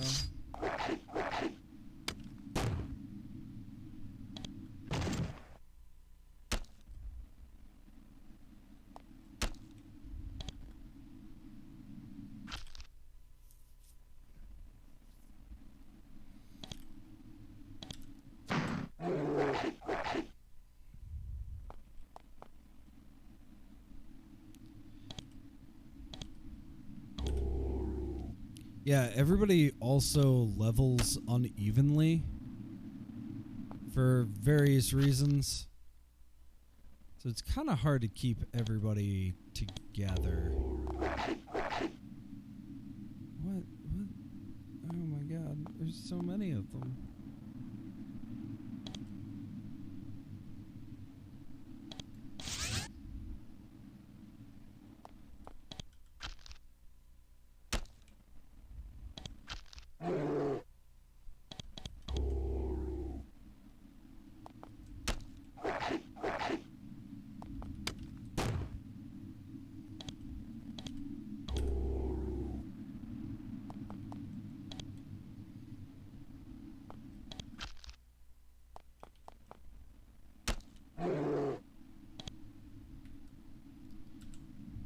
Save.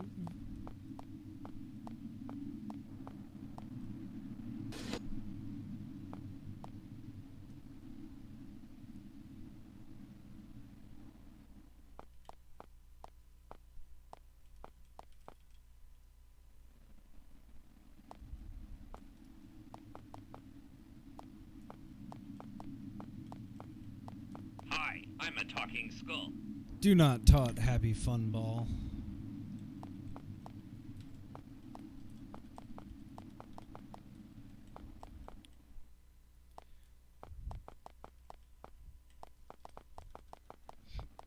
To be fair, the talking skull is a good, like, reminder to save. Hey, Crumb said that there was a way to escape out of here. She frowns. Escape, eh? That craven gardener Crumb put you up to this, didn't he? I am loyal. I have my post. I will not try to escape. I will end here. She thinks for a moment. But then... my beasts will die too. I should reward their loyalty. There is an escape route, but it's in the palace. I've not been there in many years. Crumb has. Ask Crumb about the palace. Where's Crumb? That dirt-grubbing worm is generally beneath my notice. Alright.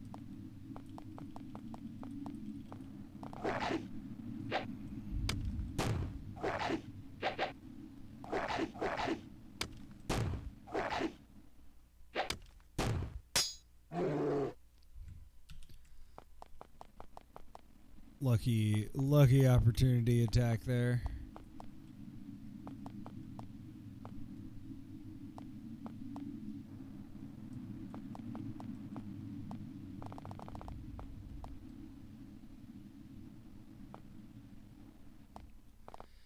I mean, she's been stuck in here for a while.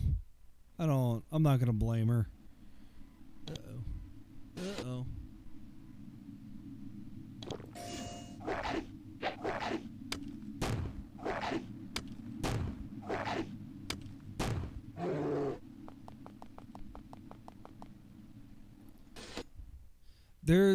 definitely a sense, especially among the like undead characters that you talk to, that it's just like, yep, that's the way of the world.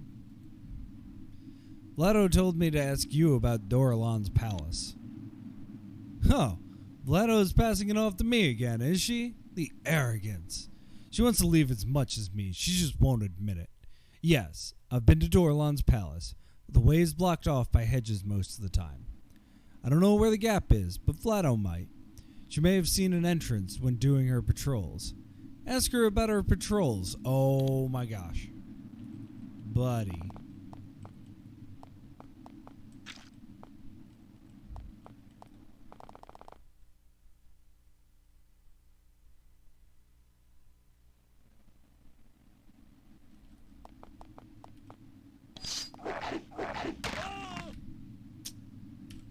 I didn't save.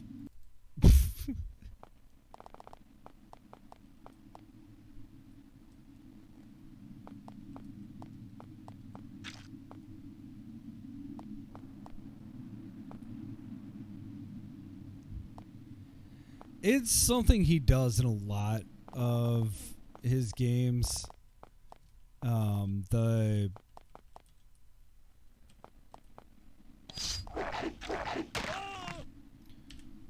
One of the like most common quests that he has. That was on me. I need to heal. One of the most common quests that he has is like you have two hermits that are like feuding, and you just play go between them, dropping off increasingly like angry notes at each other. There's one in this game, but I just lost track of where I needed to go.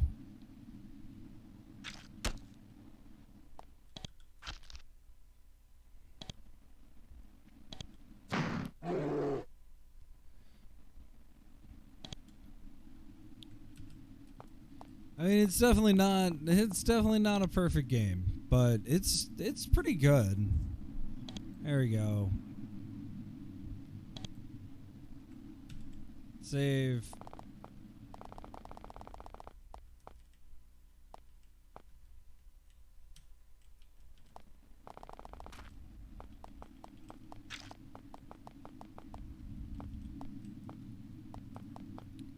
And now that you can actually see, it's a lot better. When you get dropped here, there's no light. And so you're just mapping in the darkness, getting attacked. Which is pretty rad. Have you seen an entrance to the palace on one of your patrols?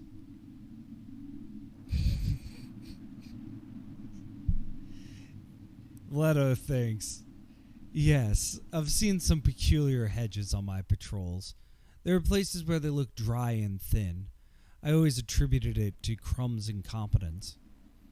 Now it occurs to me that one of them might be a secret passage. Ask Crumb if he has ever seen any odd gaps in the hedges. So there was one place where it was like, hey, there's an odd gap here. Hey, how you doing?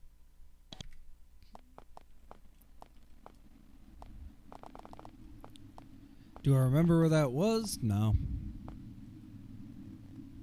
Although, my bet is that it's over here somewhere.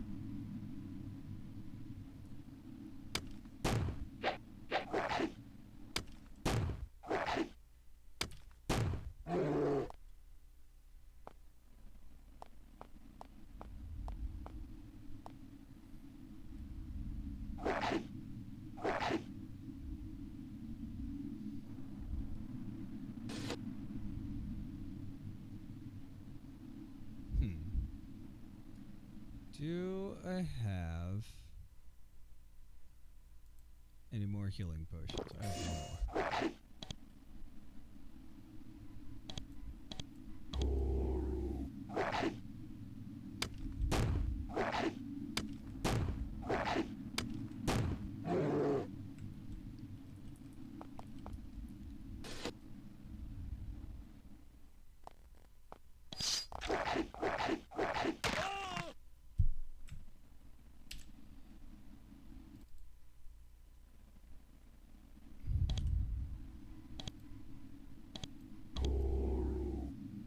just keep on healing and saving.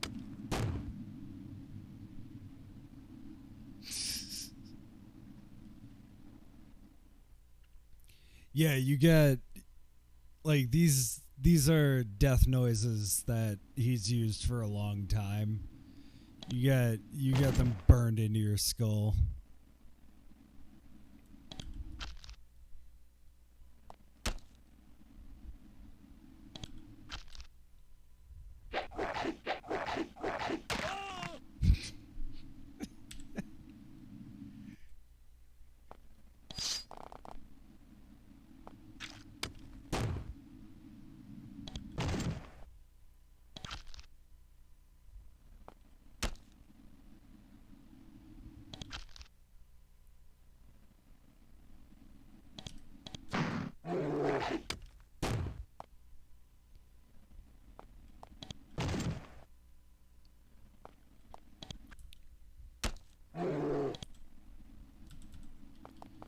I mean, sometimes the RNG on, like,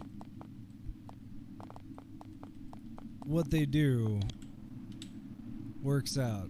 Apparently there are some odd gaps in the hedges. If you send me back... Ah, thank God. In my hedges? Huh. He thinks for a very long time.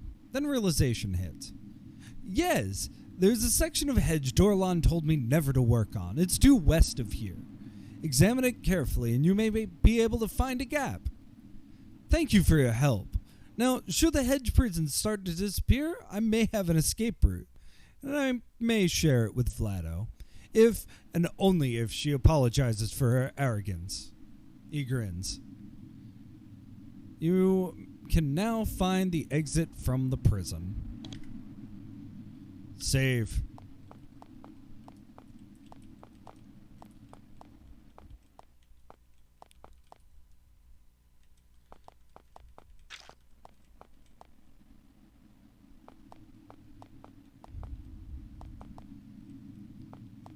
Said to the west of here.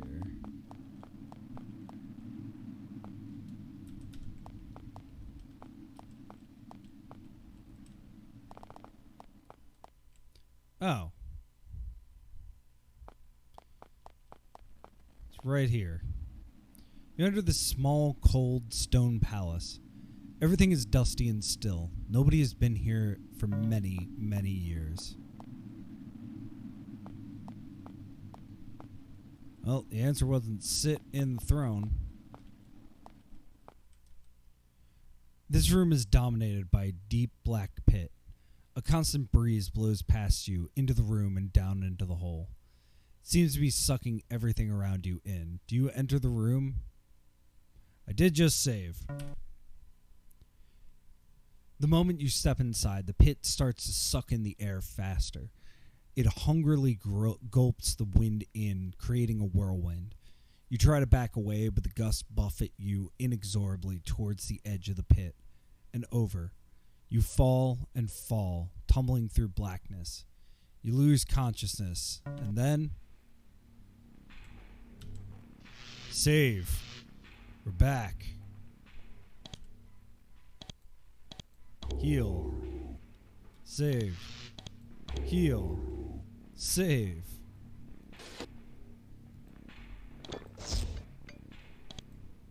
You do one of those.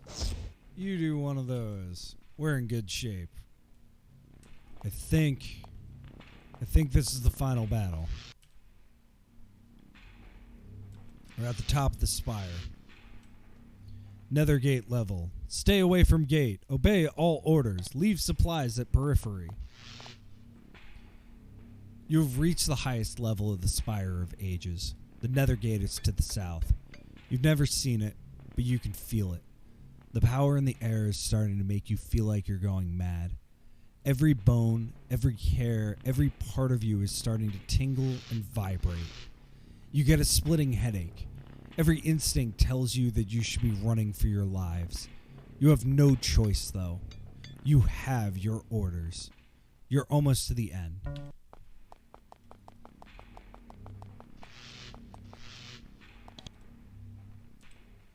Emergency treatment storage. What's in here?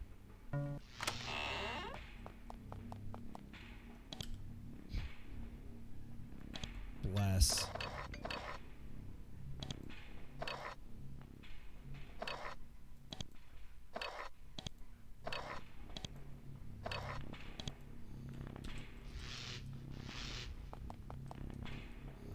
From here, you can see the Nethergate. It's enormous, a ring of huge, polished standing stones. In the middle of the ring, a fire burns, a constant fire of lightning and ozone, ready to devour anything that comes close. There's a huge open walkway around the gate. This area is empty, and yet not empty. You see multitudes of shades, of fairies, of goblins, of Fomorians, of many other creatures, barely perceptible, superimposed on each other, waiting. As you watch, the energy of the gate begins to increase in intensity. Something is about to happen. It's hard to look up there, considering the brightness of the maelstrom inside the circle, but there are about a dozen fairies running the show. You can see that one of them is Silac. He's casting a small spell at one of the 3 pedestals ringing the circle. The pedestals have 3 artifacts on them, which you recovered and then lost again. You have no idea how you could affect the gate, although the 3 artifacts may have something to do with it. Getting up there without being slain, however, could be a problem. You notice that the edge of this enormous room is dominated by huge blocks of stone, piles of wood, and other building supplies. If you stuck to the outside wall, you might be able to move around unnoticed.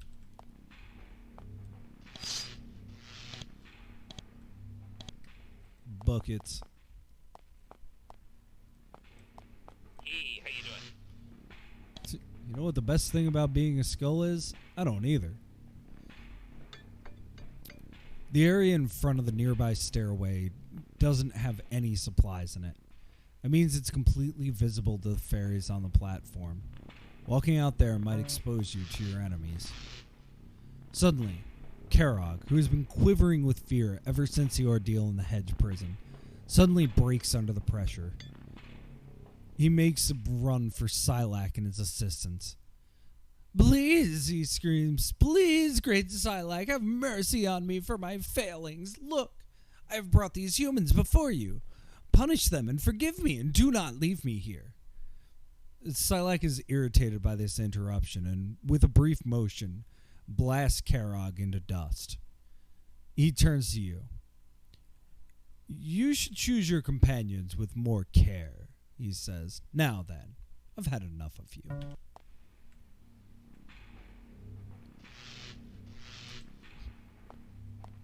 Well,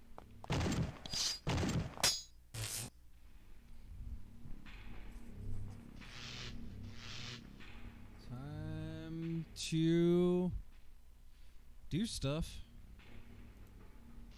Let's do Haste Elixir. And then Rion. Let's...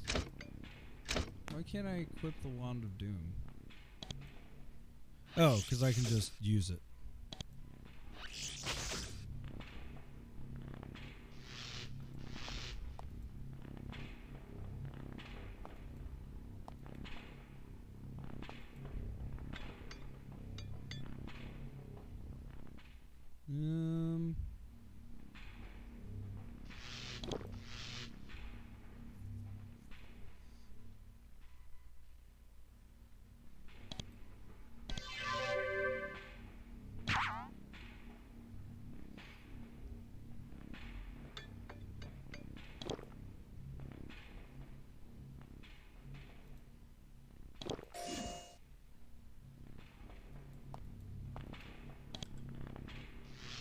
No missile ready.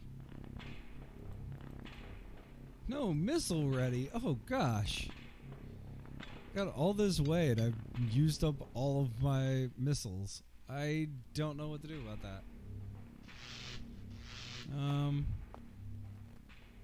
don't know, draw fire or something.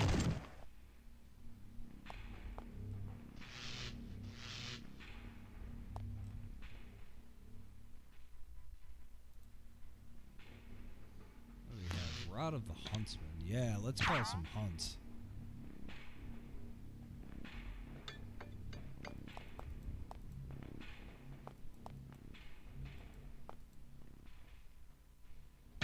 Call another spirit.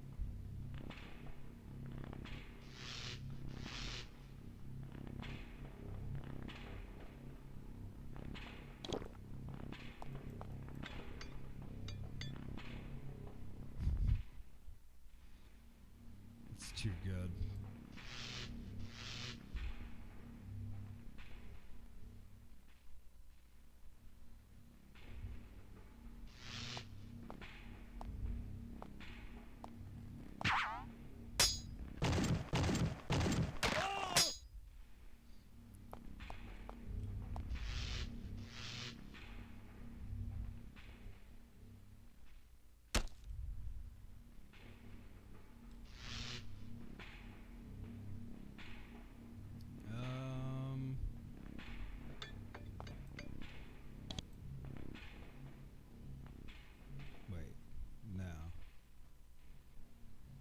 One of these should be haste.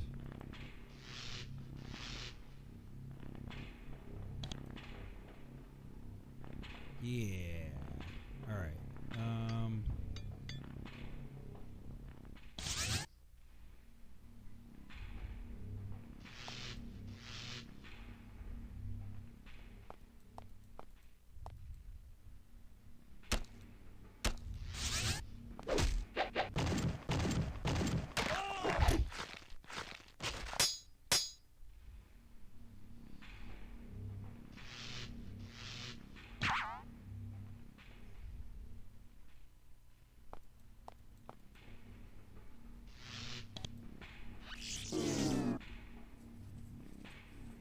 Did 100 damage really do nothing?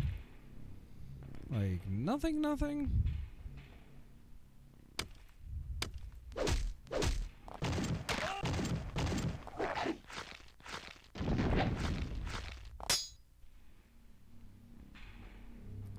Okay.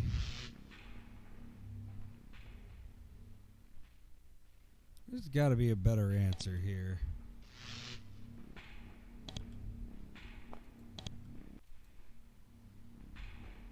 Silac takes no damage.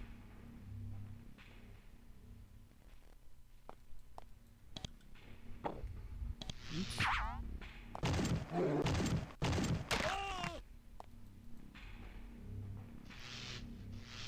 Yeah, okay. The crown of the lost warriors, recovered with great effort from Anwin, is sitting on top of this pedestal. It no longer looks as ugly as it did before. Now that it's near the gate, it glows brightly and looks like silver. Rays of lightning constantly bounce from the crown to the gate and back again. The explosions are so intense that there's no way you could grab the crown without getting struck.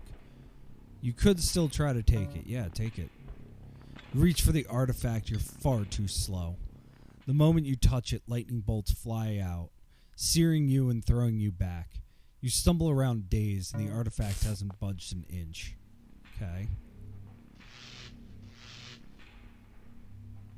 What can I shoot at? People. Okay.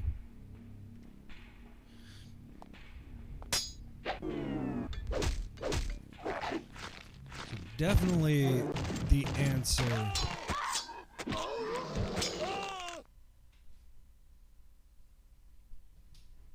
Definitely the answer is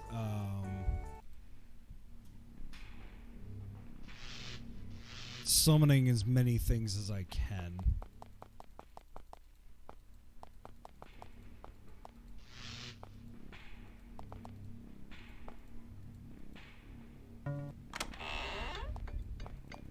Is there anything worthwhile in here?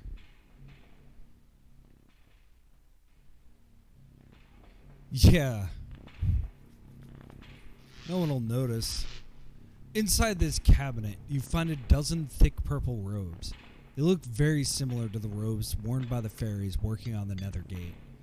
If you wore them, you might be able to remain camouflaged for a little bit longer. You take several robes and put them on. They're all very heavy, and they're large enough to cover all of your exposed skin. They're probably designed to help protect the workers from nasty accidents. You're the wrong shape to be mistaken for a fairy, but the robes are bulky enough to disguise you. The observer doesn't look closely. And being blind wouldn't hurt.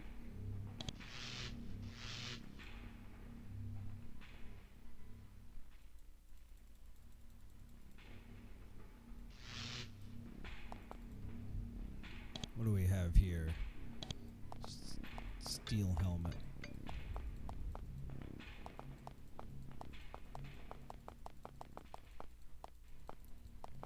Cool. Tool storage. It's storage for tools. Okay. I don't know what I was expecting.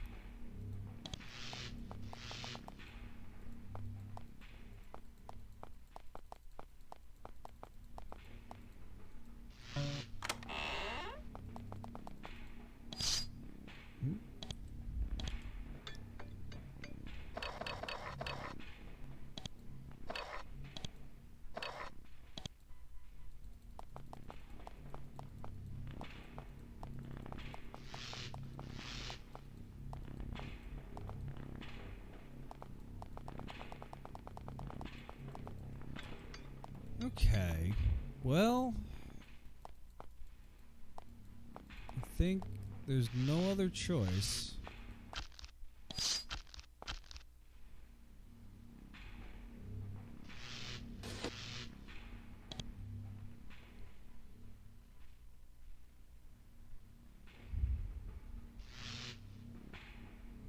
No, wait. There probably is another choice.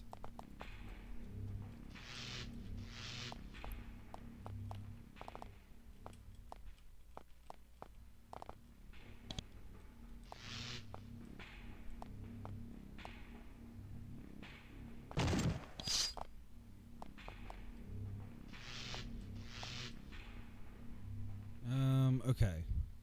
First things first.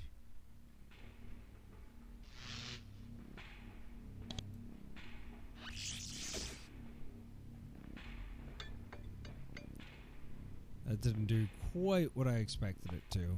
That's fine.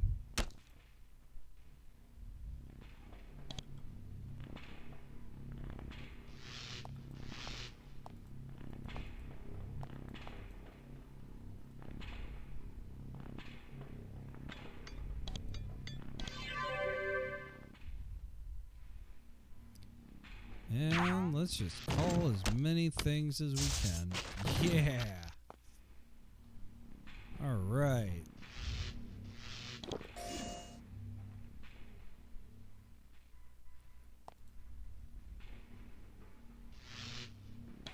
Wand of Doom. Wand of Doom.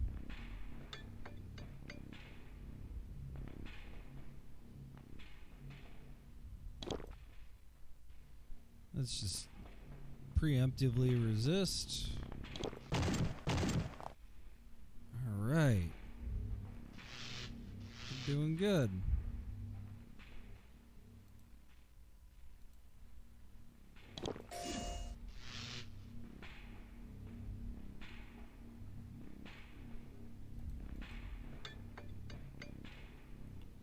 Wand of Calling.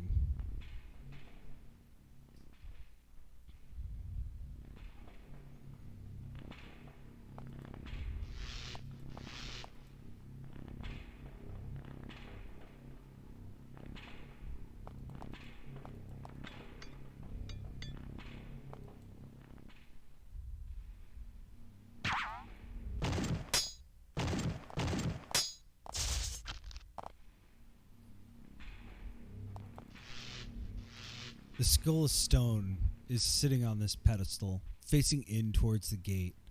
A bright red light glows in the eye sockets, making the thing look almost alive. Rays of lightning constantly bounce from the skull to the gate and back again. The explosions are so intense that there's no way you could grab the skull without getting struck. You could still try to take it. No, let's leave it.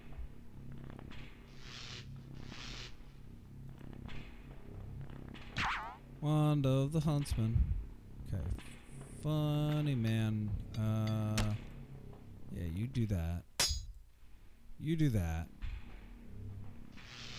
Call another spirit.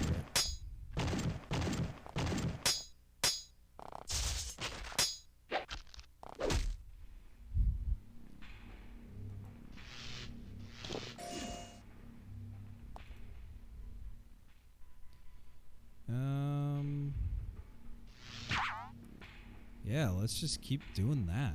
That seems to be the right call. Somebody needs to heal him, though.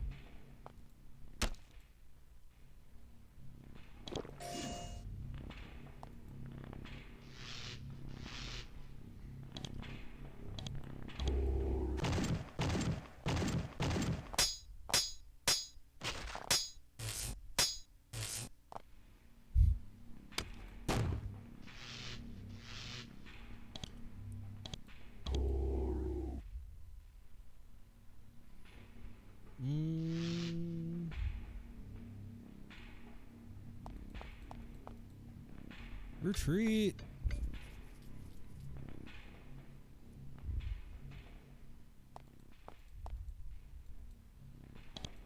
What? It's like, what do you mean he's not hostile?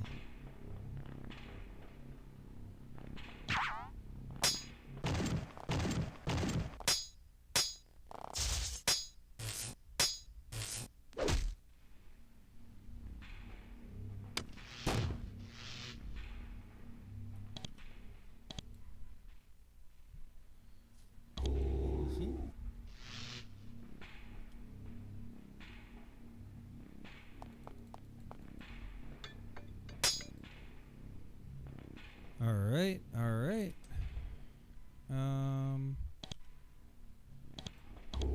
This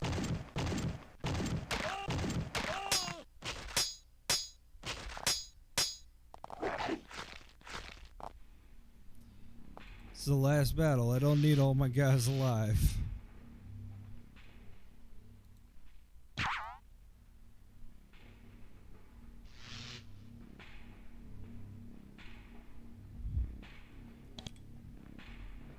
Just need the important ones alive.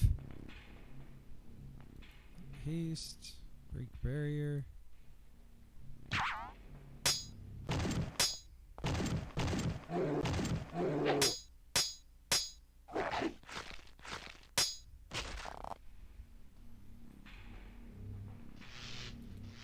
Just keep them coming.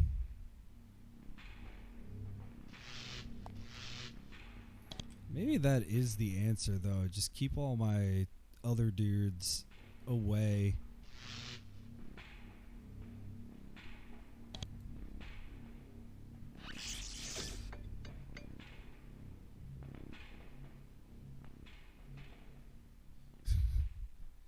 Yeah, I'm gonna find that, like, there's one more, like, giant battle. Something ridiculous.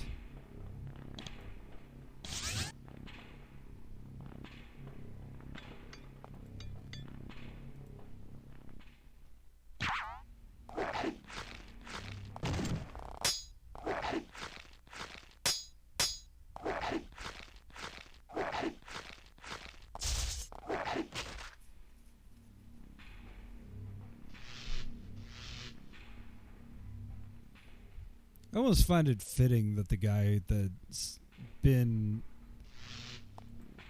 Yeah, just retreat. That's been the main, sort of... Sweet? No.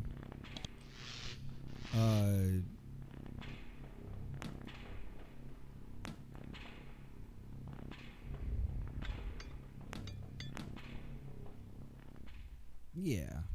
Yeah. The guy that's been the main damage dealer is like the first one to go in the big battle. Seems fitting.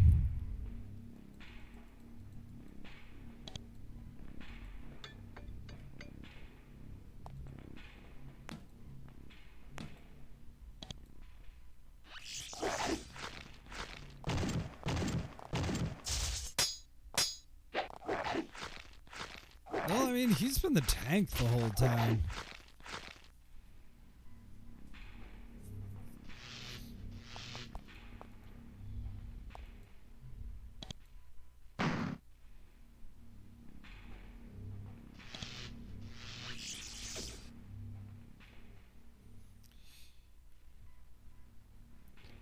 Yeah, it's just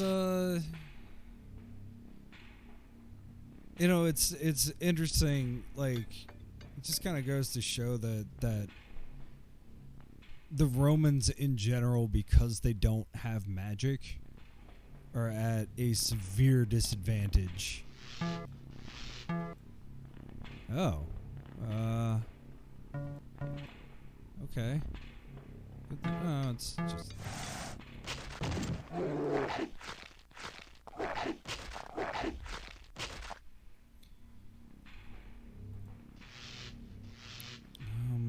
Leave it. Nope, cancel.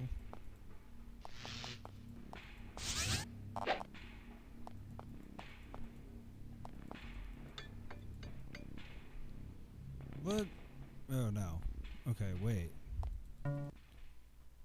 Oh, man.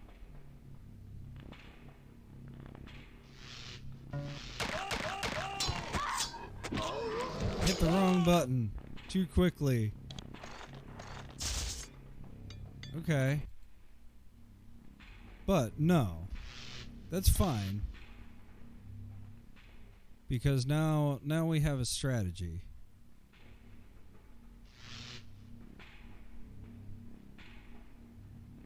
Which is haste and haste.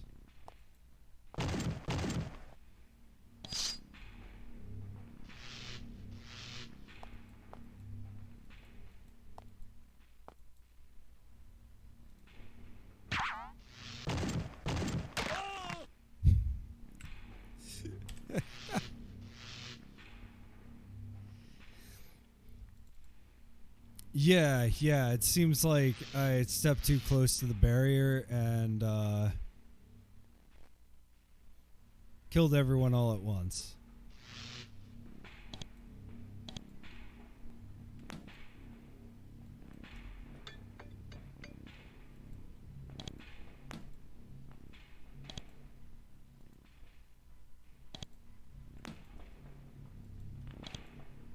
So let's do this.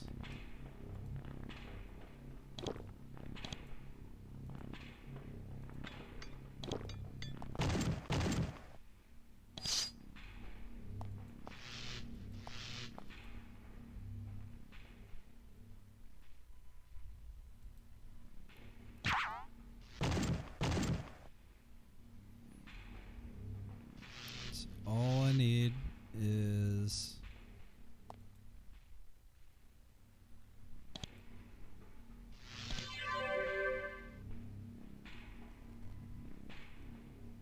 that and call beast.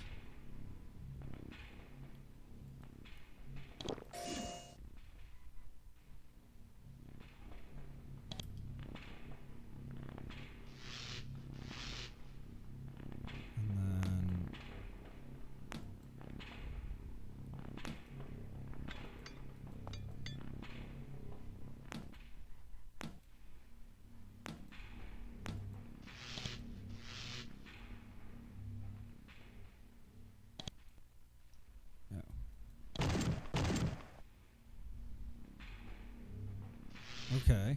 okay.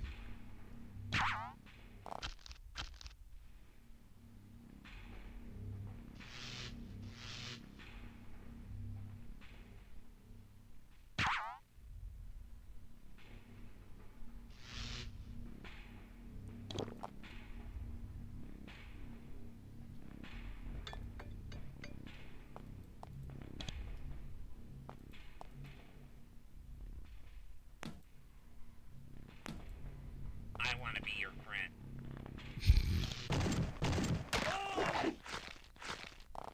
It's fine. He doesn't need to be alive.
It's all good.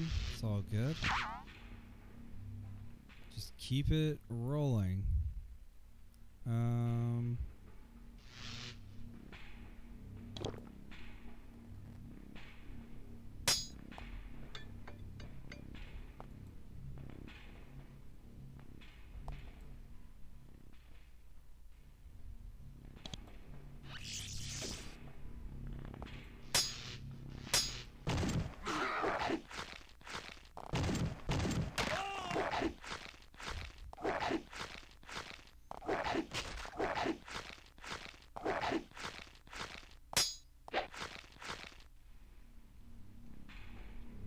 It's all good. Okay.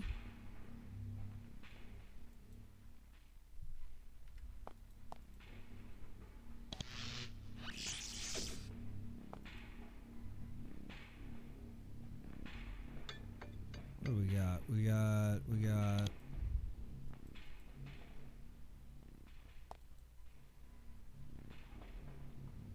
darts of ice. 1, 2.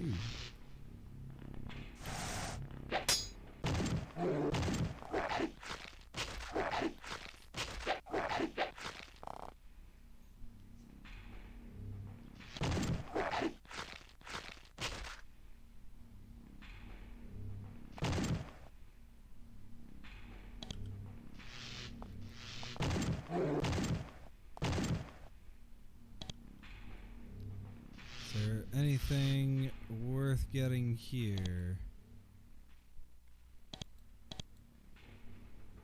Not really. Haste elixir.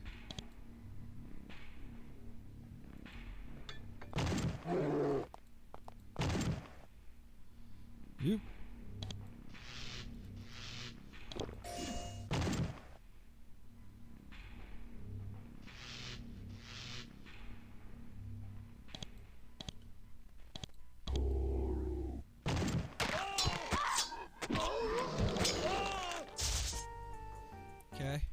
Okay.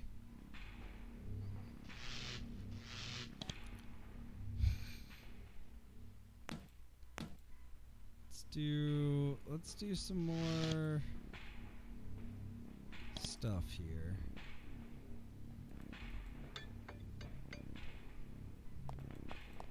You coming at it from that angle is not the best.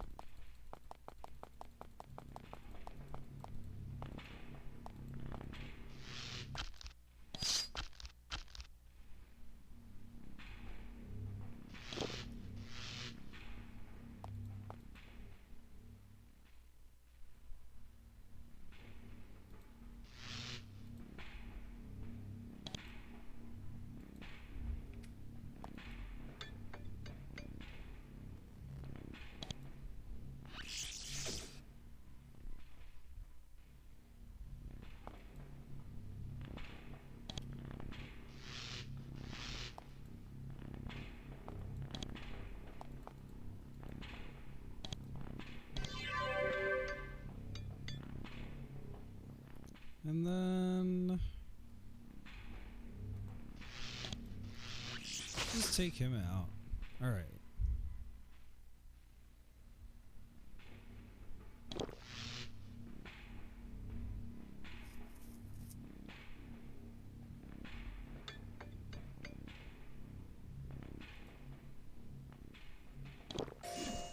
And heal. Yeah.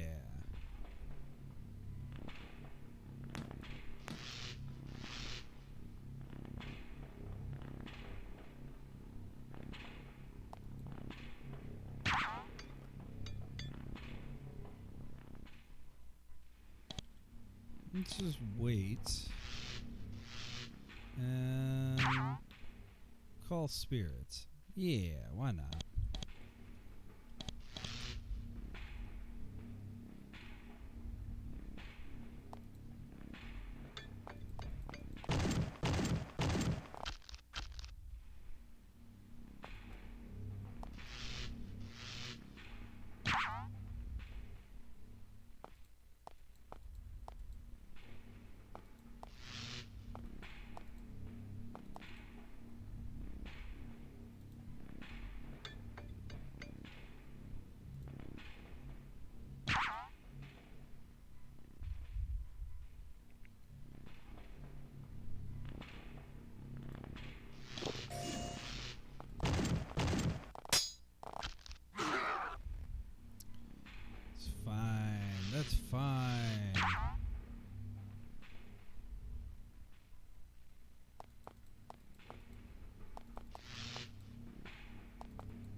Now we're getting somewhere.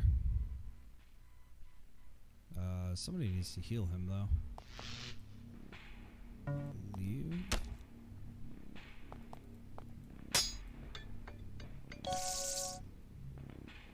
What? One of my characters has been charmed?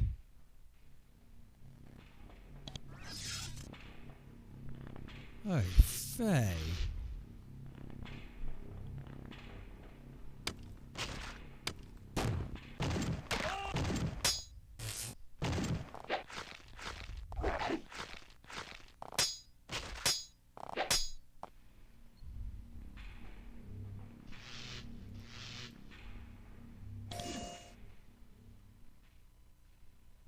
Oh, that only counts for them. Okay. Well, that's good to know now, I guess.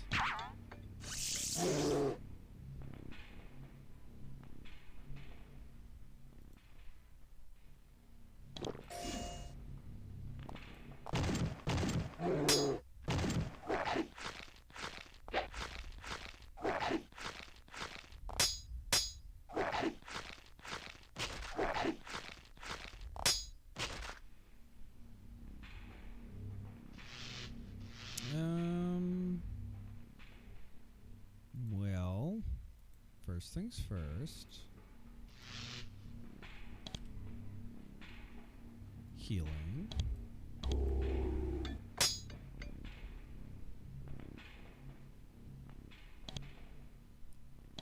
And then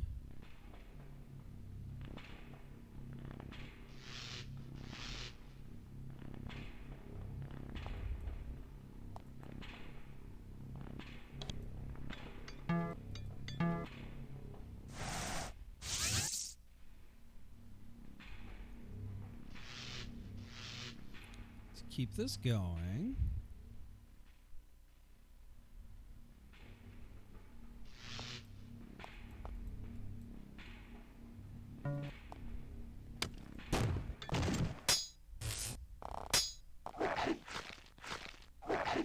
Bye, dude.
All right.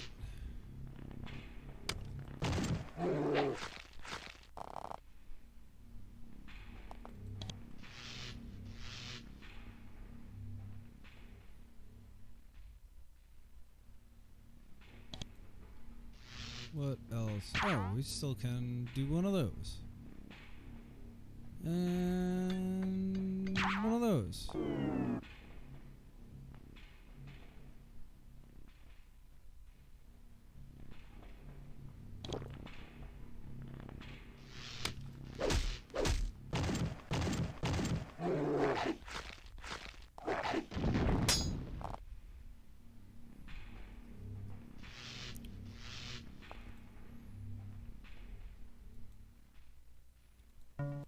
Leave it.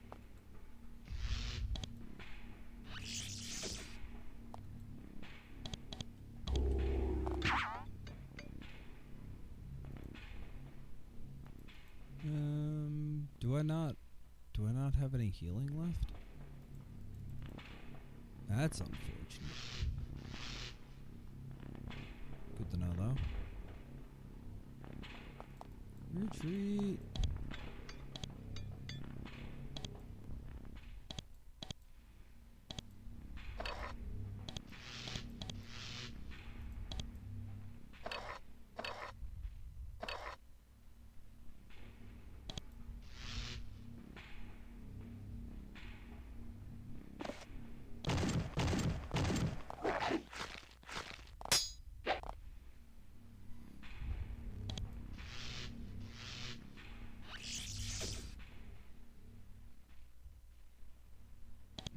fine.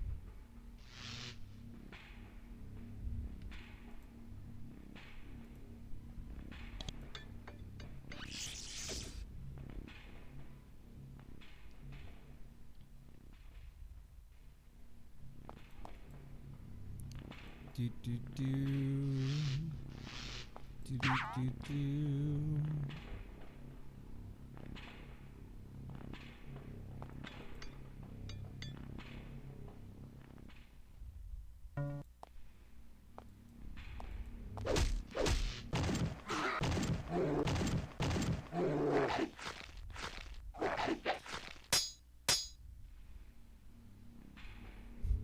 Slowly working that health bar down.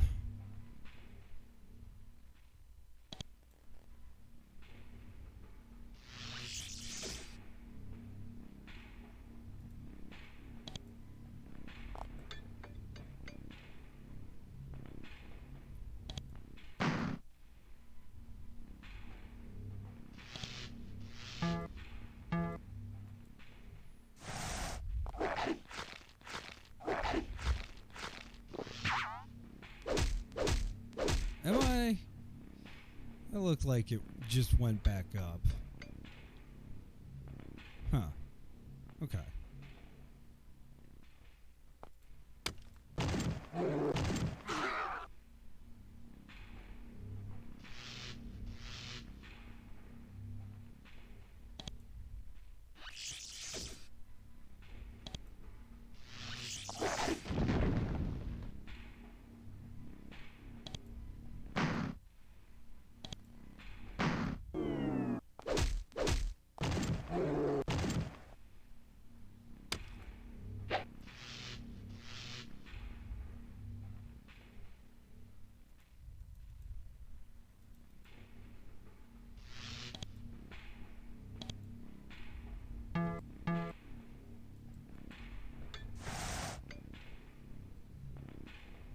What is that? Ice?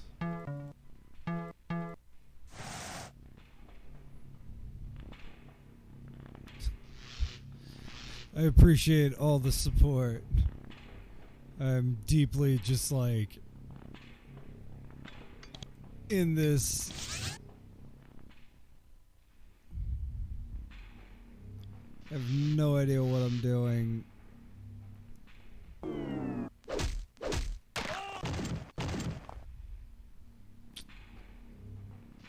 This is not the run, though.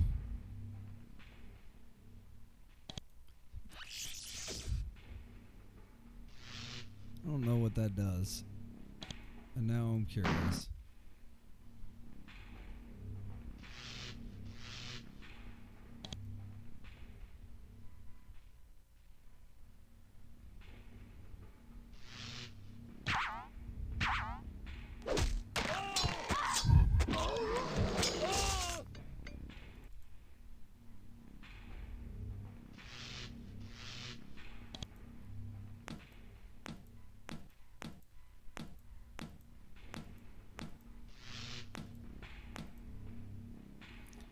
Okay, so we do that.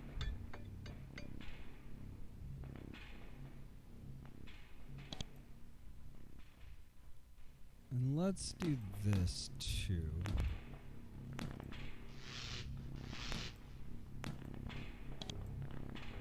Character has too many items.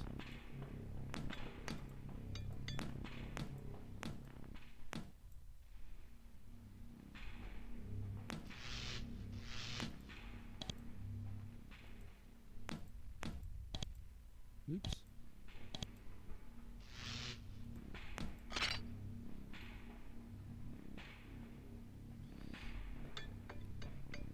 Yeah, well,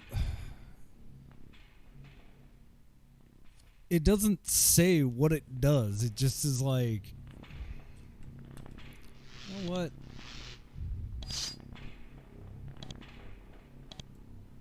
No target. Okay.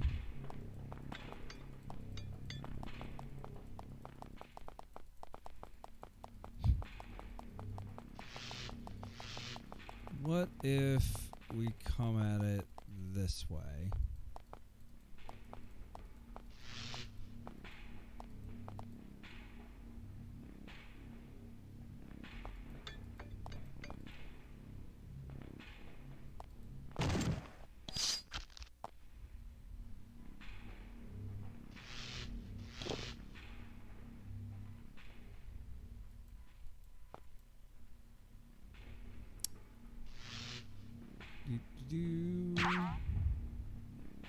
big rat.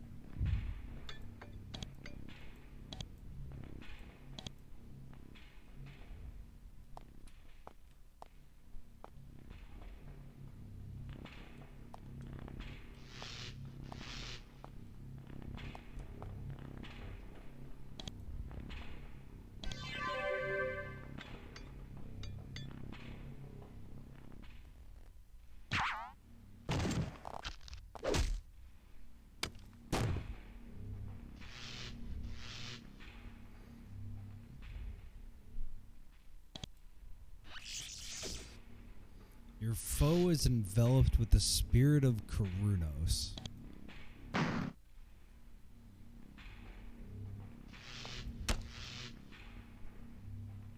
Whatever that means.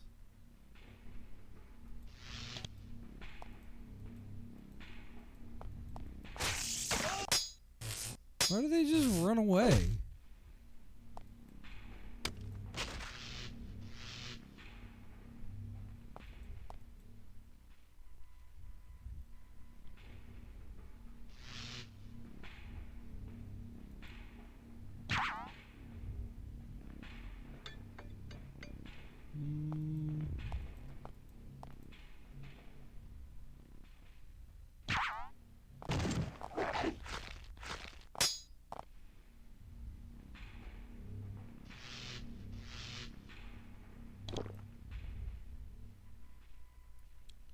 Alright, alright.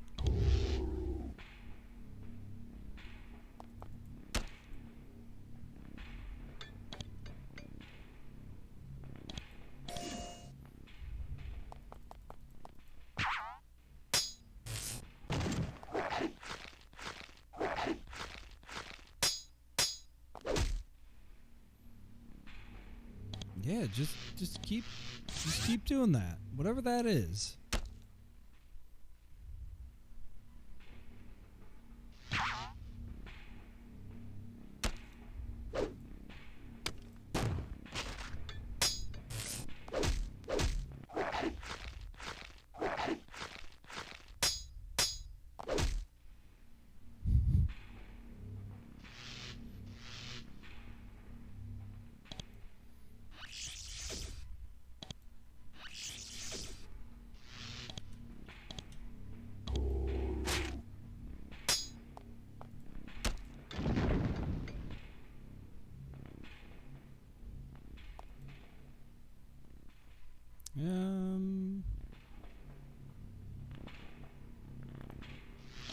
Probably heal.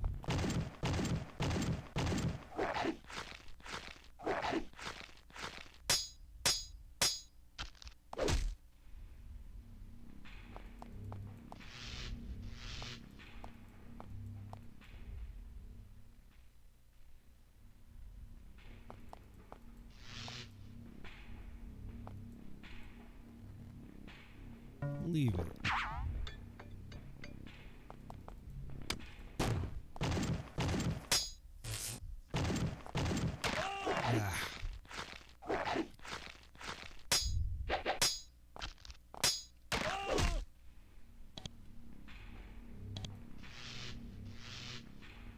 Nope, not healing.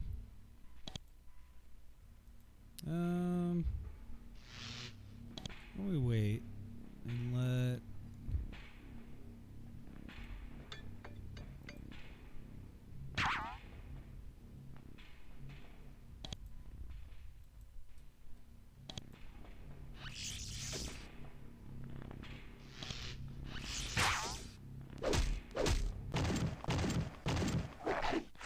Okay, so I can't engage this guy because he's taken like 200 damage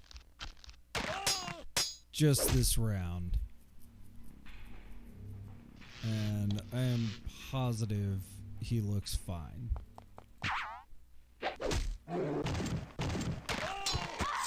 Okay.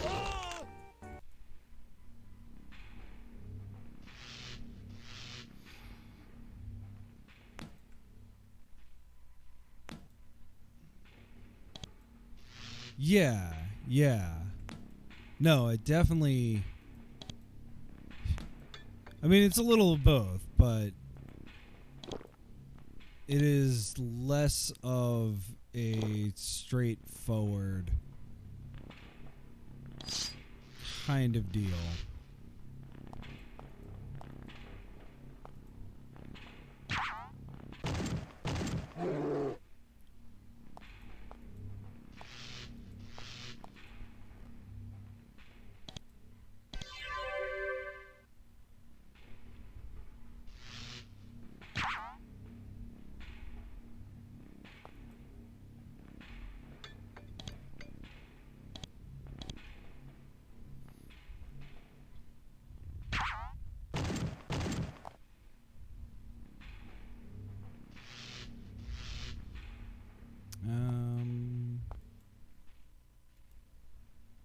Okay.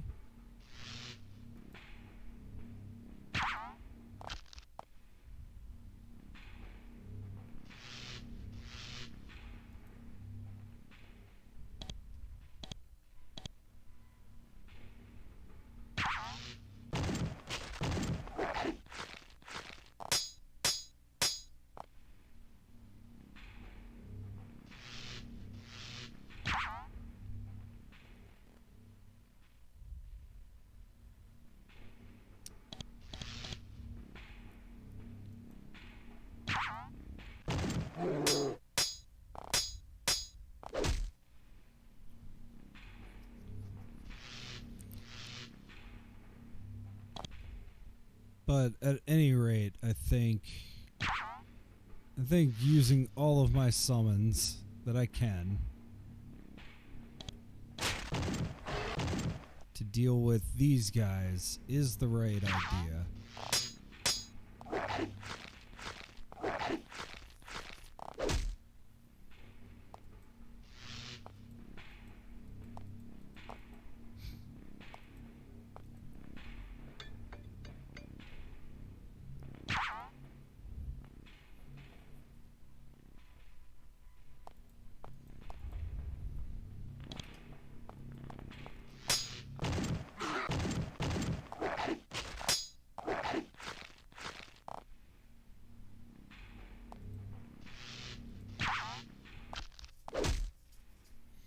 They're gonna fan out and do their thing.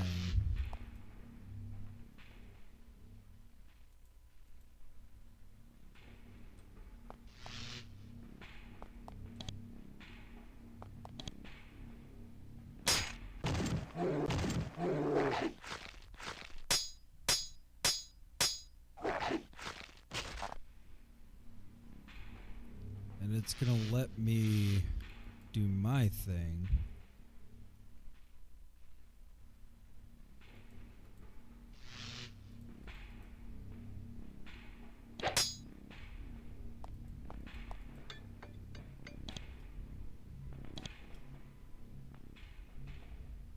Call beast, call beast.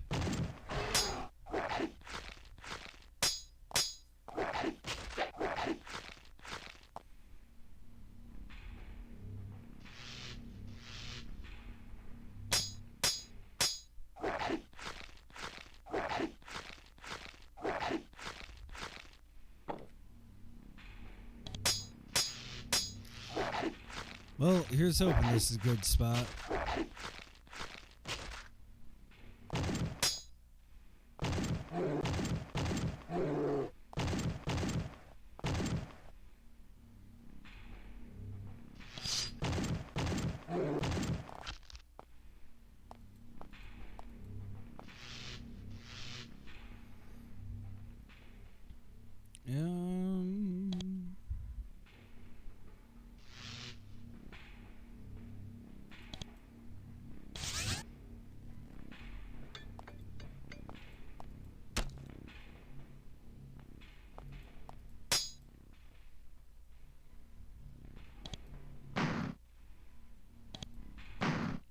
There we go.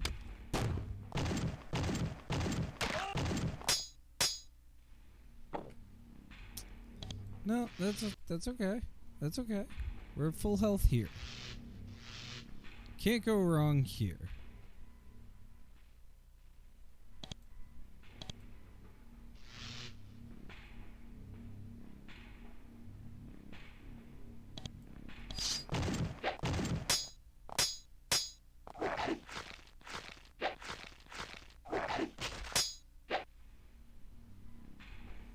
So, okay.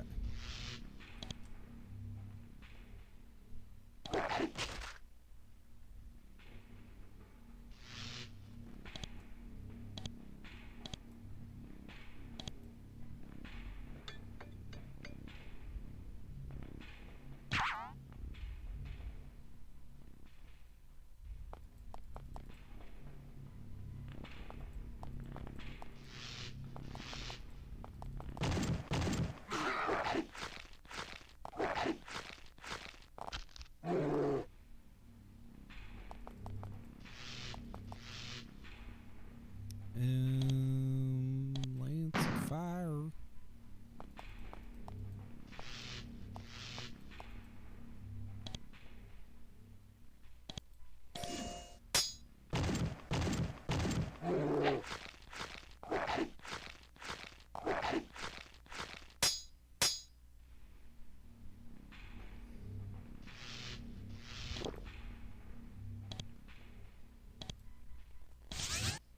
There we go. That's a good setup.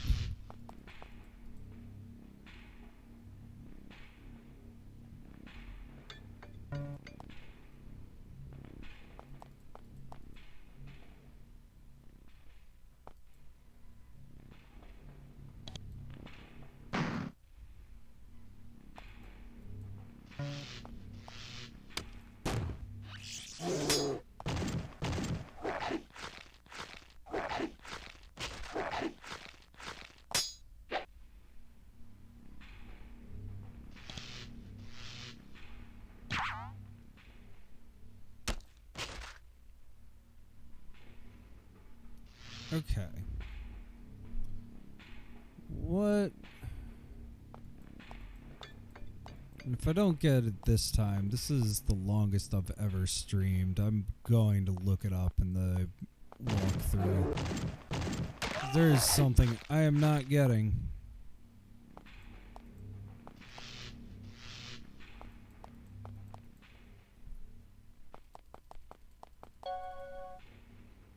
One of your dudes has been charmed. Who's been charmed?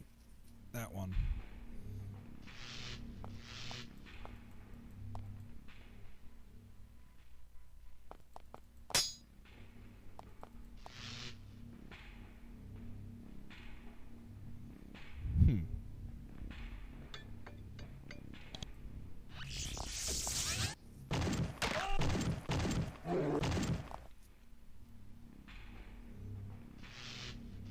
Yeah, this ain't going good.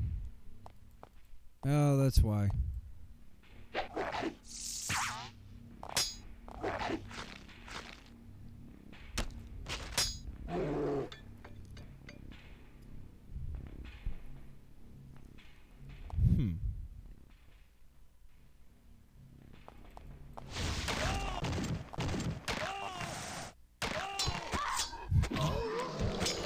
Okay.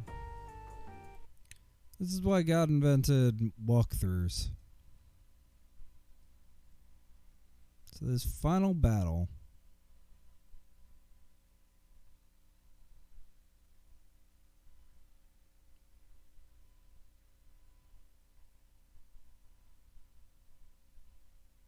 Go up on the platform. Beat up Silac enough that he brings down the gate, or steal the Eye of Cathdoc. Okay, so all I actually have to do is steal the Eye of Cathdoc. Now, where is the Eye of Cathdoc? I am unsure.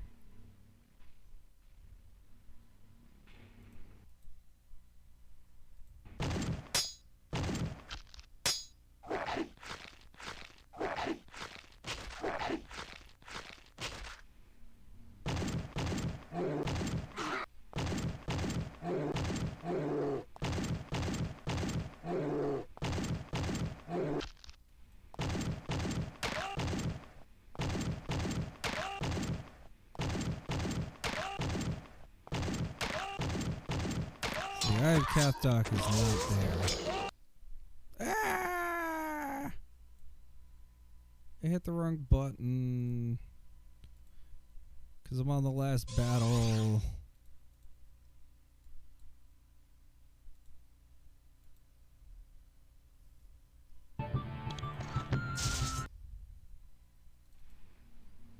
Okay.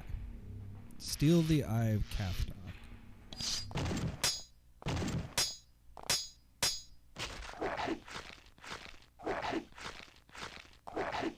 Yeah.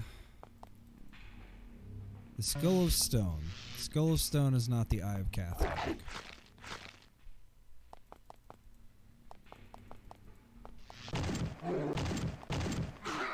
I bet the Eye of Cathdoc is right there. That is the place that I have not been yet. With my own dudes. It's just like kind of absurd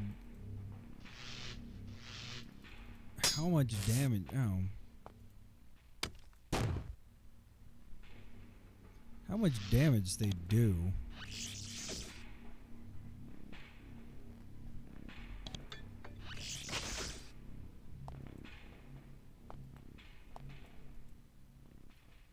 No, that's the Crown of Lost Warriors.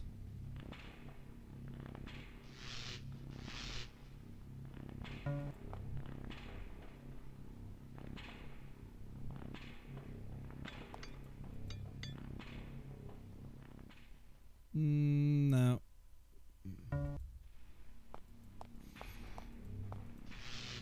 So if it's not there, Skull of Stone, leave. Then it's that one?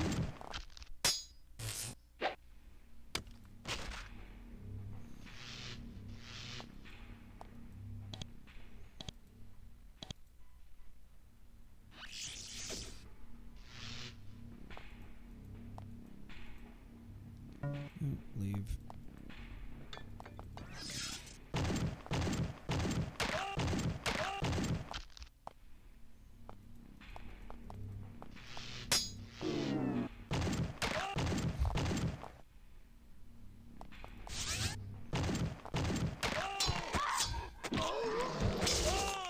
Okay. Okay.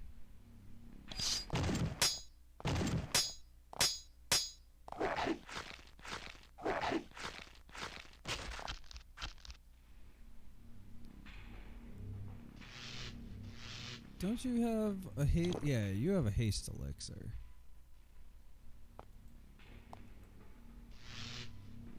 And then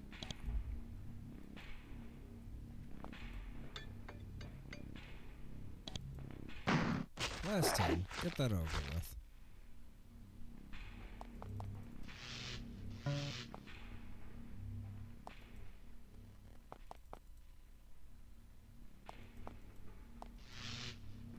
And then, do you have anything else? Oh, you can cast haste.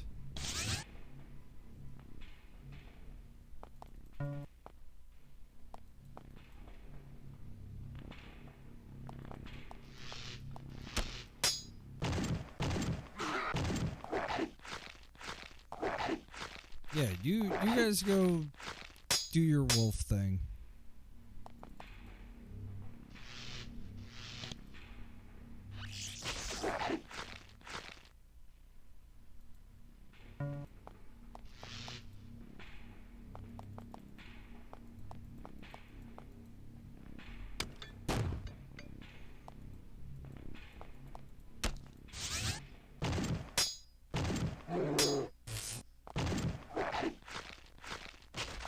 That dude is so lucky. I don't know what I did right with that character build.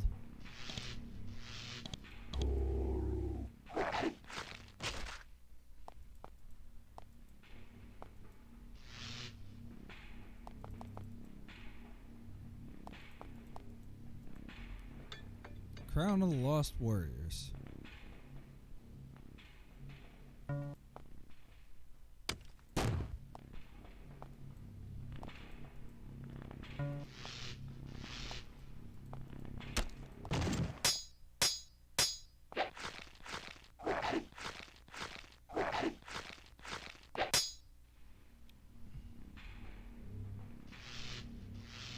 Skull of Stone.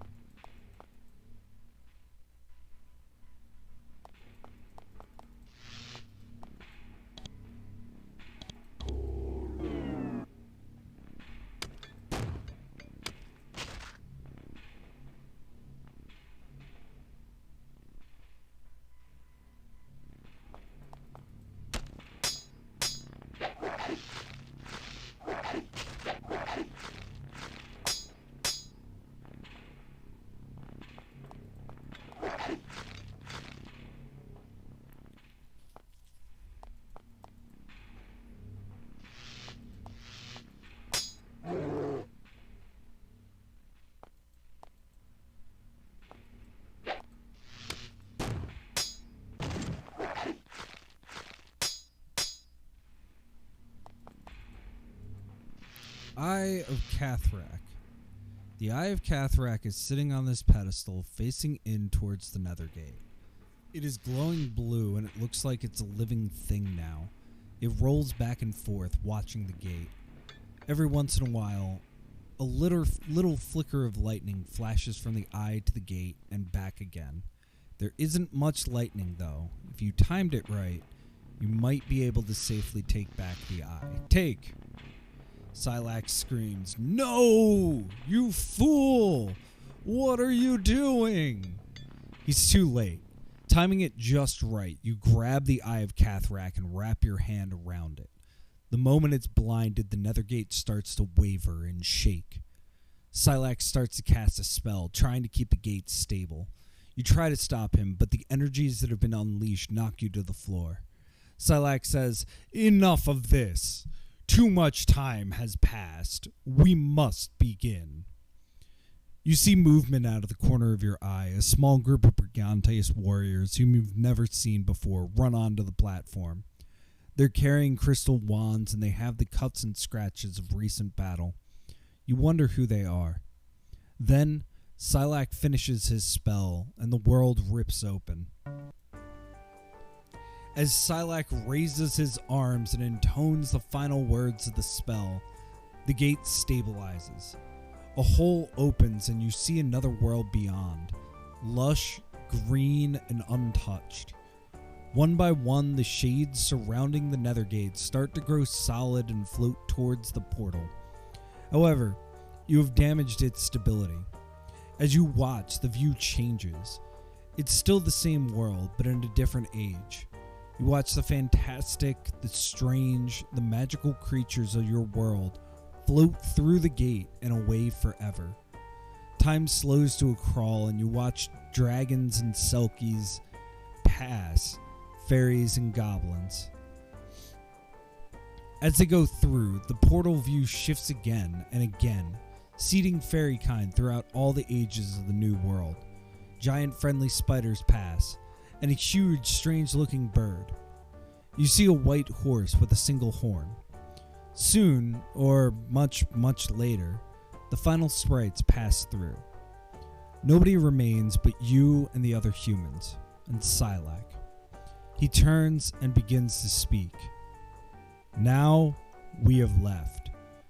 We leave this world to you humans, you small, insignificant humans. Yours are not the ways of magic, and we leave your world poorer for it." He turns to the small band of savages who are standing there, looking stunned. "You have helped us to escape. For this reason, we are granting you this final boon. I pronounce my final curse, my dread curse on the Roman Empire. For centuries they have spread unchecked. Well, no longer.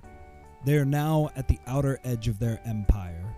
Try what they will, never again will they conquer another people." Silax turns and enters the gate.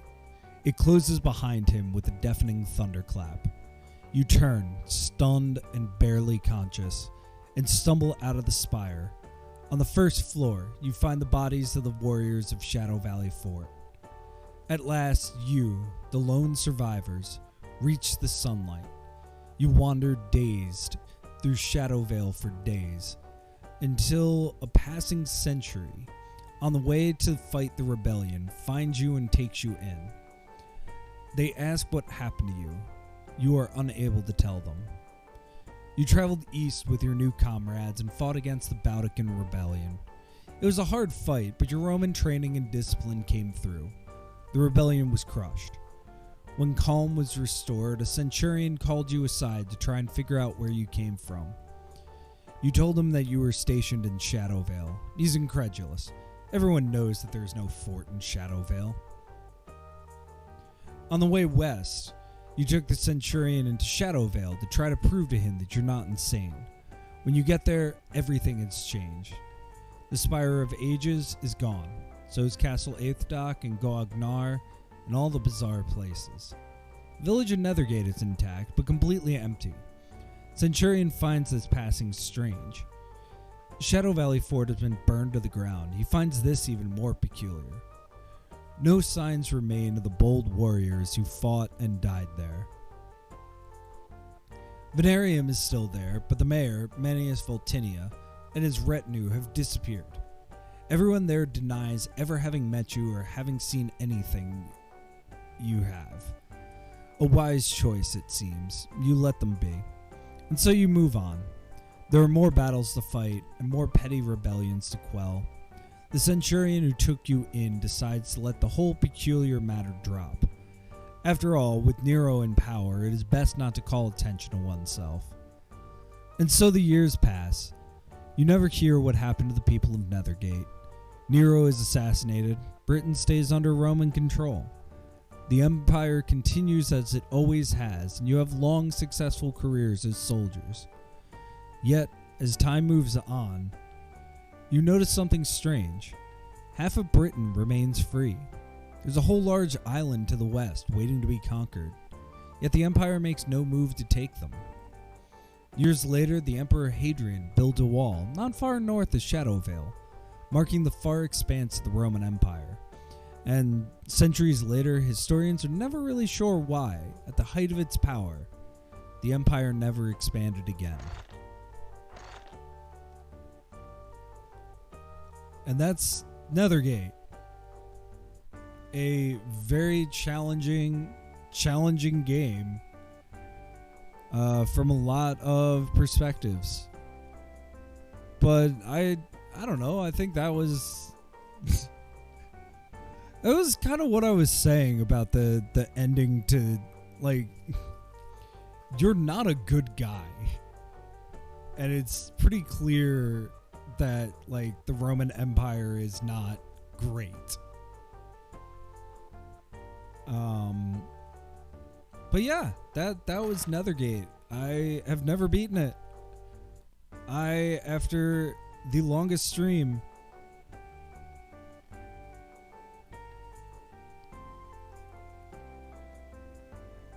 yeah. I mean, I have a old walkthrough of it, just for that reason. Like, the way J-Ram puts it, I think is very valid, which is that, like, I have things to do with my life, and it would have taken me a long time to go, hey, I can just grab that one thing, and I swear it was moving. Like, it was time to look up how to beat it. And there was definitely chances where I was not able to. So yeah, cool. This is the longest I've streamed. This is also the longest I've played a game, in the sense of number of streams. Next week, I'm going to play something that I should be able to get through in one stream. That'll be fun. It's probably going to be Event Zero.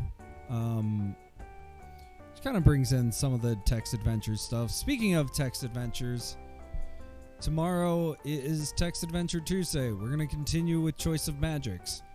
We might be able to beat it. We'll see. And then Friday is Finishing Immortality. And I think what we're gonna do, if we need a B-side for Friday, we're gonna play the earliest FMV game, which is from the early 70s. We'll see. I'll need to test how it runs and all that kind of stuff. But yeah, thank you for hanging out today.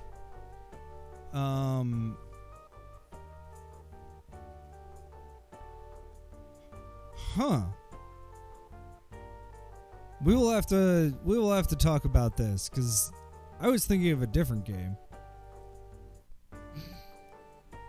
Yeah, I have water. But yeah, let me do the thing I'm supposed to do and see who's on. Emmy, what are you playing? Emmy's playing some weird stuff. I'm a really big fan of Zizzy. Maybe, maybe not. But we're gonna rate Zizzy. She's always playing some weird stuff. Oh no! We're talking earlier than Night Trap. Night Trap's fun though. It's actually a good game.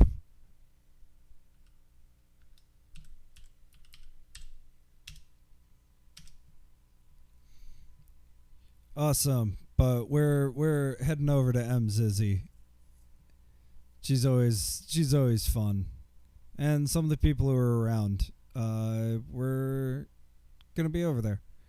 All right. Well, thank y'all so much. This was a blast. I will see y'all